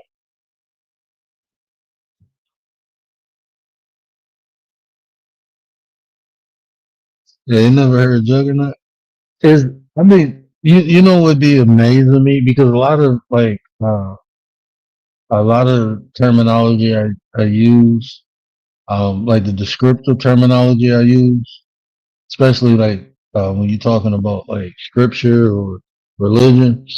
I'd be surprised when people don't understand. Like when I was saying anthropomorphism, and people like, oh, what's that? And I'm looking like, bro, how do you know about the Bible but don't know? Or you hemorrhage? Like how you don't know these terms? But I had to remember a lot of people self-study, and these terms I learned. Me personally, I've learned them, being in school. So yeah, I'm like, okay, I understand. And there's a lot of vernacular like that most people don't associate with.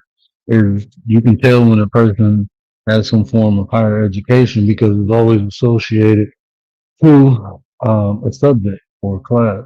Like you can tell people who took philosophy because those are the people who talk about,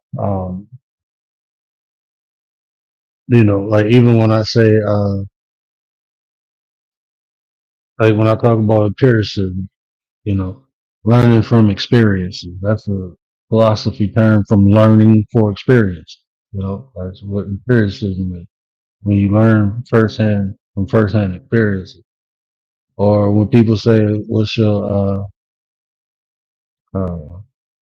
epistemology? Epistemology is the term learned for acquiring knowledge. So where did you acquire this knowledge from? You hear people say epistemology.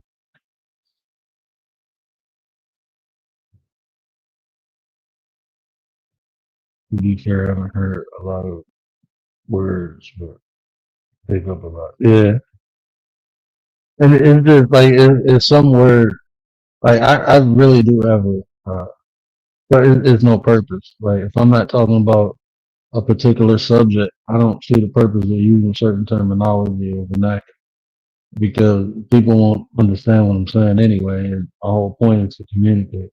But when I get in those circles or those fields around the people who, then I can speak freely like that. But I usually don't. But that's like if I'm around people who in the medical field, just general conversation, we use a lot of medical terminology because that's what we accustomed to. We accustomed to speaking like that at work. That's how I know you from work. So if I say this, it's like speaking another language. Like when I was doing life insurance, like my vernacular changed. I started learning about finances. So I'd be around people talking to them and using different vernacular because they understand. So it all depends what you into. When I go around people who deal with real estate, I talk to them differently. I use a whole different vernacular. I talk to like people from the psychology field. I can use different vernacular. It really depends who I'm talking to.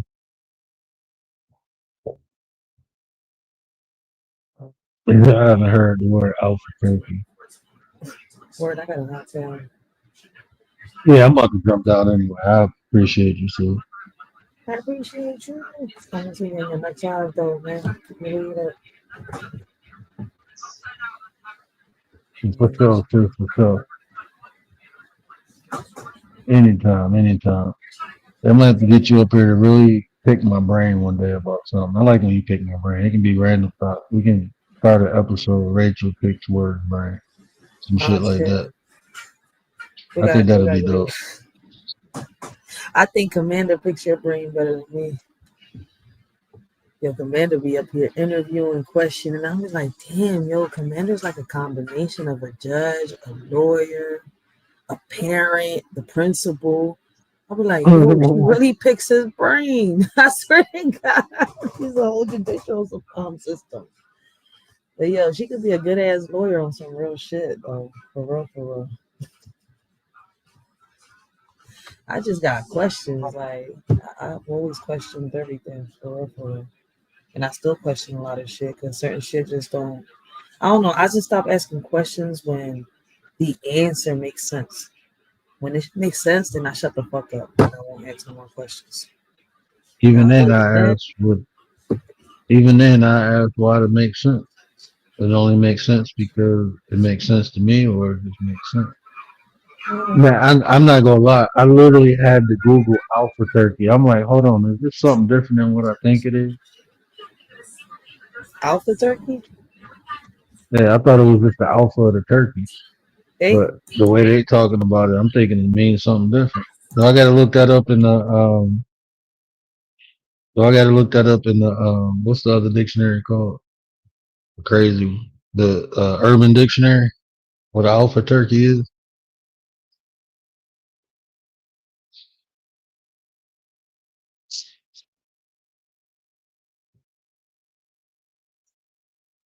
Commander is the prodigy, man. Y'all gonna understand. oh shit, Commander! Aha! You a gobbler? Gobble, gobble, gobble, gobbler, gobbler. Oh, Commander. I didn't say that. I didn't say that. Wait a That's Rachel, minute. Commander. Word does not approve of this message.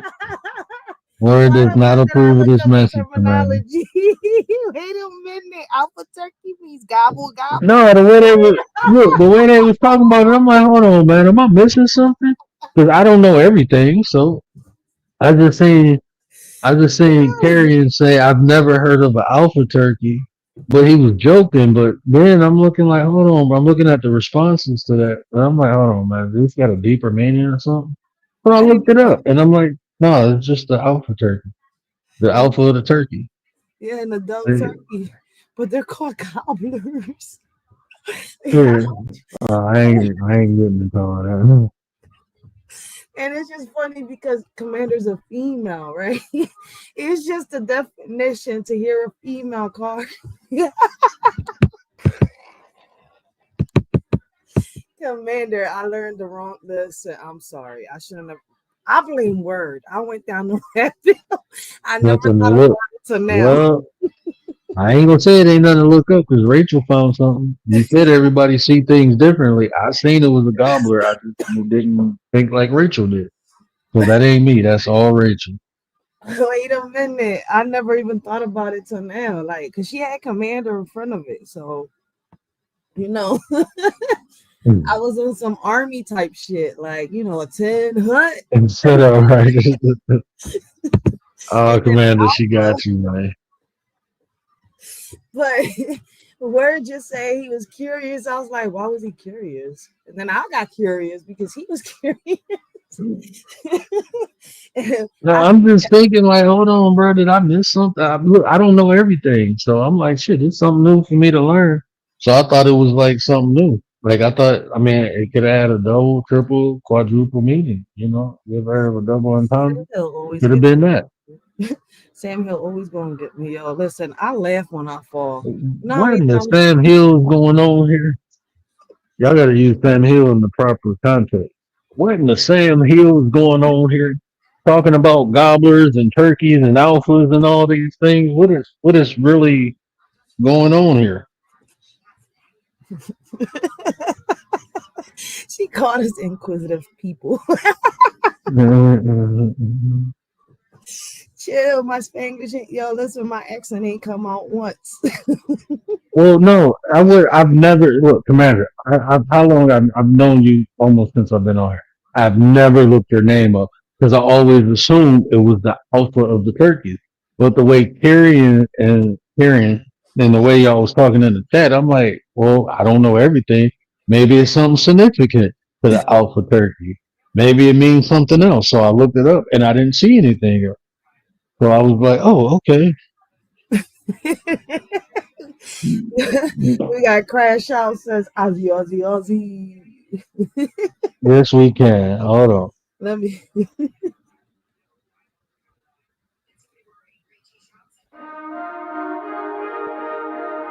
The key word is consistency, right? Yeah, consistency is hard work. Hard work. Sometimes you just want to crash out. Sometimes you just want to crash out. Here you go, bro. In my bathrobe, doing the thing. Yeah. Sometimes you just want to crash out.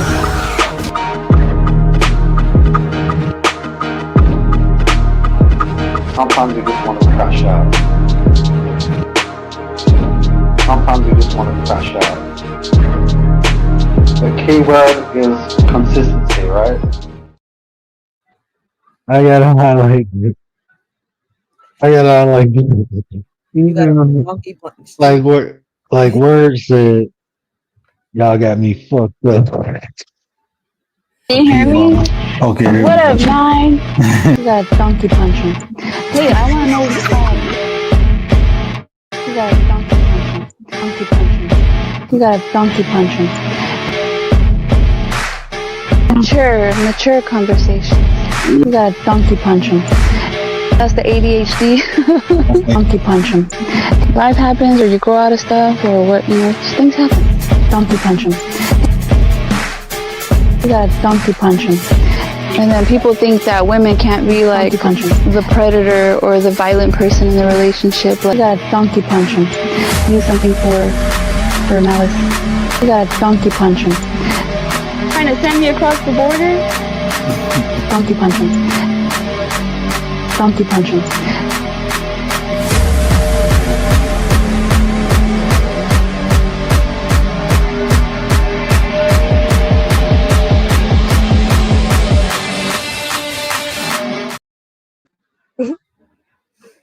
I want to find a better beat for that. I gotta find a better beat for that. I'm about to take my ass across the border, yo. You said what? I'm about to take You trying to send me across the border? Trying to send me across the border? I'll never forget that live, yo. That shit was funny. I think we was Man. we stay learning new words. Man, we got some classics on it. There's some it's just a shit ton of them, bro. I got over 600 videos, and I erased a lot of them. I'm like, damn, think about the next couple years, man. That's too many videos to be watching, bro. Like when I be trying to go back and find clips, I'll be like, man, fuck that shit. You need to say something new. There's too much shit to go review. Yeah, this shit is crazy. But yeah, let me get off this, John, man, because if not, I'll keep talking. I can keep talking if you tell people.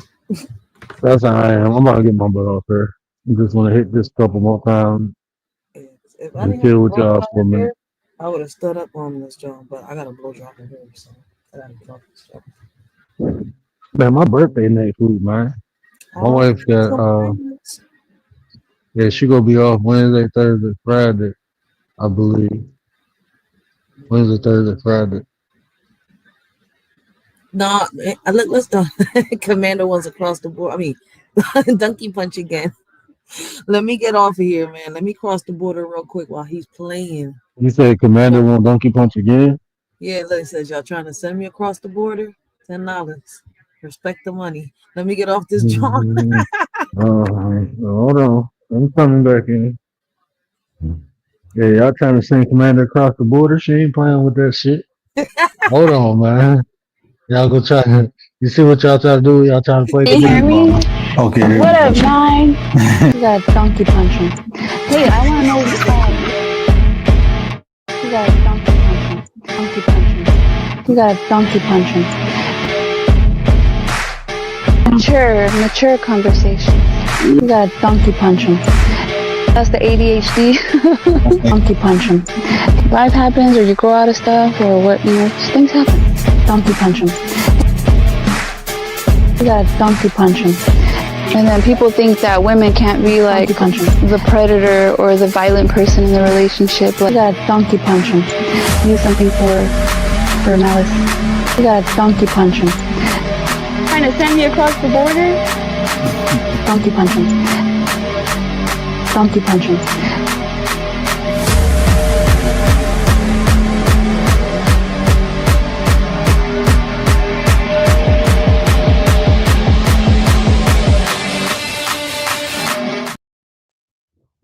Hey, boy, y'all be going crazy towards the end of the show. Hold on, man. I gotta play the other track out now.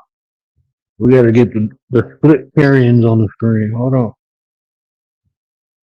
3 is better than 2. So we gotta get, where is it at?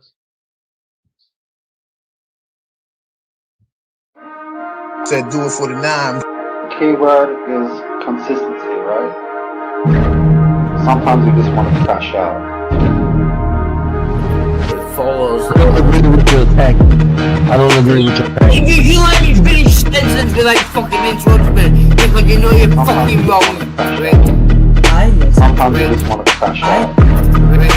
Sometimes you just want to crash out. Sometimes you just want to crash out. And what's the real shit? If I see the person I talk to dog pull out like shot. What the fuck you think you is, boy? Take my comments for weakness, you got me fucked up. Once you got me fucked up, you got me fucked up. Oh my god. Why you do me like that, bro? Bill, go in live for stomach. Here you go, bro. In my bathrobe, doing the thing. Yeah, onion dance. One with that right now. Who's signing his name for you?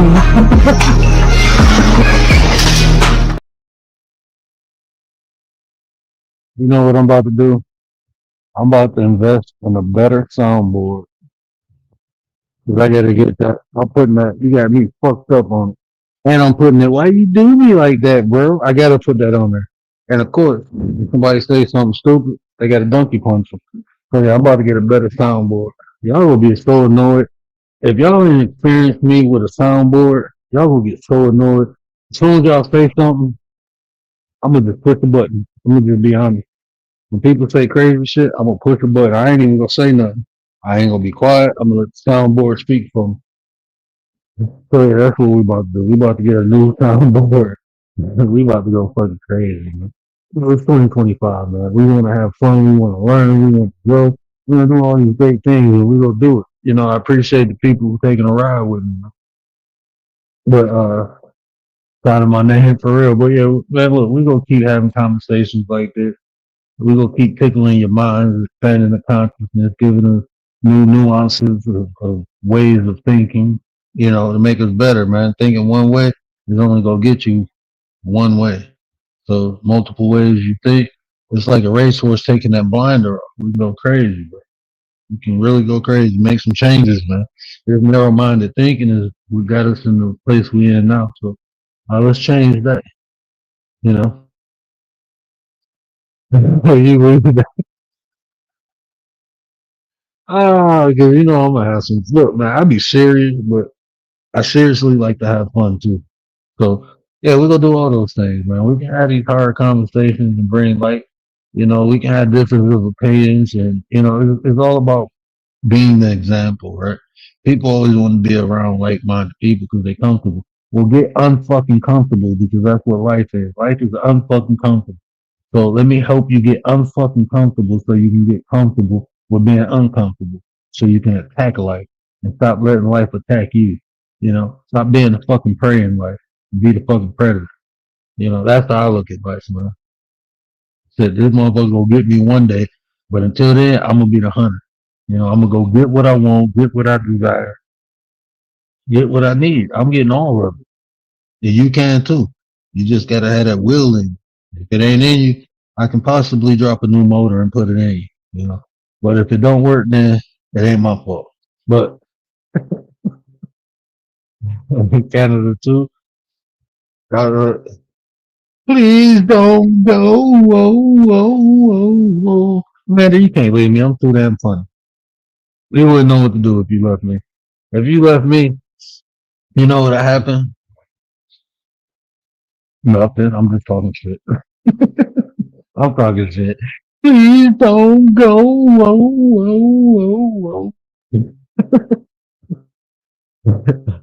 Yo, this project matter, nobody can do it like me. Yeah. I'm just having a lot of denies. Yeah, you're a vital part of the foundation over there. Commander ain't going nowhere. Commander ain't going. He gonna be locked up in the basement. What Eminem said? He's locked up in my basement. Nah, I wouldn't. Let me stop talking shit. Well, let me get my Batman Joker type shit right. I'm sending you Lindsay. Who's Lindsay? I heard about Lindsay. I just don't know. There's only one commander. Commander, you're like the Highlander. There can only be one. Okay? There's only one commander, man. There's no replacing it, no replicating it. It is what it is. You're a 9 and you stuck at the 9. You stuck. You stuck like Chuck. You know? You stuck like Chuck. You ain't going nowhere. I can't wait till I get rich so I can start paying her. No, I appreciate you, Storm. I appreciate everybody who come over here, cut out, who show up and show out with me. Man. I really appreciate that. Like I said, man, it ain't easy, but we the example, man. Just keep setting examples like we doing. More people will come, more people will follow. Messages get heard. Like I said, it ain't about being the same, but it's about being respectful individuals, right? That's what we are. We respectful to one another. We all got our point of view, understanding. We all got cognitive listening skills where we can actually comprehend what the other person is saying. You know, everybody over here, to me, seems like have a high self-esteem where we don't need validation outside ourselves. I mean, we ain't got to be right about everything. You know what I'm saying? We can have those tough, difficult conversations because guess what? We all don't know everything. So we can learn something from everyone. Each one of us can learn from one another. You know, ain't nobody to me bigger than the program. The program is just big. It ain't exactly. That's what it is, man. It ain't easy, but it's necessary. That's just how I look at life. There's a lot of stuff in life that's not easy. It's just necessary for me to do it the right way. You know, like I was telling my son today, don't take no shortcut because you're going to get accustomed to taking shortcuts and then you're going to be looking for them instead of looking how to do it right. You know, just do it right. And the longer you do it, the better you get at it, the quicker it'll get done. You know, a lot of stuff I didn't know how to do at first, but now I speed through it because I practice. So if you want better, you got to do better. To get better in life, you just got to do better. You know, and like Amanda said earlier, if you think you can't do better, then you ain't gonna do better. You got to first be aware that is a need for one. There's a desire to be more and have more. You know, that's just what it is.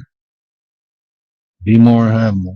You know, if you can't put what people telling you to practice, then I will ask them. You know, how you put this shit into play? There's a lot of people who be on here talking, and they say shit because it sounds good, but that should be irrelevant because they don't even show it in their own life. You know, you have to have better communication skills. The person be telling you that while talking over, right? So you telling me, or having better communication skills. Like I can't put someone in a defensive position if I want them to listen to me. You know, social intelligence is a thing, man. Not only being able to read yourself, but read other people. And it's not hard. You just got to have a desire to want to do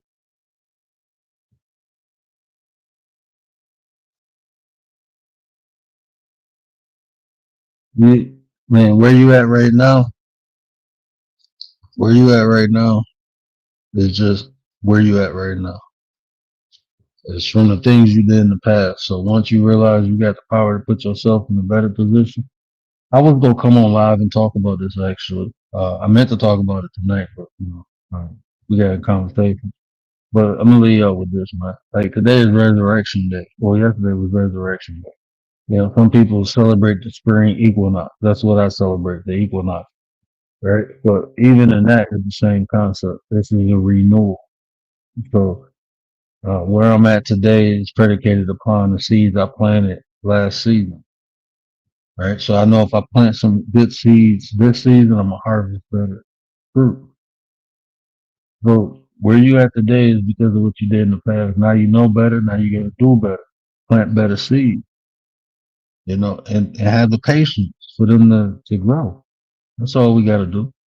That's all I've been doing. That's why I say every day I figure out a way to get better. That's me planting better seeds today than I did yesterday. That's me doing a little bit better. And with every little bit I do better, add up to something better, add up to something bigger. So this resurrection, you know, take the time to renew yourself. Become that divine aspect of yourself. That divine aspect is just saying that better part of you.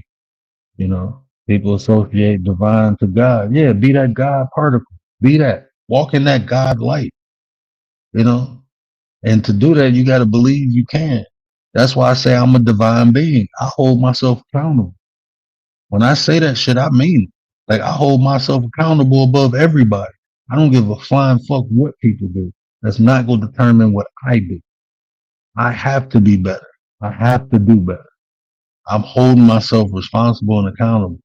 So when I say I'm a divine being having a human experience, I am here to be the fucking example. And I can't be the example unless I'm doing things better. I ain't always did things better in my life, but I'm doing it better now because I learned from that shit. I learned I can accept what I did. I ain't trying to hide it. I ain't trying to tuck it away. No, because it made me realize I need to do that. And sometimes I need to look back at that, like, damn, you came far, bro. Don't go back. So no, I'm not ashamed of the past. Not ashamed of that shit. I look back at it and see how far I came and how much further I still got to go. But to do that, you have to accept it. Accept it. Just accept where you at now and make better decisions, make better choices, put yourself in better situations, put yourself under better circumstances. Just do better. Okay, I'm in the gutter now. But shit, 4 or 5 years from now, you might be in a mansion. You might have the house you want. You might have that woman you want. It's always good to start at the bottom. You know why? That's where the foundations are set, at the bottom. So ain't nothing wrong if you're at the bottom right now. Take full advantage of that. Because some people will never really get that chance to build that solid foundation and move up. And when shit happened in life, what happened? The whole structure tumbled. Why? Because it didn't have a solid foundation. So while you at the bottom, take that as an opportunity to solidify your foundation. Put some work in while you're down there.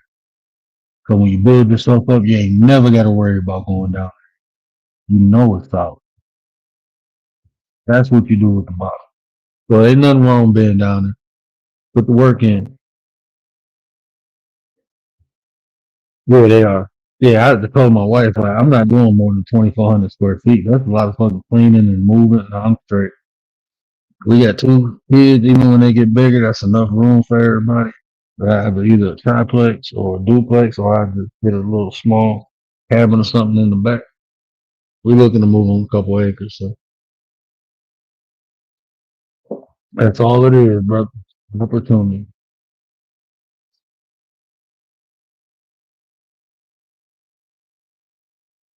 Yeah,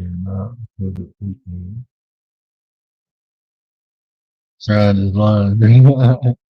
Check your Instagram online. Computer. Oh, okay. Yep. Day. So me trying this line. Yeah, I can understand that concept. Yeah, that's all it is, though. Go to bed. Yeah, it is 5 o'clock. You know, sometimes we just want to crash out, Gary. Gary just woke up, get his day started and shit, telling me to go to bed. Yeah, I'm about to take my ass. I was supposed to be in bed 2 hours ago. When I looked at the thing at like 2:30, like, okay, I'm gonna end it soon. Man, it's 5 o'clock.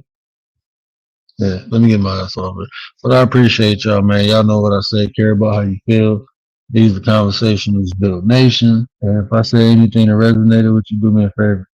Hit that share button. Tell somebody. Help me spread the word. But until next time, we out.